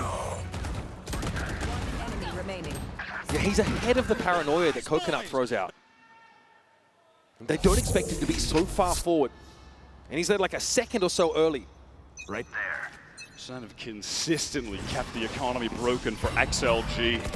Second feigning some presence towards A main. Popping that fast lane, jumping about. Go, go, go. In the meantime, down mid, Rarga taking a lot of space with that hero rifle. Look at him all the way down tiles. He just sent it. Sen now pivoting into B main, break the cam. They want to accelerate off the back of this. There's no one to really anchor here for XLG. Go, go, go. Maybe Midi can hit another lucky headshot with a Sheriff through smoke, but it does not seem likely at all. I mean, look at John. He's also got this rolling thunder to punish a potential flood back in from these Sheriffs. Sen clearly realized the time for subtlety is well and truly over. Al Drone Zekin wants to get ahead of it. This is a little bit dangerous. He's able to back off the line. Here comes a rolling thunder. Narrate trying to get to a safer spot. Zekin taken down. Odor's marker was where the thunder went. And XLG now with these Sheriffs, recovered rifle, Raga still working with it. Narrow with the shorty. Flattened. Raga gets on out there, but Bang steps up for 3. Make it 4. And Viva. Sideline cut off. No step to the side. And Bang is waiting for his just desserts. Not quite the ace, though. Viva's recovered rifle goes to work. Sen have still made it a 5-round game. Sen have done an excellent job at stopping XLG in the choke points where they're trying to get back into the site. That Hunter's Fury just did not net any value. Bang, steadfast. Some attention being drawn away. Narrate fighting close to. Really well done. XLG have had no opportunity to get back in on these retake attempts. An opportunity here though, Wyatt. They've got Raga over at the A side early. So might look to take some real estate off the rip. The intentions to just play off of that standard one-way dark cover being thrown by Coconut. He sees the omen. Now this time over on that B site, if Sentinels execute in here, there are 2 kill trips that Happy Way wants to play off. Aftershock forces out the cage so he can safely cross to back. Site has a great cam for retake potential. It's like Coconut just made use of from the shadows for information, cancelled it and is back at A. There's going to be a push down mid from XLG. That drone got so deep. Look at Raga. Oh, look at Midi. Second at least knows Midi's up in mid. Have to assume that Raga is close by. They know they haven't wrapped because that trap wire is still intact. This timing is important. Now they know Raga has pushed up tiles. Bang went for info himself with that Omen ultimate now. Sentinels have to make a decision. Back to B seems to be the call. Like this from XLG, they get that pick and they immediately get out of dodge, ready to play for this retake. Sentinels, they want to opt to get into a B split. Again, the tripwire's still here, going to be very dangerous. Happy Way wants to anchor back side. Raga coming from the top of the map, he has the timing, he can get into mid. The Zekin has already gone to work on the defenders. There's Raga turning up. Found a moment to get top mid, dealt with Zelsus and then followed through. 4 for a terrifying Russian duelist. What a round. Love XLG's play towards mid there. Throwing in some proactivity and then retreating to play together. When it comes to this site retake, Second adding more to the board, gets to 17, but even that 2-piece is not enough. Raga coming to life. Happy Way still able to maintain control of backside throughout everything. I'm out of here. XLG can definitely hang, but they've got a bit of a deficit to work on now. Sen definitely in a position to buy for this round at least. This time they show a little bit towards A, where XLG characteristically make use of Raga to stave any push-off. Shadows traveling. Dark cover is going to be thrown top hit, but there's a drone re-clear. No, I do believe it was broken. Coconut wants to get the info here. He's going to be stunned up, but Second can't go in too fast. Bonus dry peaks that. He is punished for his aggression, his recklessness even. Yeah, with Coconut already forcing back, that doesn't really feel like XLG. Viva wants to get here, only has the Sheriff, and now Sen opt to just take the time. Still a minute on the clock, no reason to force things. Again, dark cover just used to obscure the view from top mid. It's going to need to go off. Tight angle connects the headshot, and now doubled up backside. Midi, that duo ready to defend. But look at the insert from Zekin all the way towards elbow. Door closed over towards market side. Coconut not spotted on that flank. It's going to be John. He'll have utilities hands. It's an easy kill. Oh, it's the spike as well. Now he can refresh the one way. Paranoia comes in. Sen can't really afford to respect that. They've got to go for it. Zekin doubles back. At least deals with the Omen that gummed up the works. Now Stinger Sheriff and proper rifle for XLG, but Zekin is waiting again at box. They want to swing while the spike is going down. Zekin can't connect. Neither can the XLG players. Aftershock going to force him right into the fault line. Zekin in danger. It's Bang though that's really under pressure. Cosmetic stun, apparently the fault line is. And this has bought time. Narrate's now been able to join the rest of Sentinels. Shilai Gaming. I've got Viva here trying to shock dart his way on out. Bang! Caught by that one. A whole 46 points of health stripped off of him, and now it's down to Narrate and Zekin, the ladder, who's just too sharp. 3 for the round, and Happy Way, as brilliant as he's been, It's going to have to bring a world-beating performance to deal with this. Got their positioning broken. This is no problem. 5 health for Happyway. Narrate needs to get in here, and he should be able to finish the job. Sentinels keep it a 5-round lead. Who's but a moment away from being able to get a shot off with that Phantom. Perfect timing from Narrate. Second is simply inexorable on this map. 20 for 6. We're still in the first half. What's going on? He is unreal right now. And there was a little timing mishap from XLG that was Midi's undoing. An attempt from Viva to throw up the recon so the player on site would have to turn, look at it. That was good. But Midi Really swung good. just a moment before it actually connected to the wall, was fired off. We got to contrast this with the starts for Sentinels in their last 2 games, Wyatt. They started slow. When questioned about it, Kaplan said it's been different each time, the reasoning for it. He really felt it was important that the boys were energetic for the first map, for the first showing on stage. It looks like today, whatever they've done differently has worked. The highest contrast is the Wolves game where Sen could simply not win any duels. They're winning a couple right now. Second is unstoppable. Sentinels taking some control of mid. Dark cover, so they have safety on the cross. Trip is going to get this information for Happyway. Top mid play. I mean, he just might want to swing. Yeah, this Trip would have to be broken, though. That'll give up the game. Second wants to go through. He wants to split this B-side from 3 angles. Relay ball doesn't connect on anyone. He's not happy.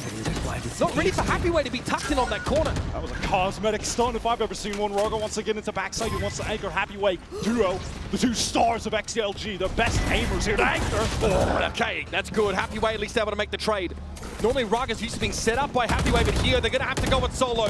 Delta's around the cyber cage. Narrate was able to get bought tight and push up the right. And he has a multi swing in theory coming out from Marker, but they don't respect John's position. Even in numbers, Midi though has to step up to the stage. And it's a big ask to Coconuts. Doesn't fall far from the tree. In fact, right on the noggin of John.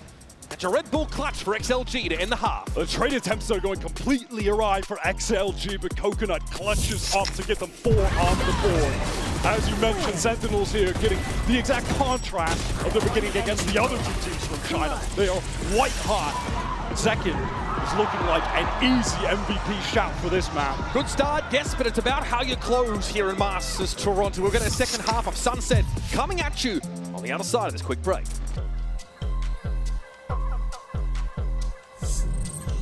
Face your death, cause you play a roulette with each step I progress, no less. Go ahead and place your bets, cause we know where we at, we know we top tier. Cause all the hate that you bring, we know it stops here. I'm taking off like a rocketeer, ain't stopping here. It's strange how they cannot see the future, but see profit here. Wait up, we gon' always win. Promise that that's not a promise, yeah, that is a threat. You know that I promise to bring the team commas. When the whole team win, that's when you flex. Win, and I'ma do it again.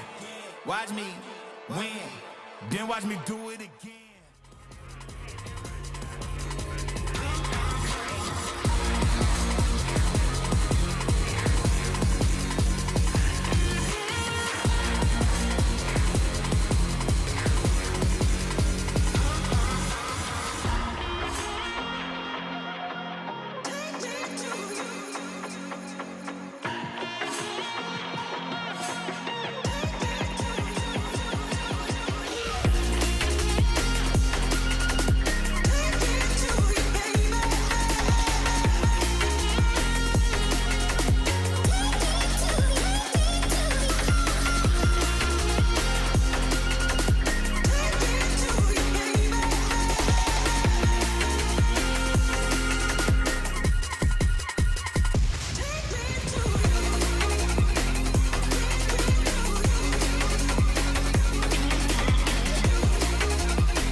It's a Coinbase Econ report coming into our second half of Sunset, and there is a number there that is very large and definitely bears talking about. Remember, this Econ rating is a measure of how much damage you're able to get out of the credits that you spend. Zekken, of course, only dying 7 times and getting 20 kills is obviously going to do well here. I think what's actually most interesting is the fact that Varga and Happyway, their numbers are actually very high, despite not being able to get a ton of kills.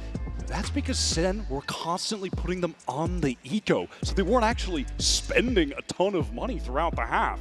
It was just complete control by Sen. You look at the timeline, XLG, they're just getting 1 round win every couple, then broken economy again. We've got to check in with XLG, who have been called upon by the whole region to stand in the way of this Sentinel's Juggernaut that so far has picked and been picked by only Chinese rosters. And every single time, Sen have had to adjust coming into a series. Slow starts for the BLG and Wolves games. This one, though, looks like Sen are focused on their own game. Let's see if Raga, though, can get into the works and show some of his mastery. Let's go quick, hides in the dark cover for but a moment, and then a double peek out with Coconut. Just going to acquire that orb. As the rest of the team sort of passively watch towards mid, wanting to ensure that no one from Sentinels is getting too active, that they're not trying to throw an early haymaker at them. As the second half begins, Shock Dart to break a potential trip, but it's not there. To break another potential trip in market, that's also not there. It's just a cam watching, which Raga will delete. But I like this early round activity for XLG, just trying to take this Sentinel util off the map. Look at this on the opposite side of the map. Happyway he's in the B site while the team is trying to execute onto A. I don't know if Zelsis is aware. Oh, he's not! Happyway's able to get the jump on him, and now quick pivot back, as you would expect. This guy, he's been the star so far for XLG. Previously, you know, considered a brilliant but often overlooked player in Raga's shadow. Happyway's really taken to this debut on stage. And now it's actually Raga who's left in this lurk position. Trip is going to have to be broken by Narrate. Just aware that he has some opportunities to take tools against players as the spike goes down. Planted for B main on the stairs. Zakin hoping an opportunity might present itself, but XLG disciplined in this post plant. Yeah, Midi has a full kit to play with in this post plant. Just ready in B main with the stun. Aftershock already getting drawn out now. Relay bolt thrown on the side of Happyway, the one who set things up. But all of a sudden, Sentinel's back in with numbers. Midi trying to hold it down. Has two flashes to work with, and Raga tucked to his left. Surely he can do something with this, but instead, Narrate just ruins him. John taken down through the smoke, but does he know Bang is on the defuse? He found the timing, and Raga's arrived. I dare you. Red Bull clutching the pistol to close the gap. He's just like that, so late coming back to the site, forced into a horrific position because the team were just failing to win duels against Sen, spilling back in from Boba. Midi caught awkwardly alone. He ran him through with a bayonet. Desperately needed pistol round pickup for XLG. There are some smiles too. Close one though. Sentinels really in a commanding position before Raga got to them. Fault line playoff might be a little swing here. Fever at least though not stunned up enough to prevent him from letting loose these balls with the Spectre. Sentinels feed themselves into the wood chipper. Banging for awful good fertilizer out there in LA. That was a wave of utility, a nice trap setup from Sen, but simply not the weaponry to capitalize off of that effort. Zelsis all alone and with little to no hope at this point. XLG do a great job absorbing those swings. Even stunned up, dealing with Zakin, who was sliding his way in there, creating space so the follow-up swings could arrive. But it's not enough to do anything. Just a bit of damage to Midi. This is exactly what XLG need to get back into this half. They know they're right back in the mix. Well, Zelsis trying to get busy. Trying to get paid, trying to get a little extra cash from the bundle. Listen, it's about just maximizing your cut per second out there on the stage. Oh yeah, he was min-maxing the classic 1v5 for sure. Respect. Reloading. So Sentinels trying to go for the gambit into B main here, but the fault line is not really enough to give them the edge. Flawless now giving XLG prime opportunity. Avert your eyes, Cubit, if you're squeamish. Look away. Prime opportunity here for a bonus round pickup from XLG. This buy is pretty solid with a couple fully upgraded rifles. Standard first recon to get towards elbow. Broken, however, and Raga wants to slow down. But for how long? Sees what he needs to at that shoulder peak. Fault line comes in and Raga tries to soar into the side, but Narrate clips his wings. What a sick off angle from Narrate. That was lovely. Bang was hoping to set up a crossfire with him. It's still a possibility. Elsewhere, Happyway is always a threat. I think Zelsis has learned his lesson about leaving that B site early. He just throws down a trip straight up in main,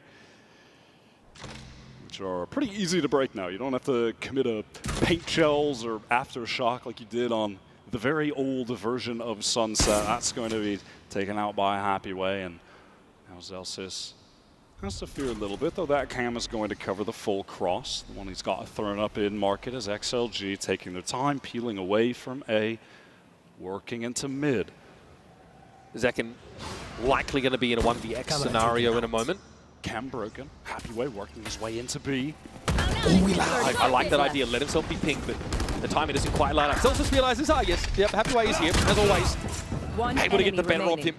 Winning that individual fight out is huge. And this would be a pretty strong conversion of the buy round for Sentinels getting back into this half. Fever's brought down. 4 rifles carried into round 16. That's clean stuff. Zekin made a nice rotate there to pick up the double face with Zelsis backside of the monsters. My Happyway. This high impact kill. The angle that Nere chooses to take there is so unexpected, unorthodox. And because Raga is running forward on the Neon, no one has an opportunity to trade that at all. Love the way he plays that. Full buy from XLG. Economy on the line. They are maxed out. They've got all those heavy armors, everything that they need. Well, that recon bolt not exactly having the intended effect. Pretty similar open for the Chinese side, leaving Happyway over towards B main. Pretty work towards A early. And they love to double back and just apply some pressure mid. This time, though, inserting Coconut into elbow. But it looks like Sentinels want to go for the re-clear. The Prowler does connect, but they don't want to over-push this. This mid-pivot for Sentinels is probably expected, but maybe a little earlier than otherwise. Didn't think it would come. Look at how much util they just threw at Coconut to get him out of there. Aftershock, multiple Prowlers. Raga spotted down early. Relay bolt thrown to at least give Zekin a safe retreat. Narrate here. Might have an opportunity. Raga's pushing in on me. He's so deep, and Narrate's having to deal with him. Thought he was stunned up briefly by the relay bolt. You really declawed XLG with that pick-off on the Neon. Viva very patient on this lane, but Zelsis doesn't give him enough leg to make use of. Remember, Narrate is in this A side. He's in the A side, creeping up on the planter. What a timing! Sentinels looking dynamic here. 2 rounds in a row after a shaky start to the second half. XLG just getting far too disconnected from each other. Raga running all the way up through mid. Narrate is coming up in these rounds. I was talking about in the press conference the other day that back when Sentinels had that tragic showing at Bangkok early in the year, he was so focused on his individual play. And it makes sense. When he was in EU, he was much more of a star with K-Corp. But on Sen, realizing his time has gone on, he just needs to support everyone else. But he still picks his moments. He still wants to find the moments to step up, but he's not forcing it. He always talks about how stronger the voices are on this Sentinels team. Finding your niche a bit harder. It's going to be a fast hit over towards the A side of the map, though. Wide second already on the line. Raga chunked down to 10. John is able to finish the job. The classic 1-2 punch. As the Outlaw rings out, it's Narrate again. Always in an awkward spot. All of XLG now just stuck in elbow. The entire Sentinels team here.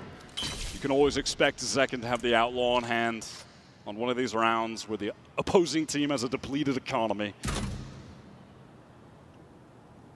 Happyway can only do this for so long. He still needs to help Midi get into the site. There is none of that breach util for the attackers to play off of, and only 2 stingers. And a team on defense that is respecting them enough to hold these lines, not good chasing kills. Midi is just hoping that someone may overextend and push into elbow, but it's simply not going to be the case. The hope for XLG is going to be this next round, the full buy, where they have both initiator ultimates to work with. However, it's likely going to be the exact same case for Sen. Midi dealt with Happyway. now spotted out, and it's only a matter of time for him. John will love to get involved, and that's going to get him the Rolling Thunder. The next round looking to be explosive. And to be clear, this of course is XLG's map pick. It's a map that we don't really see anything of them prior, and have just started to see Sentinels pick this map themselves after banning it in their first game in Toronto. That was a ridiculous first kill from John. Just spam through the box and caught a headshot on Raga. That is tough. Not the first time it's happened in this game. Happened there on the attack side, and Raga was walking up for a swing in that same position. Timeout called here by XLG. You can see some frustration starting to bubble forth from Havoya. Realizing that, yes, Lotus is a great map for XLG. It's one that Sen are happy to pick into them. They're really hoping to show us a little bit more on this Sunset. So far, it's been a happy way. Just opening up the map for XLG in the few rounds that they've been able to look dominant in. And that's really touching on one of the criticisms that has been levied against XLG during this run, is that they're too reliant on Raga and Happyway. And of course, the team were displaying fantastic team play, great fundamentals, and a consistency that the other teams from the region just weren't. When you think about the volatility of Billy, Wolves, their play styles. But this, early on, is a case of Happyway and Raga being the two that are really doing the heavy lifting. We'd love to see the other three get involved. Coconut had that clutch, but that's all he's got to his name really at this point. As we were talking about, though, as the last round was concluding, this is going to be an explosive round. So many ultimates across the board. The initiator ultimates at that. Bring them down. And likely XLG's last chance to get into this map in a real way. Absolutely throwing themselves at this. Harness Fury, Rolling Thunder, Neural Theft. Plenty to work with, especially if you can find an edge, a first kill, a ping on someone with a recon bolt, a post plant. There's some work that needs to be done to set up those win conditions for XLG. Dark cover being thrown down there over on the B site, just to make it seem like there could be a lurk coming in. Happyway has certainly been happy to do that on his lonesome, but the bulk of the players are working towards A-bang. Oh my god, they're caught twice on the run. Raga's hungry. Happyway actually pushed up the left side at the same time, so great explosive moment there for XLG. Again, it's Happyway and Raga leading the way. This is exactly what they needed. They have to worry about Link right now. There's no smoke to cover it up, and Narrate is just happy to get a forward position. This could certainly catch someone off guard. Wrangle didn't make a correction, but he does. God, he's been good here. Trying to back away now. Rolling Thunder comes through from the attack as XLG want to disrupt Sentinels as they make this push out of Link. Timing is everything, though. Rolling Thunder. God, they're using all of it as well. Nightfall expended now by Sentinels. Narrate not quite ready to get up on this line. Good damage though through the wall, and Zelsus has come to the rescue. Now, the Fate can keep moving. Raga is here in halls alongside Viva. Try and keep eyes on this. But that fast lane makes it tough, and Raga's chunked down to 8. These next couple of shots, critical for the duelers, so they do get second. But now it's on Viva. 1v2, Zelsus on the line. Viva down to 20, and that'll do it. They've done enough, Sentinels, to get themselves to map point. XLG just could not extract enough value out of the Rolling Thunder and the Hunter's Fury combo that they sent out towards Link. Even stunned up. There it was launched into the air. I thought spotted, but spam never came through. Coconut just fully isolated, wrapped by the flanking Zelsus, encircled, dealt with. And then trading things out in the 3v2 are Sen. They are too clean on this map. It was a bold choice for XLG to take them here. Historically, a home for Sentinels since the John Cutie and Zelsus iteration of this team began. And they are as good as ever. This would require a monumental comeback, but second is too good right now. In a market that would at least XLG have been able to set up a staging ground. This will leave Zelsus looking a little bit stranded, but do they check this corner? Absolutely not! A freebie for Zelsus here as Raga deals with it, but it's electrified play from Zekin! And on a fundamental level, there's not much of a game. Sentinels, a cut above China's #1. Zekin just dropping a 20 bomb in the first half of that game. had XLG on the back foot the entire time. They were getting constantly ecoed. They look a bit out of sorts, perhaps a little nervous on their debut, but with Lotus up next, maybe they can bounce back. 401 ACS, 27 kills for Zektin, a masterclass on Sunset. We're going to step away with XGB and the Atlas Desk. Are going to break down our first map of the series.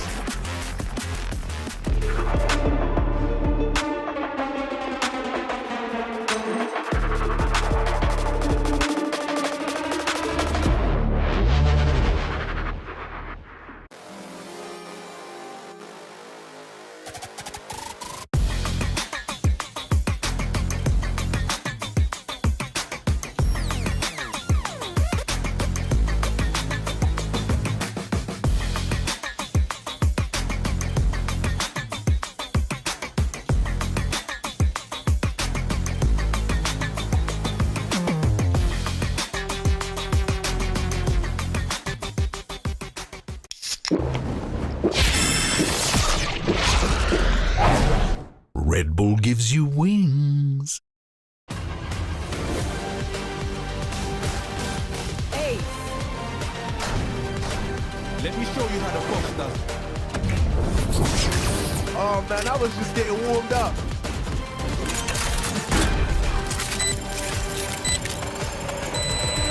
Spike defused.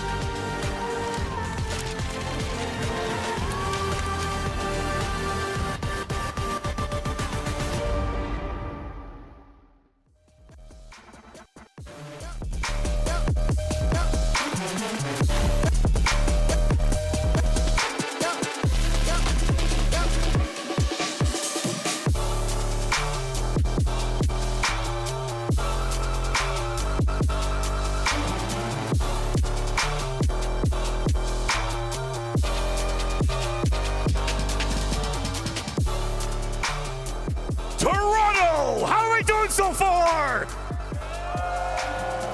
Do we have any Sheila fans in the house? Ooh. How about Sentinels fans?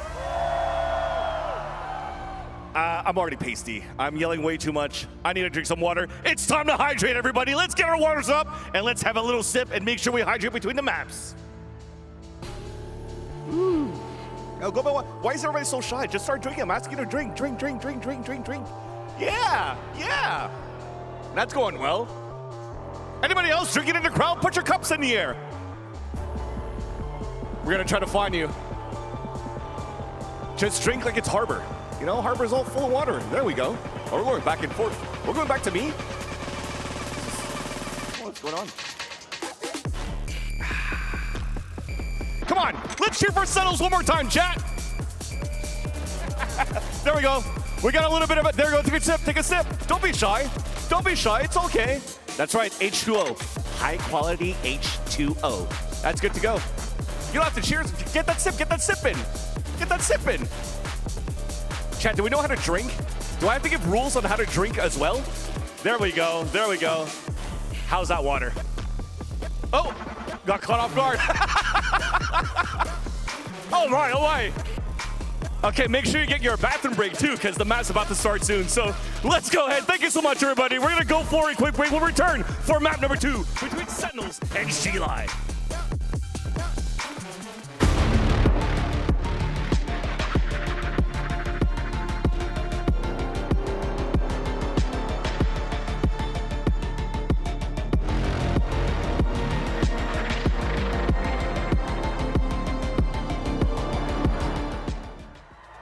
It's another great start for Sentinels here. I'm now joined by their coach, Kaplan. Now, I think at this point, you're an expert on a VCT CN team. So tell me, how different or similar were XLG compared to Billy and Wolves? Similar in the sense that we're confident no matter what. Different in that so far it feels a little easier. Kind of nice. They, picked a map we just smoked a team on, picked us, and let's see if we can prove that was a bad idea. Keep it up. It doesn't get better than that. Thank you very much, and good luck on map 2.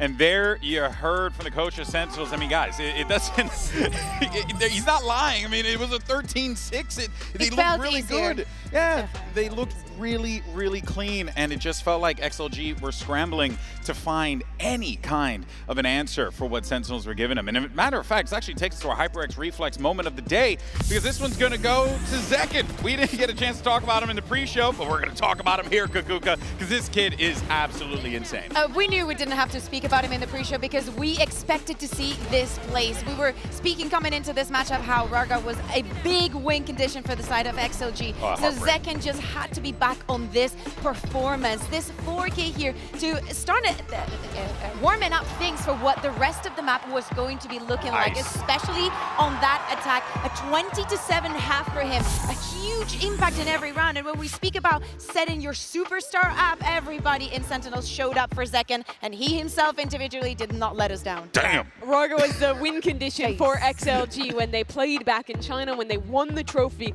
of the CN League. But here, it was all about Zekin. This was an absolute takeover of a map from him. And be it the nerves, the pressure of coming to a big stage, or just having a substitute player in, I think you have to say that XLG's fundamentals were slipping. They were not clearing corners. The trading wasn't perfect. Some players were whiffing. And in each one of those moments where they're making these little mistakes, Zekin is sliding around every corner, getting 3 kills and punishing them. He was so quick and just so damn confident this map. And his counterpart, I think that Sentinels did a very good job at understanding. I know that we were here in Celsius at the beginning of the day saying, I'm going to get in Raga's head. And I think he did, because they understood that he was, as you're saying, Mimi, a huge win condition for him. And it led into some moments where he was going for the hero plays, maybe going into deep, maybe trying to make a difference. But Sentinels was so ready to deal with this duelist. On their defense side in particular, I think they did a great job of playing a little further back than you normally expect. They weren't fighting for mains quite as often.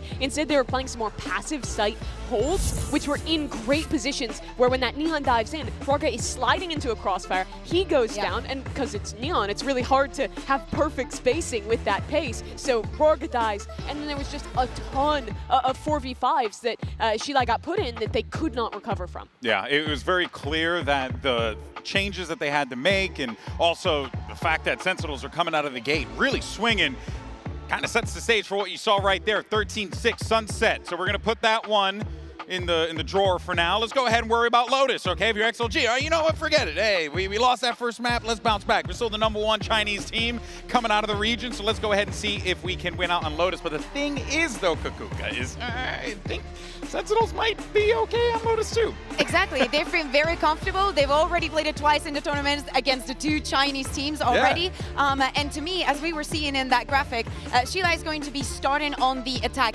It scares me. The Sense has the same read and is going to have the same effect. I love the fact that Happyway was very confident in getting some of those picks, especially on both sides, on the attack and the defense. I think that on the defense on V, he was doing a very, very good job, and I hope that that is going to be a change coming into Lotus. But another worry that I have for the side of XLG is the fact that with the Tejo out, I feel like we're going to see a repetition of the composition that we just saw on Lotus, right? Which is what they were running before running the Tejo and whatnot. And I feel like Sentinels are going to have such a good read because it's going to be very similar to Sentinels. It could very well be the case here. Of course, Coach Avoya is going to have a lot on his shoulders here as he gets ready for map 2. Yinsu standing by with him to get his thoughts. I'm now joined by the XLG coach, Havoya. First of all, happy birthday.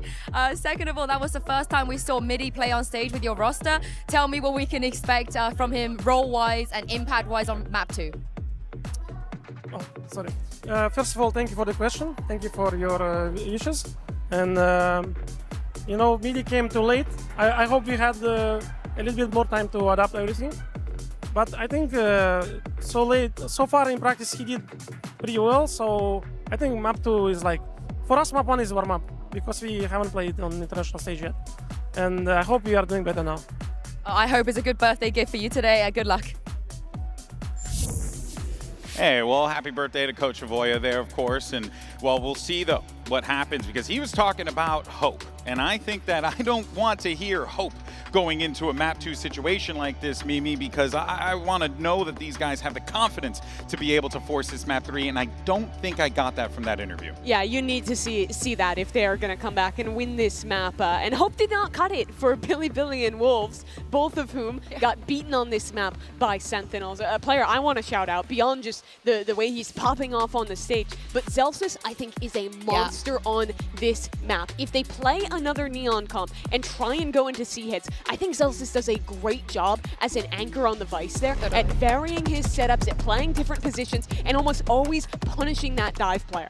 For Sentinels, as you're saying, there's no reason to change up their composition. If I'm not mistaken, XLG has already locked in their agents. Yeah. So this is exactly what we saw in Sansa. This was what I was expecting since, you know, moving away from the Tejo, and a complete repetition of what we saw on the first map. And as I was saying, if Sentinels already had a read, the Viper, the Omen, the Vice, they're going to have such stopping power. They have all the things, all the ingredients that they need for a recipe of success in this defense. XLG, though, playing solo controller on Lotus. Most of the top teams on this map have been playing or are going back to playing the Viper Omen instead, and it does limit your options on attack side. It's harder to get lurks into A, it's harder to go for some of the re-clear plays there, and it also makes your post plants just a little bit weaker. So I do worry, unless XLG is really on their game, they're going to be a little telegraphed on this attacking side. You don't have as much variety, and you can't create quite as much of a fog of war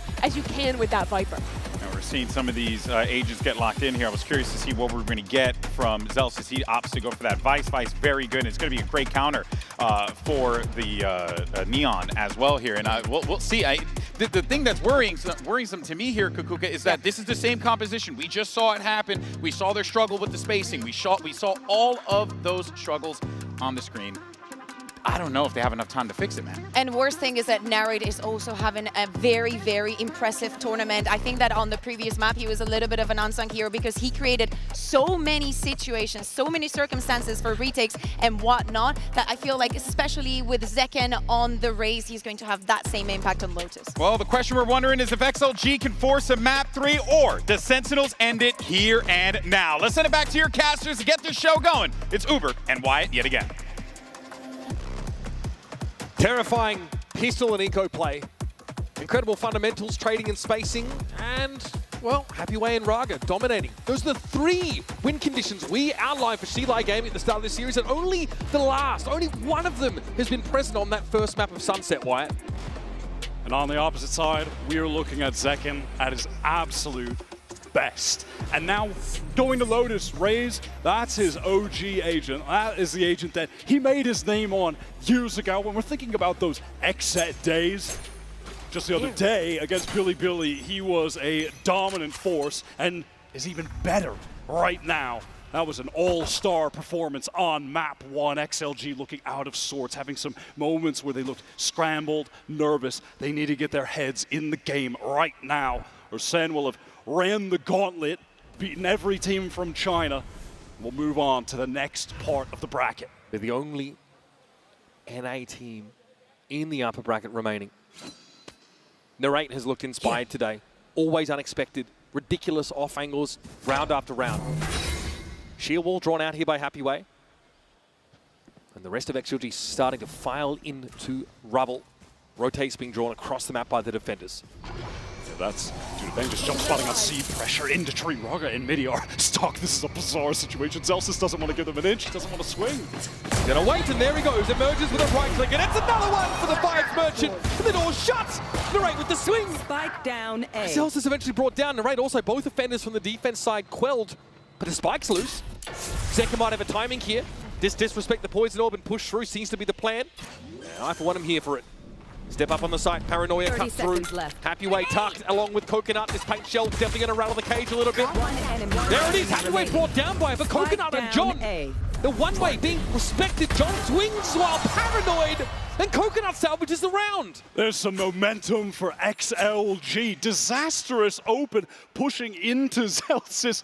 Tucked back tree. Can't get the trade after Raga presses forward. I believe that was the patented Zelsis Arc Rose in the top right that gets the blind onto Midi. Second had a lovely nade there towards the end, but it was just John stuck in waterfall the entire juncture of the pistol round. No HP, cut off by the dark cover one way. Brilliant start. 6-1 are XLG on this map in VCT China. Definitely their best, but I mean, Sentinels have already handled BLG and Wolves. That being said, they've shown a lot. XLG should be very prepped for this, and as bold as we called it, for them to pick Sunset into Sen, it's bold of Sen to pick this into XLG. This is right at the top of their pool. That is Kaplan pitting Sen's best pick against that of XLG. We have a dual Marshall take on this round. Okay, Celsius. He is a wrench in the works there over at Rubble. Also confirms there's only 1 to 2 players, so Sen have every reason to stay here on the seaside of the map. People got right out of that drone to get the trade. A lot of noise here being made by Rarga. Going to open the door as well. Just try and keep the focus of Sen towards C and B, where they've been gamble stacking this entire time. As Viva on the opposite side of the map has been able to control the rubble area, hasn't been pushed. This is an easy rotate call into the very vacant site. And Sen are just going to play catch up here. And I know we mentioned it a couple times, but I don't think it can be overstated how different XLG's showing on this Sunset map has been from their play in the lead up to this tournament, the same play that qualified them. Online, they never fought alone, had great setups, were always on a crossfire, or at least a good spacing double swing scenario. Can they find their footing here? There. They don't have much time to get it together. And you really saw Rarga online at his best playing that. Yoru especially, Chamberon's occasion as well. The Neon was so disconnected from the team on Sunset. That has to be rectified. Being here on Viva, Sen trying to get some bang for their buck at the end of the round. 2 kills for the defenders, but XLG get off to a good start on this attack side. Sen elected to start on defense here. Happy to collect a couple kills over to their initiators, but as far as early ultimates go, it's Zelsis close to that Steel Garden. He's able to just get an easy little right click to open things up here. Let's go, we win pistol, bro, let's go. Hype, hype, hype. Let's go. Locking in, getting excited. Rarga has the Vandal into this round. See if he can do something with it. Early recon to get out into Rubble. Second wants to escape the baby door. Pick up a bit of a safer angle after that pressure comes through. He immediately bailed. I think seeing the fast lane made him feel like he was not well equipped to take that fight head on. Important round to convert on for Sentinels. Great start. Look at that pop out of B, and there's 2 players sat on that line. Coconut and Happyway out of the game. Once again, another player doubles off the line. Bang gets out, realizing that Raga's coming for him now too. I'm sure XLG wanted to get towards B, but realized they just have to get into A fast after all that. Planted. Fighting occurs in main. A lot of damage done to Narrate in second. Perhaps if they had real weapons, those would have just been straight up kills, but maybe the low HP could be enough for XLG to get back into this. Sees in towards Pip. That is definitely going to catch on the midi, decaying him down, holding him in place, and so Viva gets overwhelmed. No chance for midi to try and trade there from lower Pip. Gonna have to be a fast play now here from Sentinels, and when Mini tries to gum up the works, it's Rarga dealt with. And Sentinels give XLG just enough rope to trip themselves with in that round. Giving some space, waiting to double or triple up. Very nicely handled, that pace coming in from the attackers. Yeah, there are multiple players stunned up. And that fault line comes through from Midi for Viva to try and swing off of here. Look at that. 3 of them, in fact. Really hoping there would be maybe 2 players up there. Certainly not 4. As one of them is able to get out of the way of that fault line. And honestly, Sen with such a clean play into the XLG bonus. Have pretty even footing now into this round number 4. Still Garden, developed by Zelsis, someone you mentioned was pivotal on this map and their run to playoffs. Already been showing a little bit of that magic. Yeah, as soon as he picked up the Vice, even back-end kickoff for the run to qualify for Bangkok, Celsius was putting up some of the most impressive maps we have ever seen from him. Statistically speaking, it was Lotus, it was Vice, Varga making his presence known. XLG do a good job of getting this wall procced very early into the round. Not able to deal with the thorns that are littered across that C site, but at the very least that will keep Celsius feeling threatened as things progress. We've seen how hard it is to sort of trigger that wall without, you know, like a Euroclone or something similar with these neon comps. You do risk that little shoulder peek out on the C. And now it's time for SLG to double back and return. Razorvine caught Raga briefly. He'll be able to regen up some of that shield to get onto the side. Once again, Sen are going to allow for this, Wyatt. They want the full retake behind the steel guard. It's going to be ripped right now. Varga's pressed up very far forward, and with these weak weapons, it's just all too easy. John and Celsius combined for 4. Finally, Midi will have access to his weapon, but not before Narrate cuts him to the quick. Sentinels very quickly dropped pistol. They have evened up the game. Outrageous value from the early Steel Garden that Celsius got access to. As this round closes out, Zekin doing enough to earn his showstopper as well. So advantages continue to cycle for Sentinels. Can't be mad at XLG trying to get some blind space. That is always a win condition when you're getting the spike down on C. No good, no they're good, not able to push far enough to get out of the Steel Garden. They didn't have an opportunity to retreat to a little pocket that was on the edge of halls. So ultimately dealt with so easily as they just have classics in that scenario. Another valuable defense side round for Sen. They feel like they've worked 2 attack side rounds on this map sometimes. Zekin sees enough. Draws a beat on Coconut with the showstopper, and that's the Omen gone. No more control util for XLG to get into any of these sites. It means they can't cover off stairs, they can't cover off B upper. They can't smoke for a safe trigger of the sheer wall on C either. Looks like the split attempt for B is coming as the fault line goes down. Nothing to cut off Heaven. Raga, does he want to push for more? Going to slide across, trying to get someone to swing off of him. Relay Bolt decent, forces Sen back. Spike down. They can't stall the relay. They don't have any dark covers. Rolling Thunder though comes out. XLG hoping to fight with it, but there wasn't really an opportunity. Zekin gets in there, downed by Midi Stinger, and Shorty, yep, will get the job done. Smoke there over towards that baby door direction. Viva needs to make a decision here. Can he peek on a timing with Happyway? It's awkward with the Marshall to try and get a retake, and now he's going to be revealed essentially by the Prowler. Happyway taking pot shots, but doesn't quite have the accurate spike location. He's not trained on the mark. And that's a defuse, seeing Viva looking a little uncomfortable towards the end of the round. He'll get Narrate, but that is 3 in a row from the America squad. That's simply nothing the XLG IGL could get accomplished. Trapped in baby door. Zekin just feeling like, damn, I got my showstopper already. I guess I'll just use it to win this anti-half-buy. Why not? Free little kill to set things up. Lack of smokes when the execute comes through. XLG risk a lot going for the Rolling Thunder to push into spawn, which is essentially nullified just by Bang. Anyhow, on this full buy, early A fight is going to commence. XLG getting out fast. Raga using that lane to get forward. Sen want none of it. They peel back to the site. Looks like Coconut ulted for some information. Zekin down, that's a duelist out of the way. Happyway leads. It gets aggressive, but Bang's able to spray down through the box. A good TP away, and Narrate picks up the line for him. Again, defensive trading, very, very strong for Sentinels. And they swing around that corner. Bang is handled. Viva, though, low. Sen have given up this A site now. You know that John retreats temporarily. Zels is silently working downstairs, hoping that... Oh my god, what a double face! That's beautiful from XLG. And that our drone isn't going in John's direction.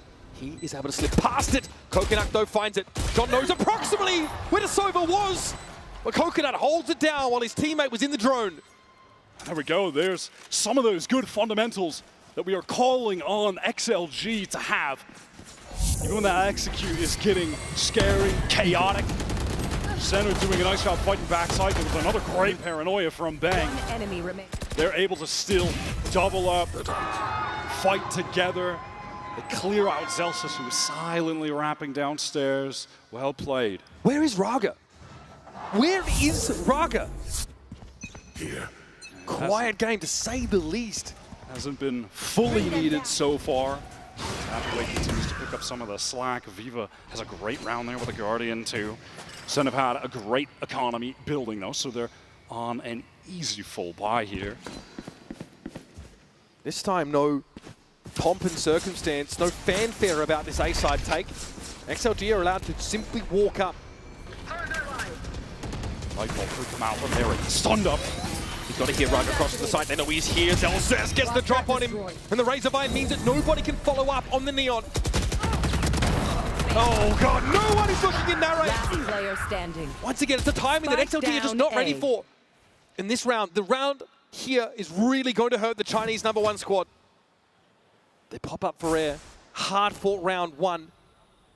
And immediately sent packing again. They just want to go for the full A, execute fast. Sentinel's making a good decision, good read on this round to pivot that Zelsis utility setup over to A. Everything there. And XLG just rush things right past the sheer left. wall. It cuts off any help for Raga, who's further kept at bay as the Thorns are on the ground. I believe there was an additional flash too. Zelsis again, that Arc Rose. It's just always in that same spot at upper tree. That's again the XLG duelist being disconnected, isolated. 10 seconds left. It was awfully quick into the site, but I think they heard him cross. There was a player of Baby Door under cover of smoke.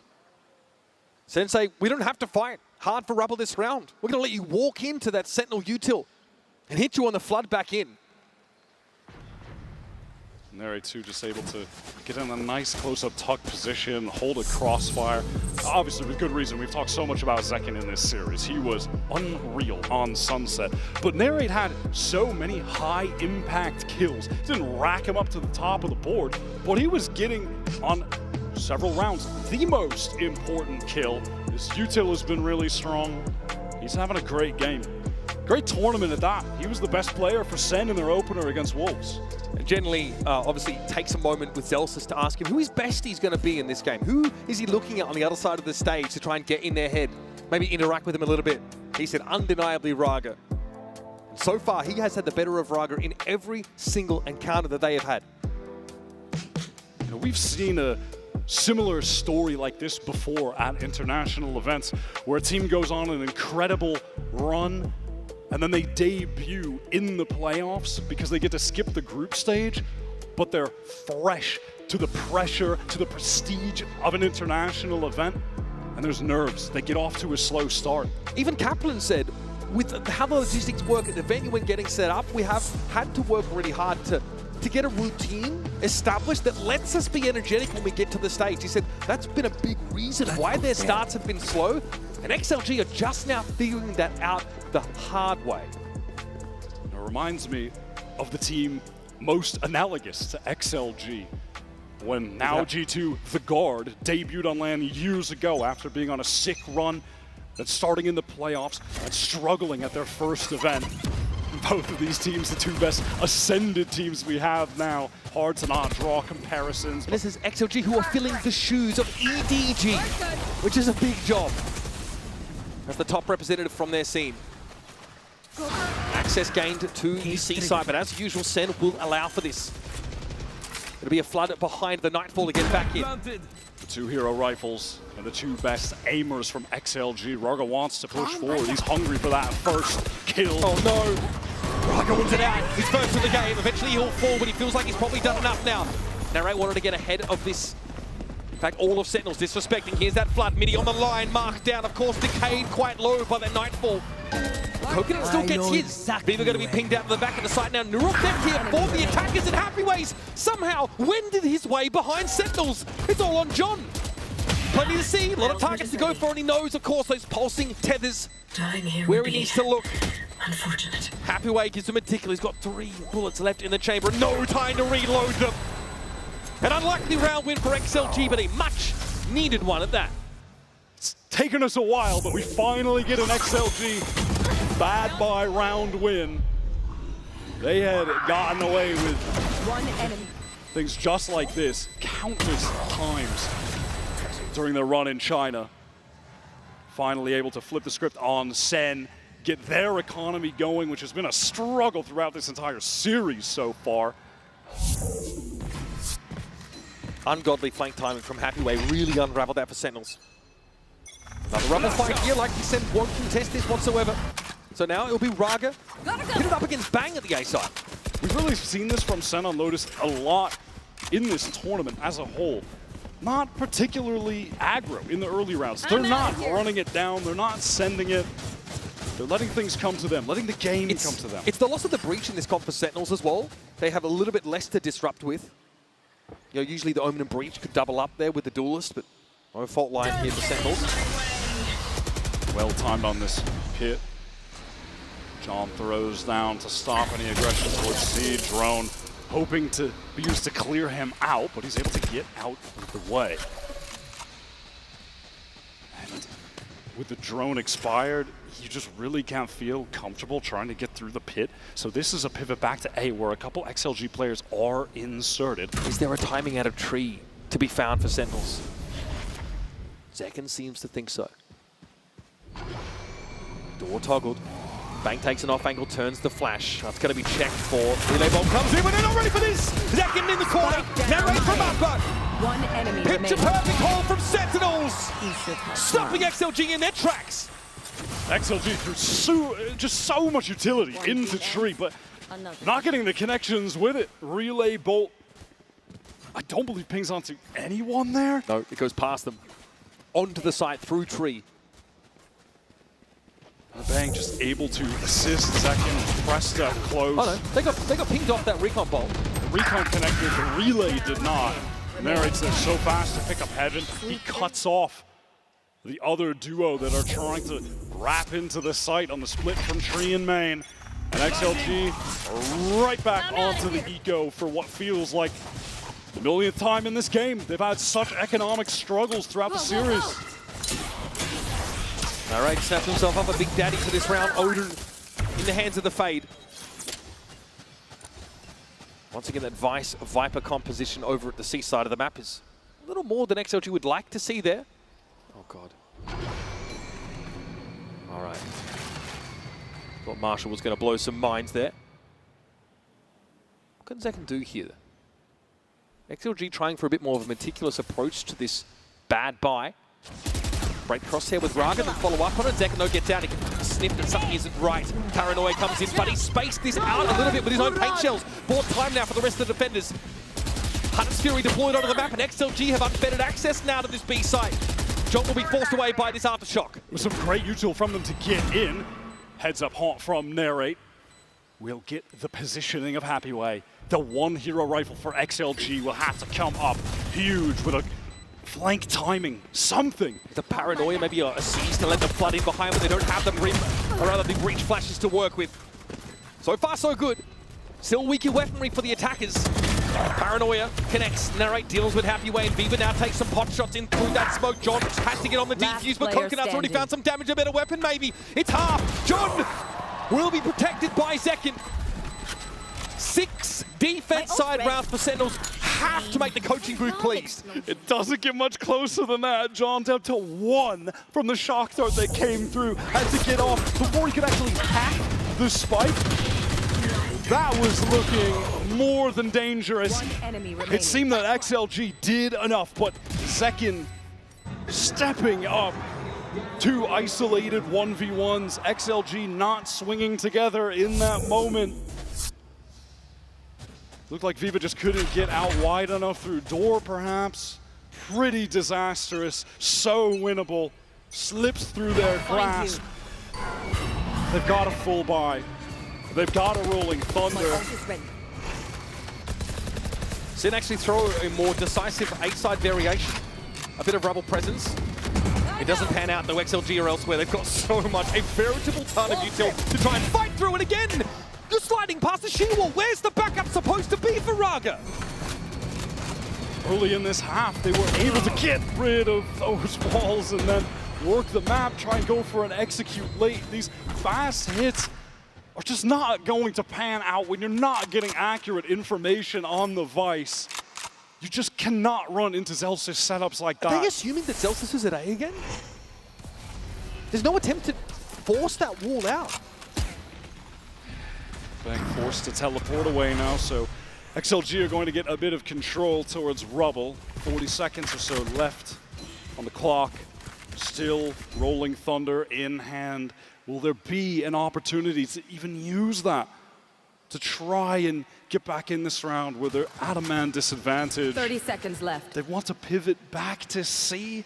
There's still so much util here. Happyway tries to find a timing. He does get in first, clears out some of the thorns. Hank Shell could end him though. Nope, Zelsus gets to him first. A com level flank play from Happyway over the course of this map, but too low to do anything there at that site. And that's a save here for XLG, whichever way you slice it. They'll have high hopes to make use of this Rolling Thunder overdrive couple in the last round of the half. That's going to be their only hope, as the cash is lower than low. Raga is going to need to step up this overdrive. He has been so disconnected from the team. It's resulted in his 10 deaths at the moment. This was an issue on Sunset that simply had to be fixed on Lotus. But XLG's willingness to rush some of these hits to try to get in quickly is on 2 occasions on buy rounds, just ultimately ended up in their demise.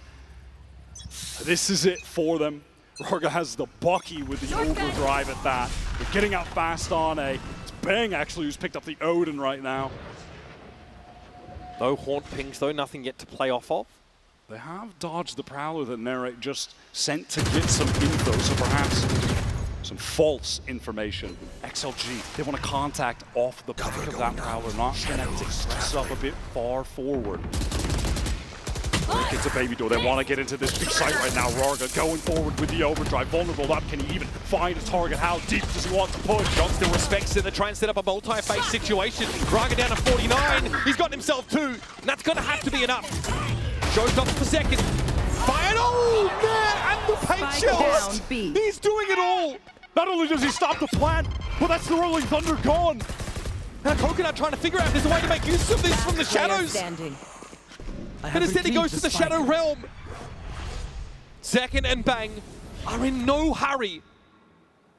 That's out to Happyway, who's definitely been the most inspired component of this XLG outfit to try and make this respectable 5 rounds in this first half. 30 seconds Can get this plant down safely, which he does. Will have an opportunity to throw that neural theft. There we go. He knows where to look.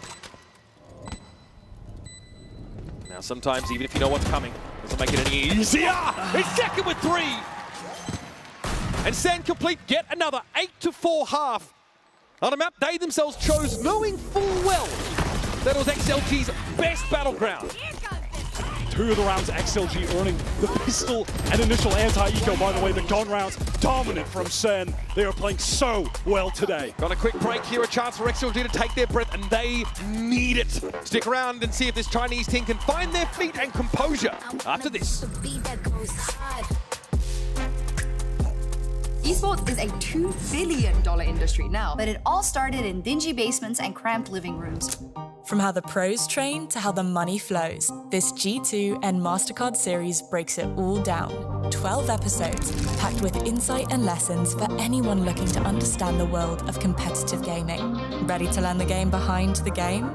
Stay tuned for what's next. You won't want to miss it.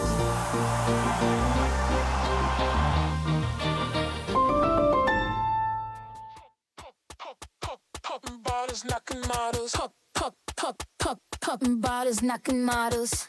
I wanna bump a beat that goes hard.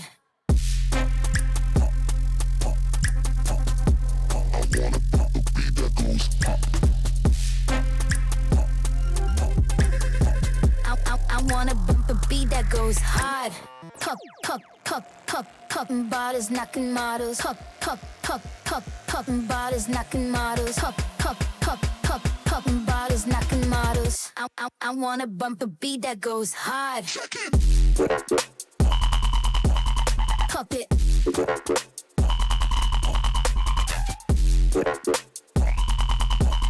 Pop it.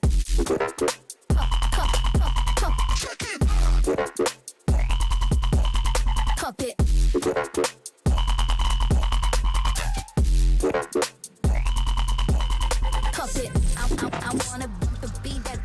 Another half that features great strides taken forward by Sentinels in this first game of playoffs. XLG languishing much as they did on Sunset. 4 attack side rounds on Lotus is definitely not what you want to come away with. But Sen have been very, very solid. It's time to talk Coinbase Econ report here, folks. And you can see John QT especially looking very, very good here. But in general, the pressure on Sentinels has felt pretty limited, even in a lot of these higher stakes rounds. You could just see the distinct difference in the value that the guns have been getting, because on most of, if not, you know, a decent amount of the full buy rounds from XLG resulted in just 5-man running into a site where Zelsis was posted up and everybody just dies. So they're not getting really any value from the guns on those rounds, which unfortunately tells the story of their current state. They still need to wake up. Rarga needs to come to life on defense right now, was finding himself so disconnected from the pack, mostly due to Zelsis on the Vice. 4-11. This is not acceptable right now for XLG's star player who dominated the Chinese region to get here in the first place. They need to come to life, get their heads in the game, shed the nerves away. We said they had one of their 3 win conditions in that first map and it wasn't enough. This time they got 0. Rarga gets off to a start. Let's see if it's going to be a good one. Zelsis has just had his number the entire game, and this round is no exception. Coconut's on a flank here, but they hear the footsteps, the pitter-patter. Bang is ready for it. And Fever Last player standing. and steps up. John is just too clean with it. It's on Happy Way, who's not been able to reprise that incredible performance from Sunset. G2 has been a little quiet.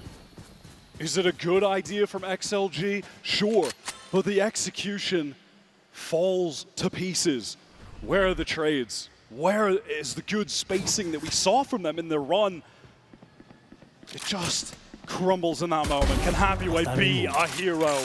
Catches John on the cross. Isolated 1v1, but it's won out by Bang. And it feels like that could be the nail being driven into the coffin of XLG. Bring them down. He swings, he's disjointed. He's got the flash out, not the gun out. But assist Viva. Nice, nice. Okay. Coconuts We won that round, but too better far comms than, ahead like, on that initial swing. Like micro comms. Like I'm. And even though these rounds have been won by Sentinels, you can see they're not fully satisfied. I mean, Kaplan does seem a little bit more relaxed than usual. He's allowing Qbert to watch the game once again. He's removed him from the corner, unblindfolded him. So this is, well, I think it's pretty self-explanatory. XLG are praying to whatever god they believe in, that Sentinels blunder into the B site. But eventually they're going to have to go hunting themselves. They have 0 info. Outside of this cam that's watching Mound, that so far has yielded nothing. Maybe a multi-push off this B main position, but Happy Way. He had it all to do on that corner with the Sheriff. It'll be tough to pull off. And with the Cypher pressed up so close there, dying alone. Sentinel, they're just supposed to accelerate into this C site. The rest of XLG with classics only. And the only one here to deal with him so far. Swing is going to come from Zelsis. Rarga gets 1 trade. Yeah, this thing is here for Sentinels. Will have plenty of application. Rarga's got a Bulldog to hand currently. There is a the quad stack that XLG tried to set up at the start of the round, just got used against them, albeit with better guns. That long-range stinger coming into play. It's now or never for XLG. Sentinel's bonus round buy is not incredible. Could certainly imagine a scenario where they want to hit just a fast B execute, get Zekin up close with the stinger, try to get him into heaven off of a double satchel. He's got a judge. I'd be shocked to see something like that. Oh, it does switch it up actually. Throws the stinger elsewhere. Maybe exact same plan, but just do it on C. Rarga wants to fight. He loves to fight Mound early. Did this a lot when he was playing Yoru on this map during the Taeho meta, which they were leaning into heavily. We've seen so much less of that sort of Mound fighting happening here in Toronto in this current meta wire. Sen especially have not gone for those early fights. Now look, you have that deep cam placed into Mound by Happyway early again. Sentinels are opting to leave Zelsis in this position, keep their options open for a potential pivot back as they want to re-clear towards Mound in this mid-round. Narrate does have a Prowler to get out here, potential Haunt as well. Stun onto Zelsis, they want to isolate despite Raga pushing forward. Great double peek, I love that proactivity to find an advantage. That's going to give away the game as well. Look at the rotation from XLG on the top of the map, taking out that Sentinel. They know the hit is going to be coming into A. Zekin's got one job and one job only, but Viva had the stopping power of a Mack truck to take the Rays out of the round. Bang, drill with bullets through the boxes. Narrate getting just the kind of engagement this thing a player wants. John's actually got a rifle to play with. Enemy remaining. He will be the last one standing. Spike down A. Right for Prince, John stepped up, knocked it down. Like you mentioned, not a great bonus here from Sen, but XLG get the drop on Zelsis over at Mound, convert to a nice little A retake. That's exactly why they have that cam there. They get a good little mid-round moment for Happyway to suddenly enter it, gets the view on Zelsis. But that's just a guy with a stinger. We have Neon, Relay Bolt. Let's just get that fast double peek. Hubert, it's going to be okay. Blink twice if you're in danger. Now here we go. Sentinels fully buying up into this. Narrate to the attack side, Odin even. XLG early, triple walk down the Mound side. Recon Bolt dealt with. Viva takes some damage on the jump spot, but does get the valuable early information.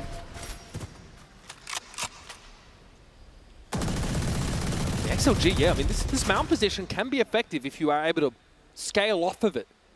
But there's a sheer wall that Zelsis can use to watch for that kind of push behind Sentinels. It will let them know at least in advance that they have a timer against them. Narrate pinged out, so he needs to back away to the safest spot possible. Still waiting. Got the Odin here, so definitely want to work as many of these corners as possible. In fact, the B side was just the one for that.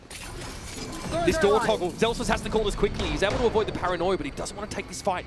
They've left Second all the way over a tree on A, by the way, as they're trying to get him stuff. Raga, again, able to find an opener. And it's a pivot back as Second is just taking this forward position. Can Happyway catch him? Yes, he does. Second shot in the side. Sen here making a couple of rough assumptions. And Narrate is getting involved here with the Odin. No one getting pinged out by that recon. Bang with a smoke on upper, but still no plant. That spike is loose. This is XLG just taking his time, ready to pounce when the spike gets tapped. 15 seconds left. Playing close, and Raga. That is a full Ferrari pick there for Nang. 10 seconds Nicely jumped. left. 7 seconds left. Still needs to be a plant at some point. John taken down by Coconut. Off that push from stairs. And it's all on Bang. Bulldog with Midi and Viva standing in his way. Wraps around, but XLG are doubled up there. Not willing to take 1v1, but Bang's not going to give him the bloody choice. 4 kills with a Red Bull clutch. And then once again, grasp at the next round of playoffs. XLG just cannot be giving that away this late in the game. Bang, that initial kill, the paranoia into the swing on Raga at Waterfall to bring it into the 3 versus 3. As Coconut just swings onto him a little bit early before the players from Heaven could descend into the site. Doesn't wait to play off the fault line or the flash, and he's punished for it.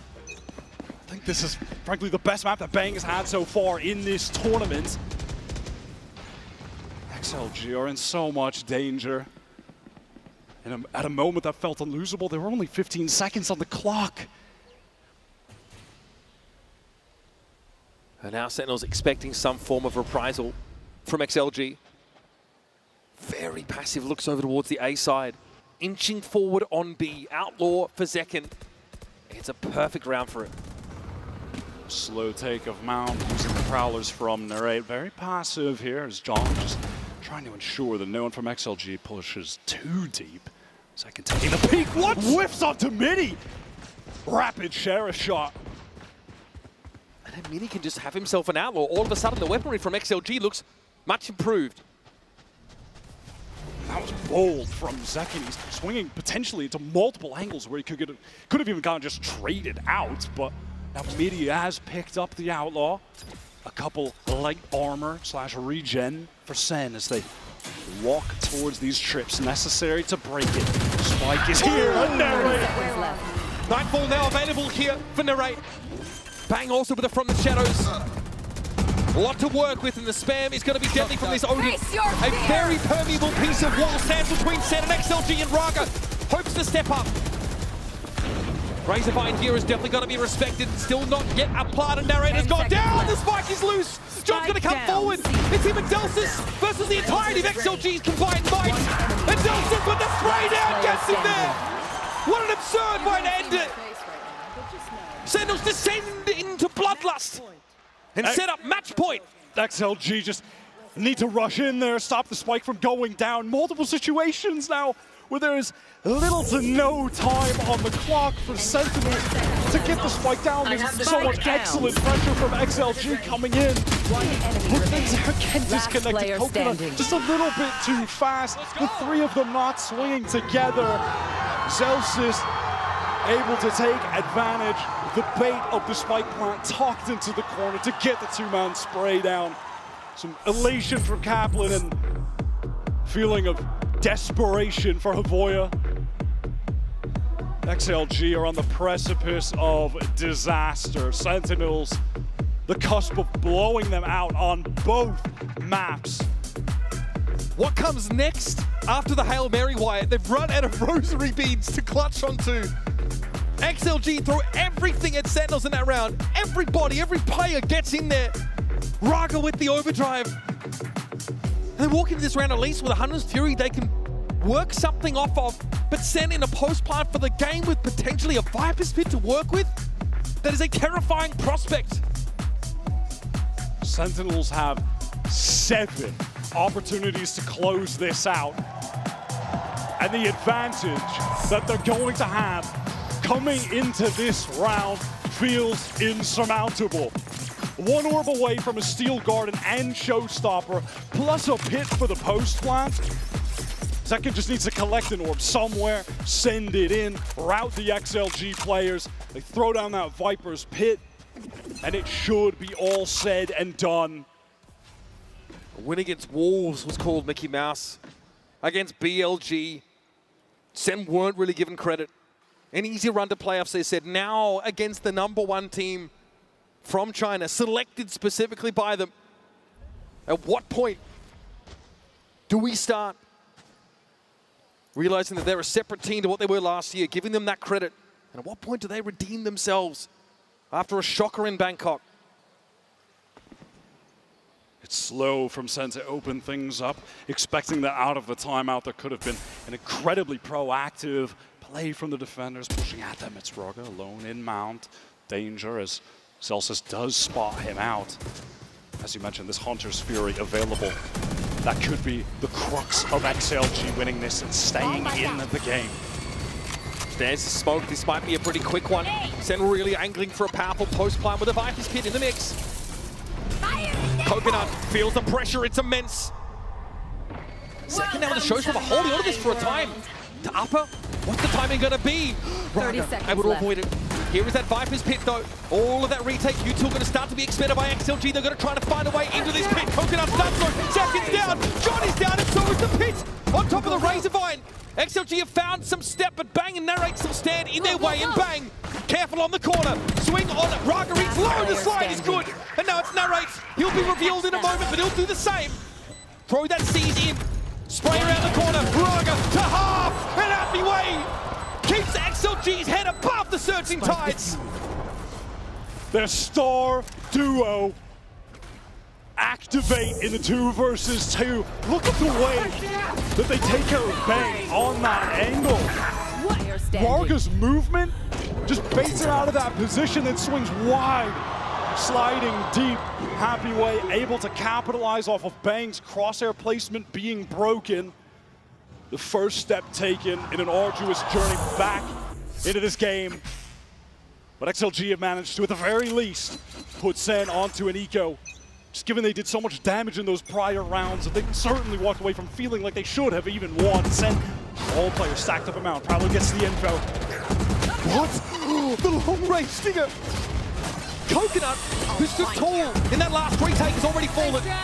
Chance for a gun recovery. Bucky Town is exactly where Raga gets dragged. Narrator's low. It is a rifle pick up for Zekken, and John goes to work.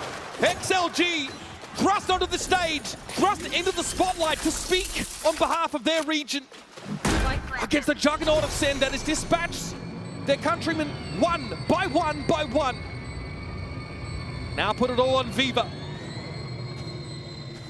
And Sentinels have no incentive to push off this site whatsoever. They'll await the chime of the victory music. Viva down at 15 is all too much to do for XLG and Sentinels! The Reaper to visit the last door of China. The side quest is done.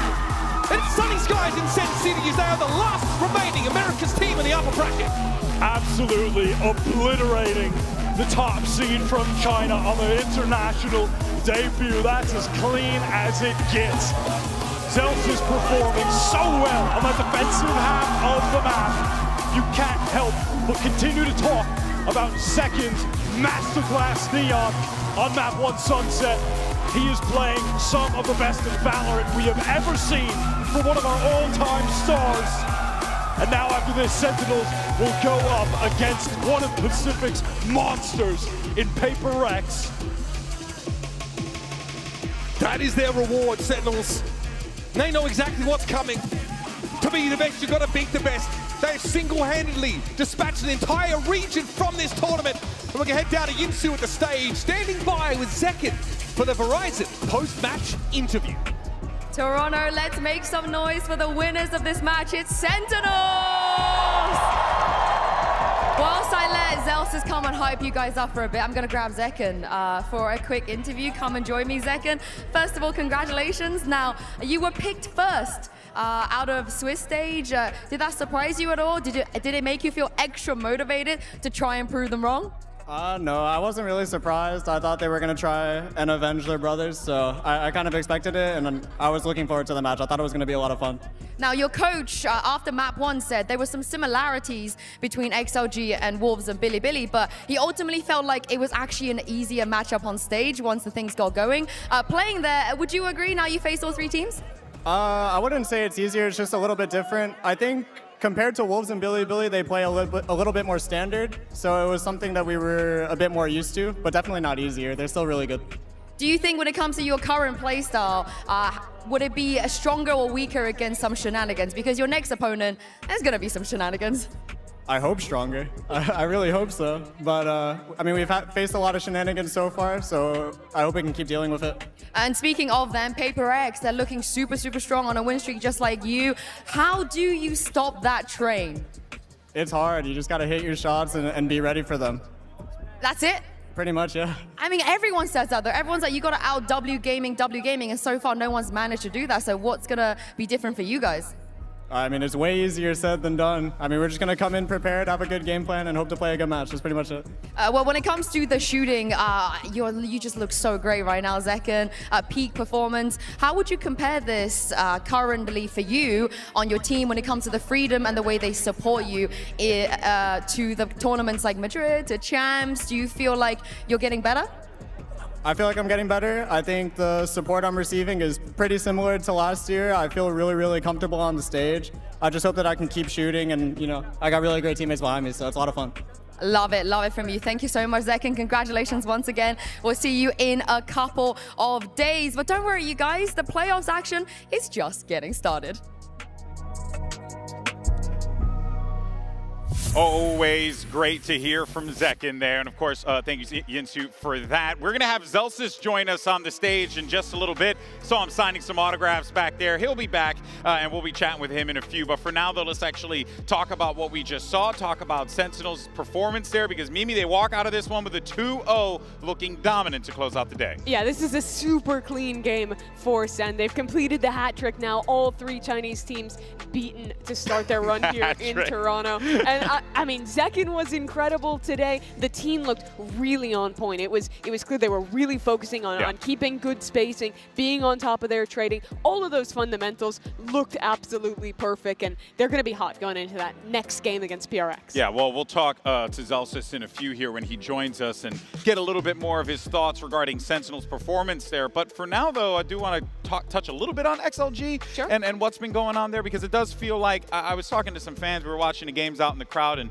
you know, I think the vibe was more like, oh, yeah, you know, this is going to be a tough match. Sentinel's a really good team. But also they had so many things working against them coming into this one. Yeah, I mean, you're playing with a substitute player. Everyone on your roster is making their global debut. And as a team, that's a lot of pressure to come under, especially when you're playing a team like Sentinels who brings a lot of energy to the stage, who has a ton of experience in that way. So, yeah, it was definitely a tough one for them, and not a lot of time to bounce back in that lower bracket. Yeah, it was a tough one without a doubt. Of course, XLG, they'll have another opportunity to be able to, well, keep themselves alive in this competition, but I think we might be ready to go. Yes, we are. Zelsis is here with us on the stage. Zelsis, my friend, good to see you, buddy. Hello, hello, hello. Yeah, well, first things first.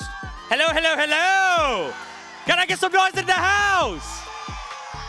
Dude, all I'm going to say is this. Shave your head.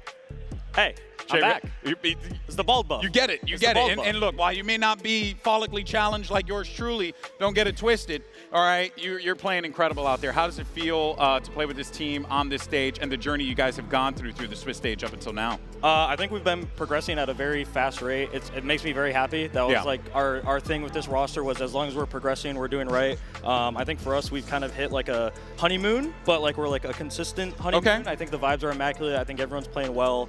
Where's the honeymoon at, if you don't mind me asking? Toronto. Beautiful place. It's a good destination. There it is. It's a great destination. There it is. Yeah, it's just good vibes, and it's nice. It's nice to be able to pull the wins like we're doing. Yeah. Nice. Yeah, it seems very different from the vibe of the team, and obviously how things went at Bangkok, going out 2-0 in that tournament.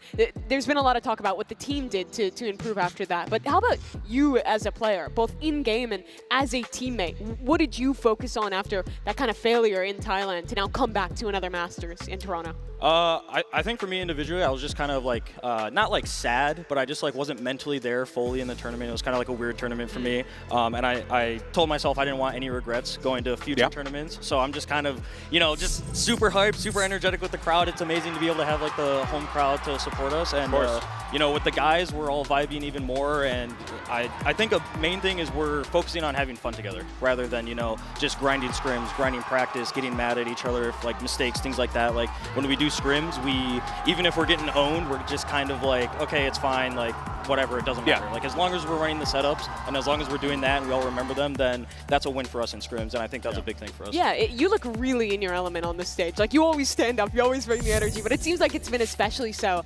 at this event. Last time you got to play at a global tournament in front of an NA crowd was like 2 years ago at Champion. So it's been a long time to now come back and get to have that opportunity again. How has that been as someone like you who's known for being a presence on the stage? It's definitely amazing. Like, I mean, we're always usually the fan favorites no matter where we go, but like North America, I mean, it's different here. You know what I mean? Like it's that energy that it feels that different. So I'm just having a great time. You know, to focus on the matchup that you guys just had there, XLG picks you guys first.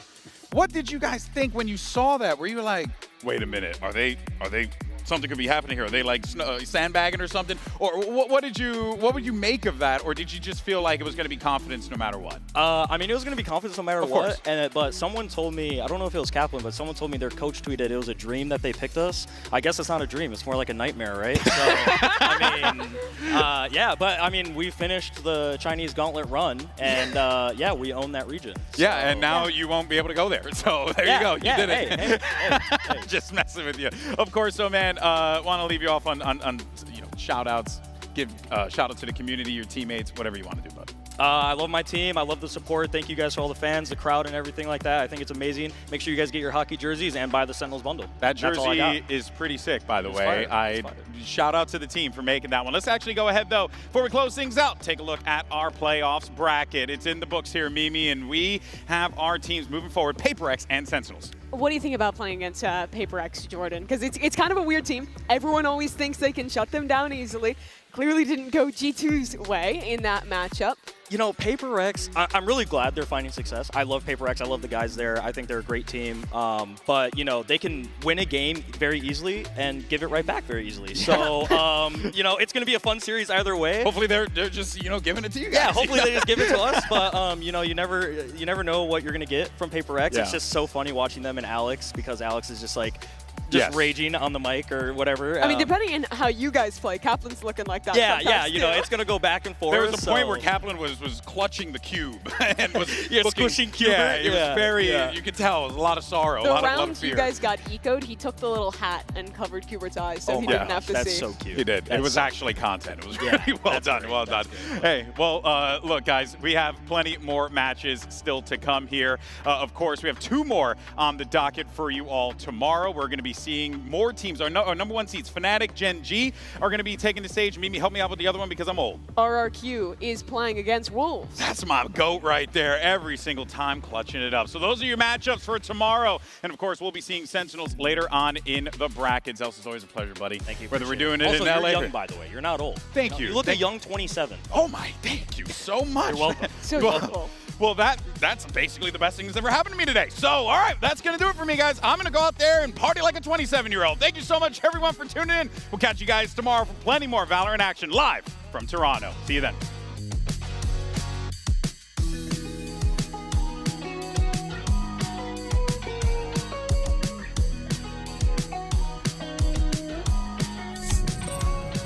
Time to kick off the playoffs here in Toronto. And we're starting it with G2 Esports versus PaperX, a rematch from Master Shanghai. Divide, Jing, looking to try to hold this line. Jing able to find one. Blast packs across the way. Gets out towards safety. Paint shells to try to buy some space and some time. He finds another kill. Would be a showstopper online for him, but he's not going to be able to get it. Leaf strikes him down. Patman now having to do everything. He cannot make it happen. 7-5. G2 all alone now. Just Patman with everything to do. Swing on the corner, finds the first. The Haunt gonna be sent. Re-swings, clears out Leaf. Prowler at the ready. Trent in front, and Patman is him!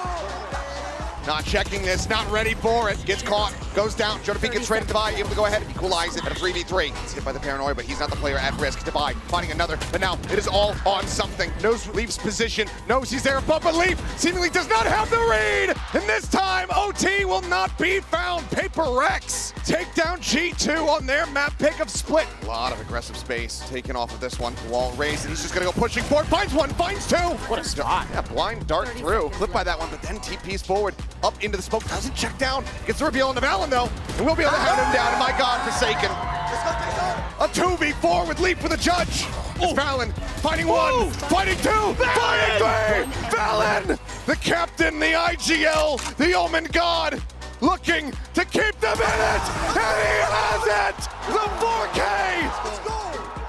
A lot of this is on Divide. Spike being planted, finds the first, but he doesn't anticipate the second layer. Turns back, identifies it, but still loses his life. Forsaken on the push, is able to find Valen, traded out. As Patman holding close, finds it, and it's all down to Trent, and he cannot make it happen. PaperX come to this tournament seeking redemption, and now they can say, you asked for this, you picked us. Sentinels have been on a bit of a side quest here in Toronto, folks. The Chinese team gauntlet ends with the final boss, Xinlai Gaming. But what's crazy about this is they just ascended. Narrow with the shorty, flattened. Braga gets on out there, but Bang steps up for 3. Make it 4.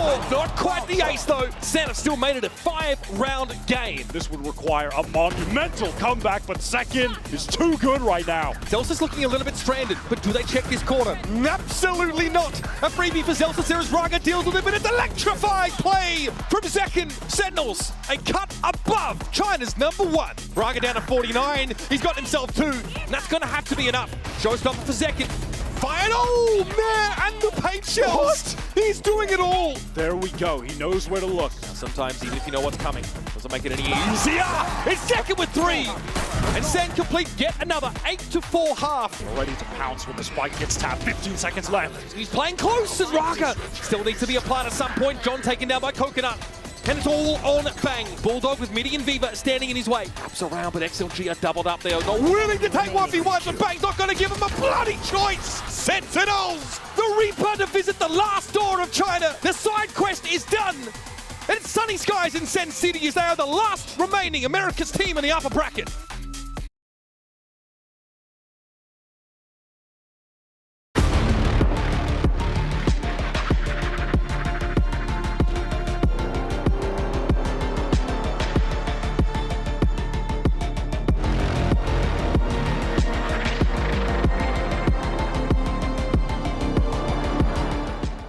This is your time to wake up. I look so good, no makeup. You and your mans need to break up. They suck, that's tough, need to pay up. This is your time to wake up. I look so good, no makeup. You and your mans need to break up. They suck, that's tough, need to pay up.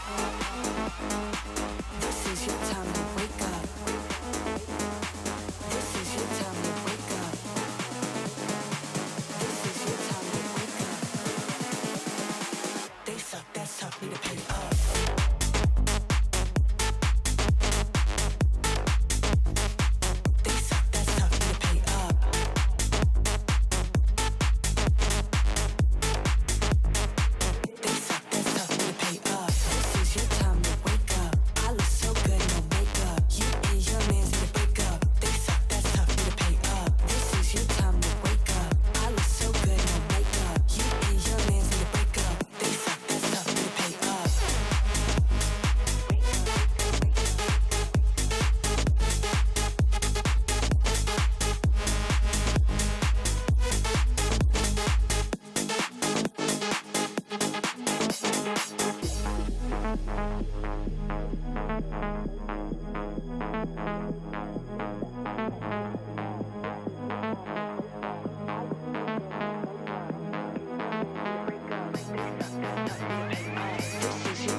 You can give them all to me.